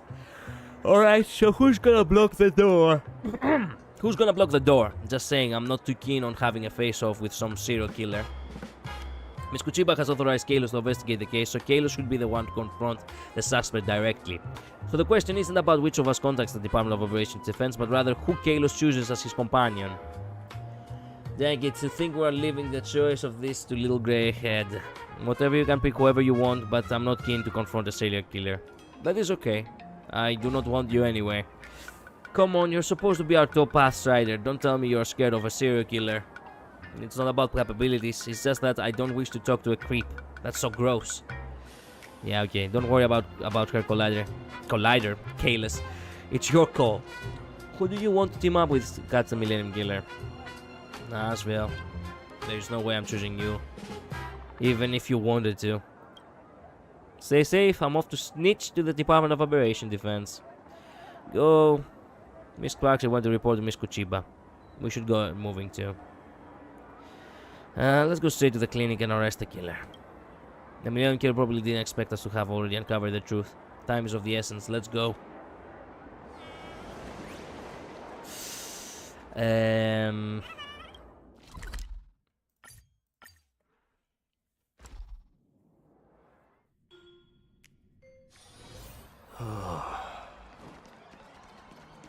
wild wind carries with it the scent of rust.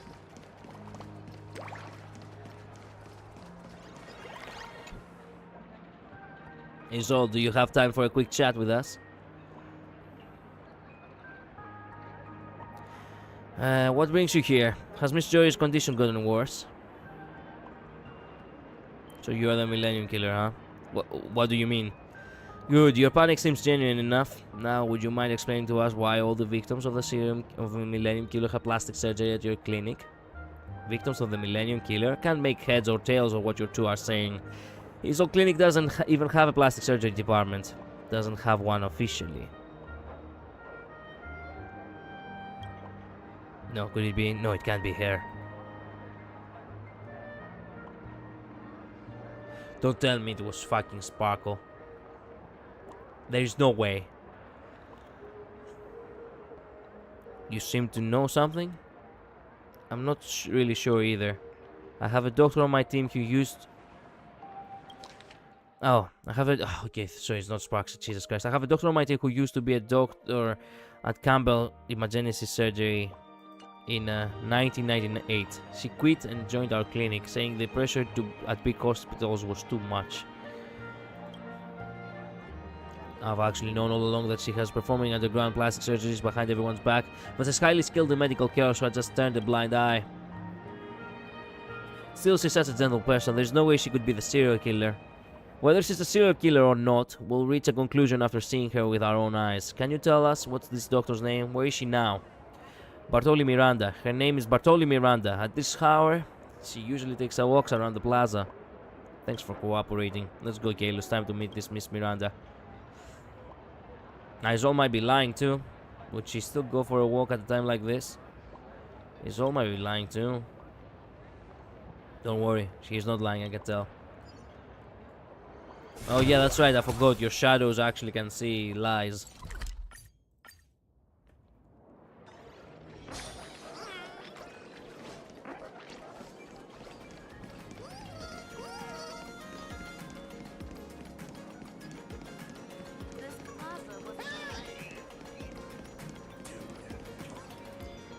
Oh, wow. Excuse me, are you Miss Bartoli Miranda? She's gonna turn her head and she's gonna be all imagine face. I'm calling it right now.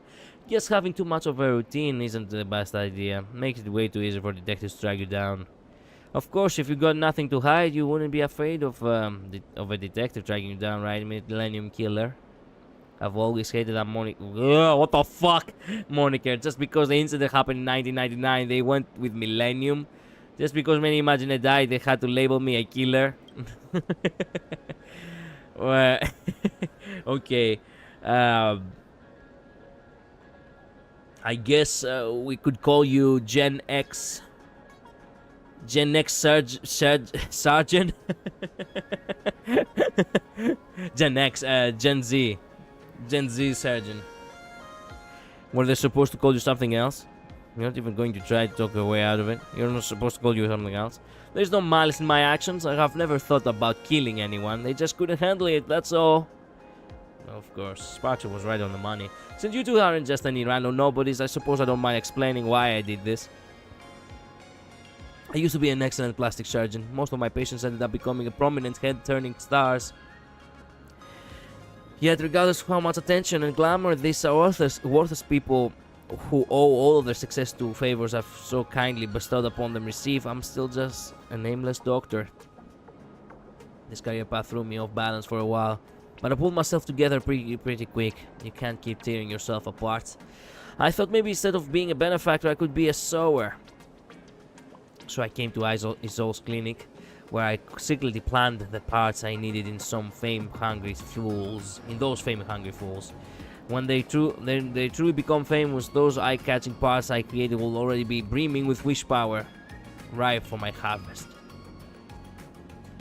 So I've made it clear, I'm not a killer, I'm merely following the natural law of sowing in spring and reaping in autumn. Once the harvest is complete, that is now, I will transplant all these parts onto myself. Doesn't it give you the joy that a bountiful harvest brings? Now my body is entirely made up of the most eye-catching parts in planet Arcadia. In this age where attention is king, I have taken the throne. I crown myself ruler of gazes. I fear neither the Security Bureau nor the Department of Operation Defense, and at least all of you, of all you so-called supplicants, I'm sending godhood, and moral laws cannot bind me. You're just a god-awful. Sending godhood isn't that easy. Yeah, this person's just wrapped up in their own delusions, completely out of touch with reality. Just the reaction I expected. Whatever, I'm not going to argue with the dead. Just stop calling me the Millennium Killer, and don't call me Bartoli Miranda anymore either. I have a brand new name now. Oh, fucking, oh my, Jesus fucking, oh my god, okay, I'm disgusting as shit. I have a brand new name now, a noble title befitting the ruler of gazes, Franken Official. Oh, disgusting. What an ugly appearance. After killing so many Imagineers, this is what you cobbled yourself together into? Do you actually think this looks good? Mock me all you want, I shall grant you forgiveness through a merciful death. There's just no reasoning with a complete lunatic. Get ready for battle, Kalis. Behold my power, mighty wish power. Indeed they have. Yeah, I can fear. Ugh, disgusting fuck! Always targeting the girls! Man, I get the feeling that this is actually deliberate at this point. I genuinely do believe that. Let this place witness glory. Burn it up.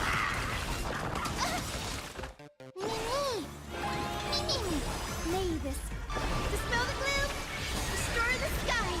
I can't die. But trust things. We can do anything. Forever do it.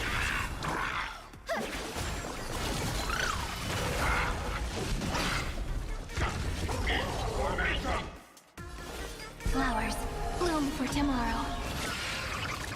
This is being in sync? As we've written. The future is bright. Show me the way.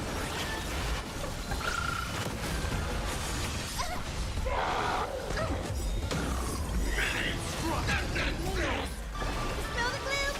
Restore the skies. Forever do it. Memories waiting to be woken up by a shooting star. Remember me with love.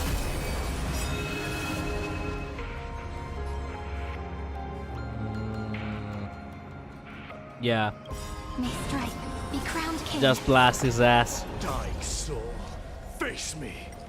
I allow you to accept your punishment. Why does it feel like like I'm losing control of my body? Of course you're losing control of this shitty body of yours. Be crowned king. Fury upon you. No, wait, the Whisperer is rejecting me. Can't be. I was so close to ascending to godhood.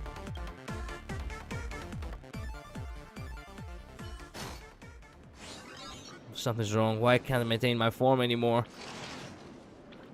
Why is my whisper structure collapsing? Impossible. My Magenis technique is perfect. I feel terrible. I can't die here. Wow. One with the stars. One with the oblivion, actually. Oops, I think we went a bit overboard. What happened? I guess this patchwork monster couldn't maintain its form in the end. I'm no Imagenis expert, so I can only offer a rather basic explanation. While the Imagine are intelligent beings, they resonate with all traditions of art. You see, when it comes to art, it's all about knowing what to emphasize, balancing detail with brevity. If a painting, novel, or song tries to emphasize everything, then it's essentially the same as emphasizing nothing at all. Similarly, if an Imagine's entire body was made of the most eye-catching parts, they end up like this Frank, what's her name, unable to maintain their form. Just a few hits with a bat, and they're turned into, well, this. Did you know? These Whisper are the smallest units of Whisper power in Planet Arcadia. Oh, really now? She's really returned to her most basic form. What a perfect ending, huh? I guess. But that's definitely not a good ending for us. Now that she's dead, there is no way we can face Miss Kuchiba. Don't worry, you were just acting in self-defense. You didn't do anything wrong. Well, nice timing. Perfect. Talk about having impeccable timing. Sparksicle managed to dodge that final battle.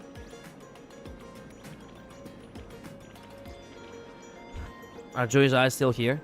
Don't worry, Miss Joey's eyes are fine. I was quick on my feet and managed to keep them safe before Miss Miranda disintegrated. Let's return them to Miss Joey together later. Good. This is the diary we found during our search of Bartoli Miranda's house. This person's mind is twisted to a bone-chilling degree. Sentient beings have a pathological craving to be seen. It's not just the Imagine who live off attention. Carbon-based and silicon-based life forms are the same. They scream and shout when they are angry because they want to be seen. They sob quietly when they are sad because they want to be seen. They go on TV, star in movies, sing, debate, and govern, all because they want to be seen. I want to be seen too, but there is a fundamental difference between me and most people. Most people want to be seen, while I should be seen. The world ought to look towards people like me, not the fleeting idiots paraded across television screens. Back in 1986, when I was still a medical intern, I helped develop the STORA protocol for treating narrative structure fragility in Imagine. Newspapers hailed it as the greatest medical advancement of Planet Arcadia's second millennium. If you ask, it should have been called the Bartoli Protocol. Stoner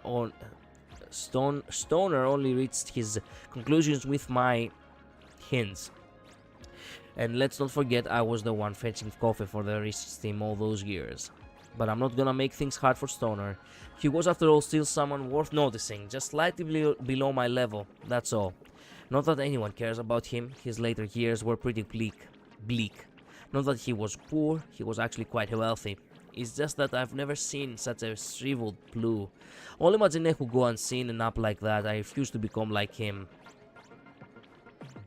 All Imagine who go unseen end up like that. I refuse to become like him. I'll reclaim what's rightfully mine, and there it is, the warning. That's why I was checking the clock. The game server will be down for maintenance at 2026 of April 2022, 1 AM UTC +3. Trailblazers, please plan your game progress accordingly. See the official notice for details. Thank you so much. I will reclaim what's rightfully mine. I will take back my rightful place at the center of attention from the hands of those fleeting fools.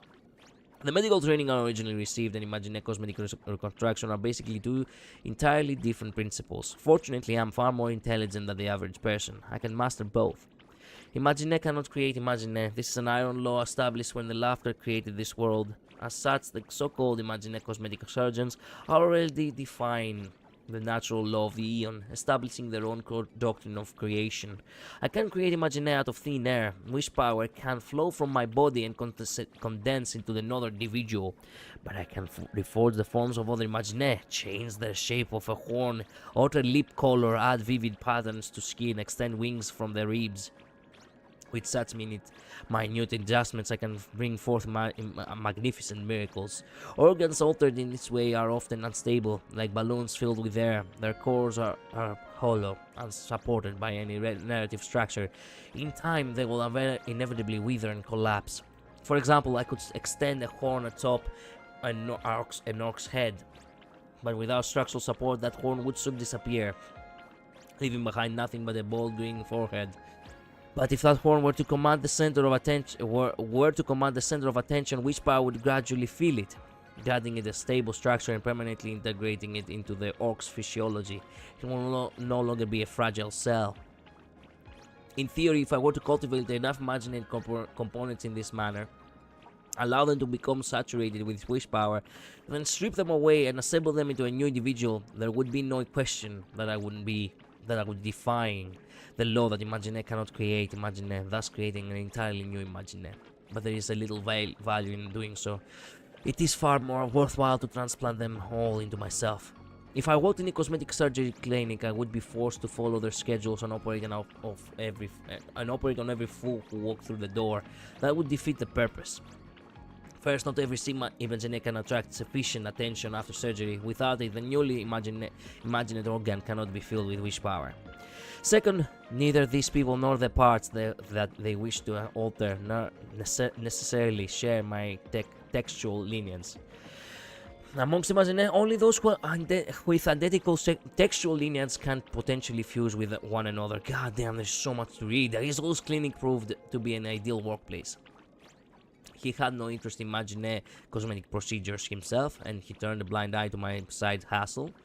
So she knew. This gave me the freedom to seek out my own clients, individuals prominent enough but not too prominent, and compatible with my textual lineage. This is a long-term endeavor. One sows in spring and reaps in autumn, and now's the time to sow. My first crop has already taken the bait, a streamer named the Embervox. A plug who does beauty content long languishedly in obscurity, until I told her she needed more attractive lips. I did not deceive her. She truly did need them. I simply needed them more. Next, I need to plan ahead for the harvesting. I'm thinking if I make a house call under the guise of a follow-up examination, that should lower their guard. When that time comes, I should. The rest of the text has been heavily redacted by the Department of Operation Defense. It is presumed unsuitable for public disclosure. One question remains. When my entire body is covered with parts taken from the other Imagine, I will likewise require vast amounts of wish power to fully stabilize the structures and truly make them mine. So, once all harvesting is complete, I will have no choice but to expose myself to the public eye. That may mean arrest or death. It does not matter. I'm not particularly concerned with how long I live. In the modern age, everyone can gather 15 minutes of fame. I only want my 15 minutes. Wow. Thank you both for your hard work. I also want to apologize for not being able to arrive at the scene in time to provide support. It's alright. It's not like they got hurt or anything. Don't go around forgiving people on others' behalf. But of course, neither of us was seriously hurt. We should apologize to Miss Kuchiba for failing to capture the Millennium Killer alive. Don't sell yourself short. I've also made some. Come on, you two. Cut the pleasantries already and go return those eyes to Baby Joy. Hard-boiled detective.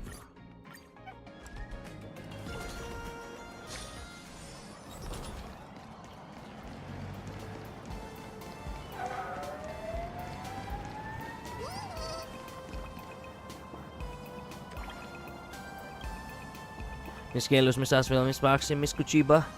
Everyone's here and I've got my eyes back. That means you successfully caught the Millennium Killer. I wouldn't say we caught her, but in any case, we won't get any other chance to harm her. She won't get another chance to harm anyone. Thank you for saving me, and thank you for bringing justice to those innocent Imagine victims. Even if the culprit is brought to justice, the damages she caused cannot be erased. Many people have lost their families and friends, and many others have lost their idols. These wounds will take quite some time for everyone to heal, I'm afraid. Some wounds never heal.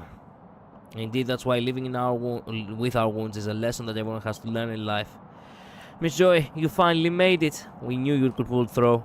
I really thought I'd never see you guys again. I missed you all so much. I missed you too, Miss Joy. Oh, maybe we can never stop evil from troubling kind people, but at least today we saved a glimmer of hope. Oh my, doing good deeds once in a while actually feels pretty nice. Maybe I should try it more often. Yeah, okay. Thank you all for your assistance. The Department of Operation Defense has also provided you with the bonuses in recognition of your outstanding contributions to the Millennium Killer case. Awesome. Getting paid for doing good deeds. I'm feeling even better now.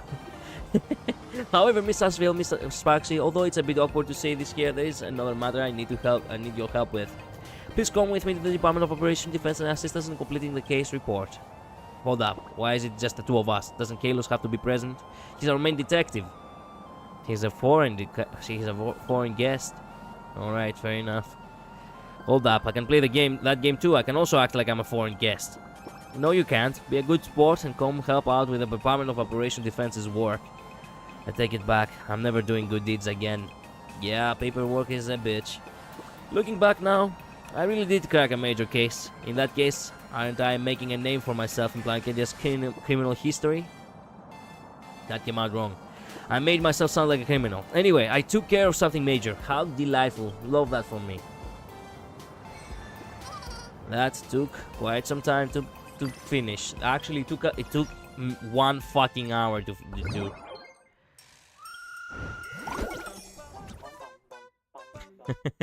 Quite the picture.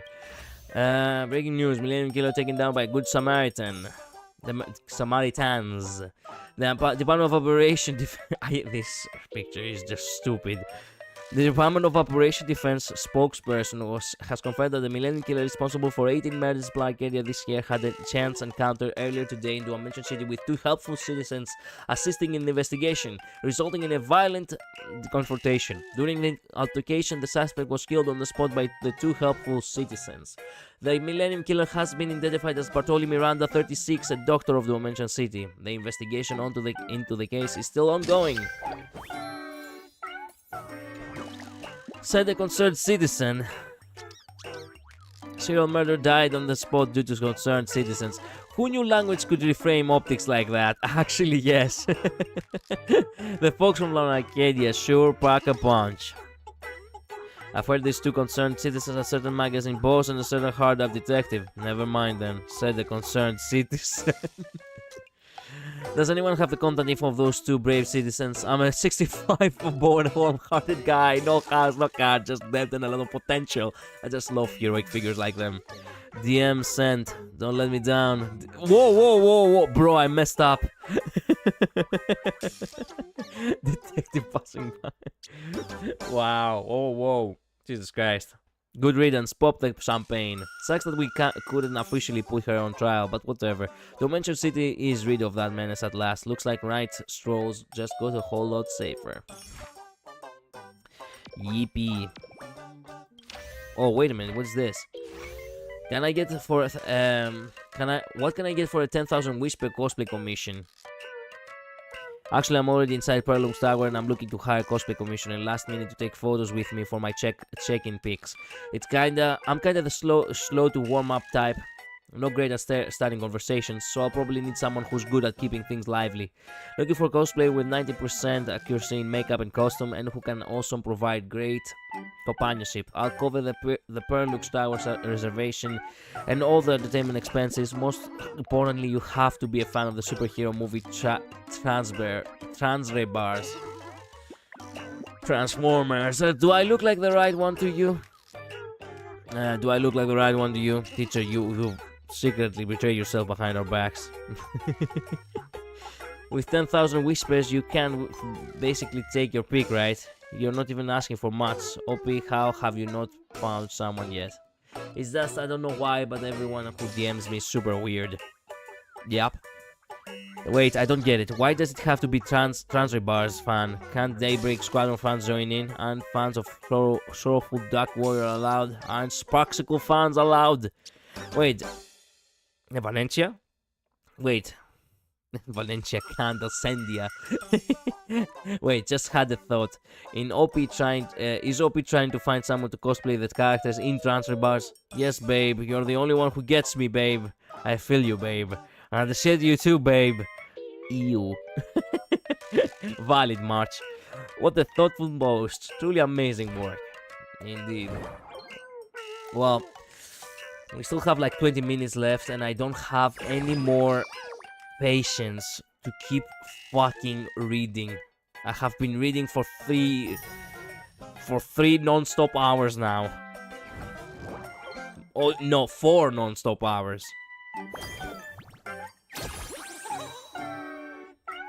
4 non-stop hours of reading. That is something. I'm not gonna lie.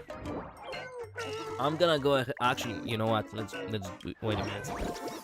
What else is left? The street trends are left, which basically is exploration. That's what we're gonna do for the last 20 minutes. But let's hear you out, boss. We've got a situation. There's a weird post on the Forbobo gossip forum deliberately twisting our relationship with the detective Asheville. They even tagged the magazine's official account president. You need to see this.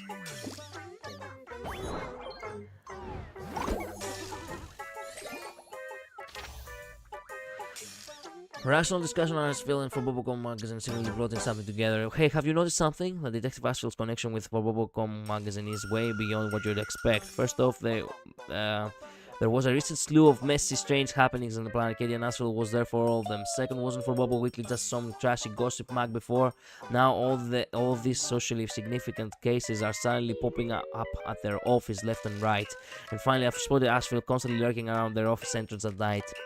Put these 3 things together and think about it carefully, folks. Asheville who? As soon as the OP finished speaking, everyone freaked out and started asking who Asheville is. What does this have to do with Asheville? Administrator, delete this post. So much criminal activity lately. Do Metro City is gonna turn into another Japella at this rate? Come to think of it, you are probably more interested in Asheville. I bet it was Asheville themselves who posted this. I'm not Asheville. Asheville posts from Dovebrook District. Yeah, okay, Detective Passerby. And my address is in Dovebrook District. IP address Dovebrook District. No way, I don't believe it. Forbobo.com official debunk this right now. It's a frame post. I don't read. This is outrageous, boss. What are we actually going to do? Publicly take your stand to avoid trouble. Just post we found out. Ban this kind of fake news immediately. Roger that, as expected of our decisive iron-fisted boss. I'll take down that post from the back end right away. Yup, go fuck yourself. False information has been blocked. Don't believe rumors or spread them, folks. Secretly plotting stuff. These guys are so mean. We have more. It's so weird, boss. A new account suddenly popped up in our work chat and started spamming a bunch of trash ads. It's totally flooding the screen. They talk even more than I do. Even I Foblix can't stand such a low quality content. Trash ads. It's the kind of spam that gets worse if you ignore it, multiplying like crazy. Total chaos, selling anything and everything. It's even scarier than those illicit flyers plastered all over the telephone poles in Dovebrook District before the city beautification campaign. Did the post not see it yet? Hurry up and take a look. Sauce, the chat is getting nuked by spam. 100 people near you are looking for work. Hire faster. Yeah, okay. Recruitment Carnival, reply to T. Job seekers nearby. Your competition will hire faster. Click the T to unsubscribe. What the verb? The unsubscribe thing isn't working. He said 20 more people in just 10 seconds. We are losing our edge. Wait, when did this account with a blank avatar showing? I don't recognize it. Beats me. I thought it was just us in here. I've been reincarnated back to the day of the first trip to Lookout Cloud. The Bullet Worm 3rd Day Ultimate Passage is back. Click the link to our limited rides. Reply T to subscribe. Great. Looks like replying with T. Not only not a subscribe me, but I'll get flagged as an active user. Boss, what should I do? Contact the telecom services. I'll file a report there first. Guess I'll have to wait and see. How on earth do I subscribe? Alright. We do have like a new phone decoration. We could use that now.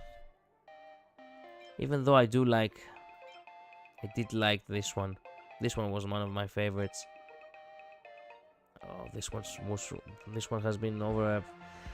This one has been here for over half a year ago. Like I've been using this for half a year.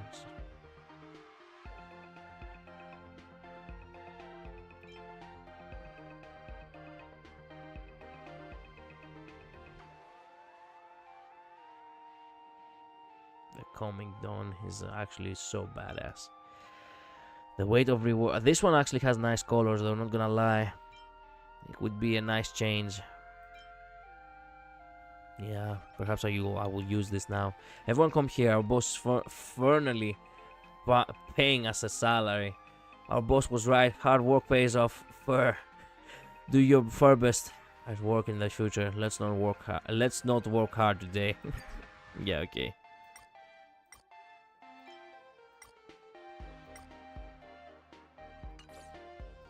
There we go. This one looks all nice now. Alright, let's begin with this street. We have still 10, more or less 10 more places to go. 10 more places, 10 more treasures to find, I mean.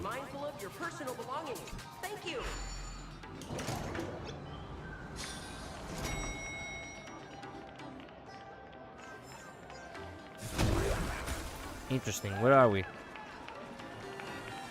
Oh, it's just the elevator from there. Okay.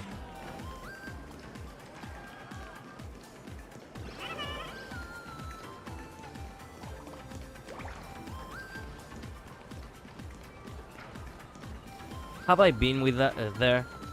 Actually, you know what? I shouldn't probably waste time.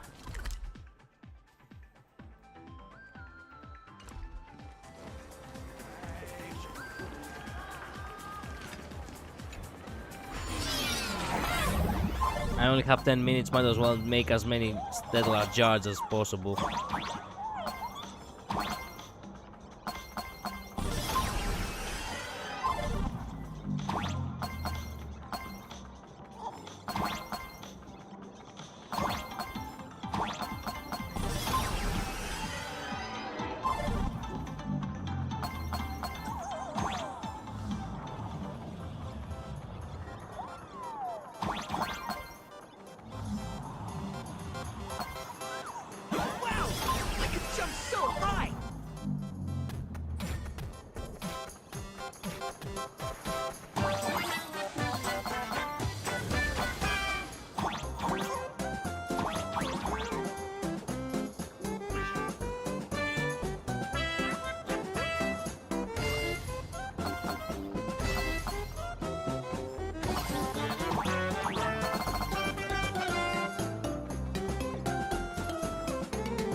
The music does change if I'm sitting on these specific tiles.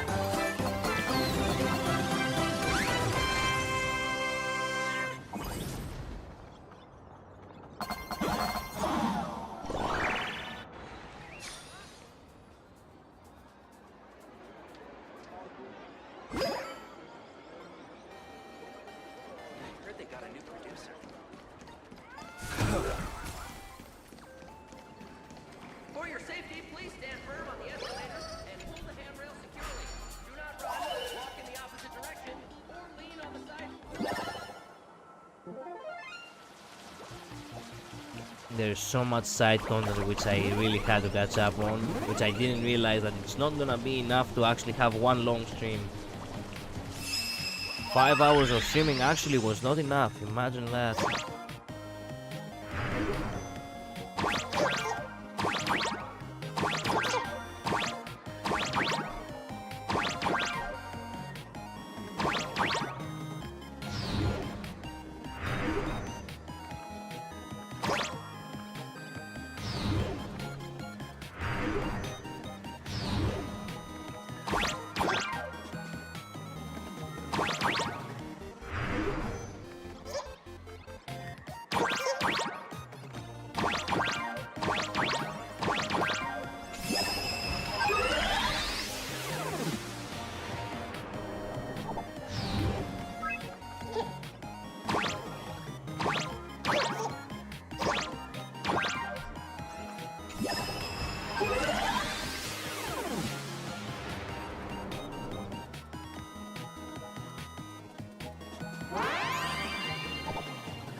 There we go.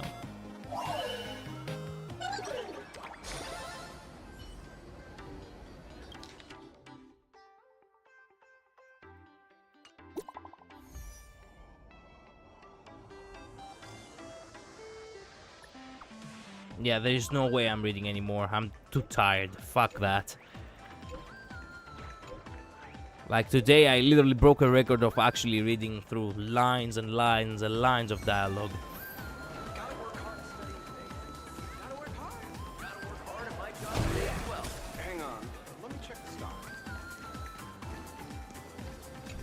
Bus.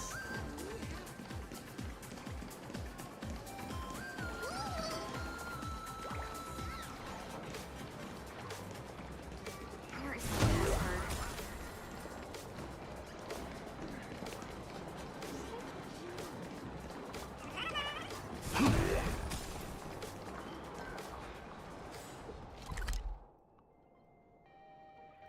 All right. Heard they got a new producer.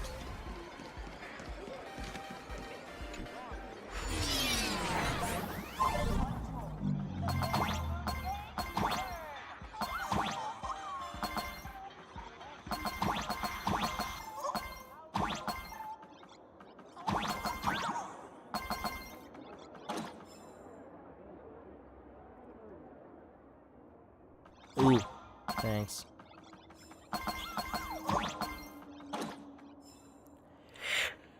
Oh man, I feel tired now. Ooh.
Hello. Welcome.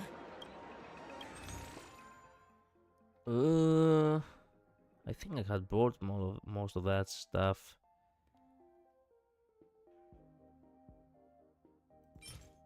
It's not like I don't need. It's not like I need them, but at the same time, why not have them?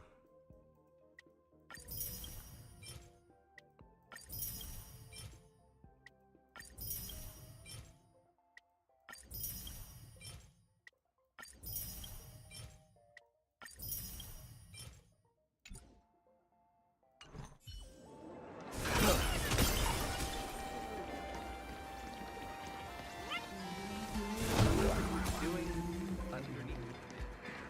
Please support our new single.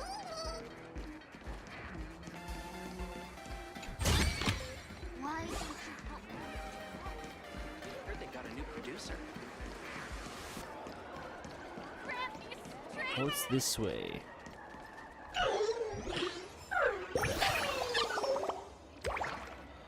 Of course, I forgot you were still alive. For 1 second I read you. I forgot you were still alive. Welcome back, Midnight. Yeah, the stream will, the game will stop. Will shut down for maintenance for in about 4 minutes, and the stream will end soon. You shall not pass.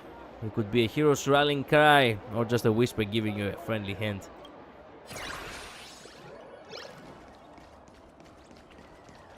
I did finish only this one. How long is maintenance? It's 5 hours. It's 5 hours. So it's gonna be 6 a.m. by the time it's over. Consider it your reward. Yeah, there's no way I'm actually gonna... There's no way I'm waking up at 6 a.m. nor I'm waiting all the way to 6 a.m. I'm just gonna go ahead and actually stream, afternoon tomorrow.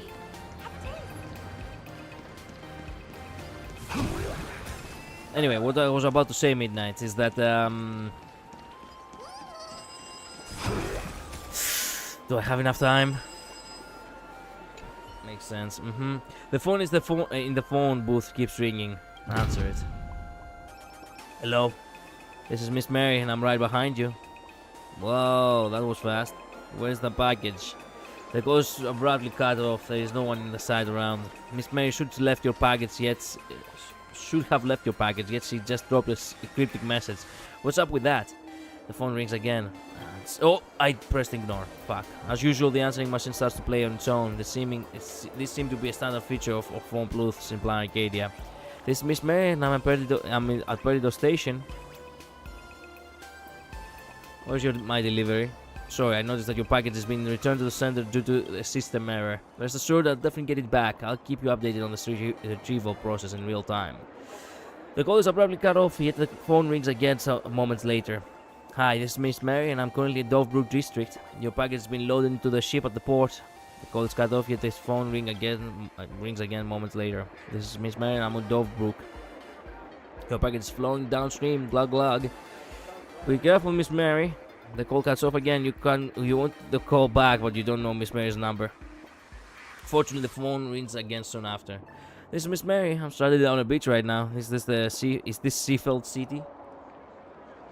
I think I see it. Your package is getting loaded at the delivery station. The truck starts up and hits the highway. The truck goes too fast and it flips over. Oh, it's caught fire. The call is hung up, leaving only the doot-doot of the busy signal echoing for a long time before finally fading into silence. Sorry, this is Miss Mary. Your package is on fire. Thanks for your hard work, Miss Mary. The call is cut off. Here the phone rings again. This is Miss Mary. I'm right behind you. Okay, good. Mary has already contacted the seller about the replacement and compensation, but I think I should still hand it over to you. Mary Express! Right behind you already! Hey, thanks. A pile of ashes, a cloud of dust, one gentle breath, and it all vanishes into thin air. Use it to enhance the relics. After a bumpy ride, all it has left now are memories. Lost light dust. Okay. And with that, we go in onto 4.2 with 103 pulls. A minute, you had seconds to spare there. I know. I am like that. Infiltrate the CEO conference room. Yeah, I can no longer claim. Well, I sure as hell tried. And the game can no longer connect anymore. Well, it is what it is.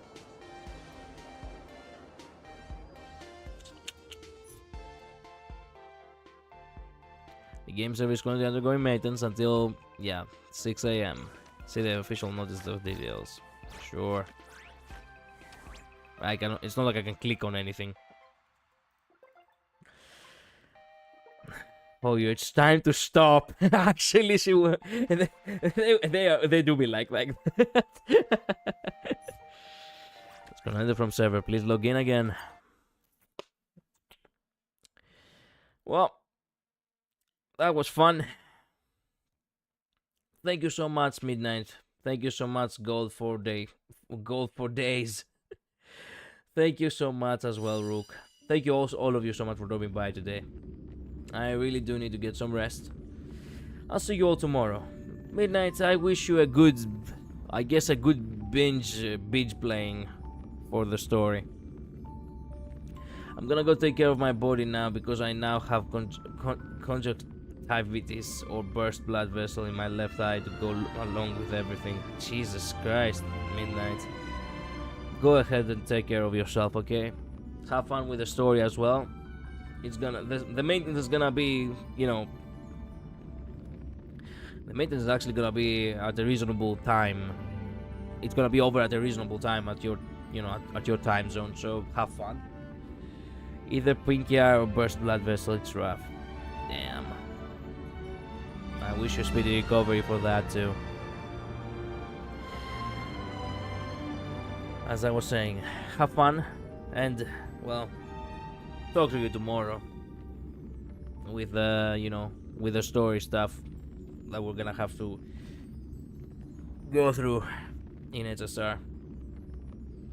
It doesn't really hurt, but thank you. Still, it's not really healthy, so hurting or not doesn't matter. Bye bye. Later. Stay safe. See ya. I'm gonna go ahead, grab some food, do the dailies on my other gacha, and then just plop on the bed and die. I hope it's fun. It's fun tonight and non-traumatizing. We are in 4.2. The last 4.2, it was all about melancholy. It was all about Castoris. So most definitely, with that ominous moon actually coming to, about to collide in Planet Arcadia, obviously it is gonna be epic. I do believe it's gonna be epic. The real question is it gonna be epic or is it gonna be sad epic? What are we gonna go for here? Anyway, bye bye. See you tomorrow. Later.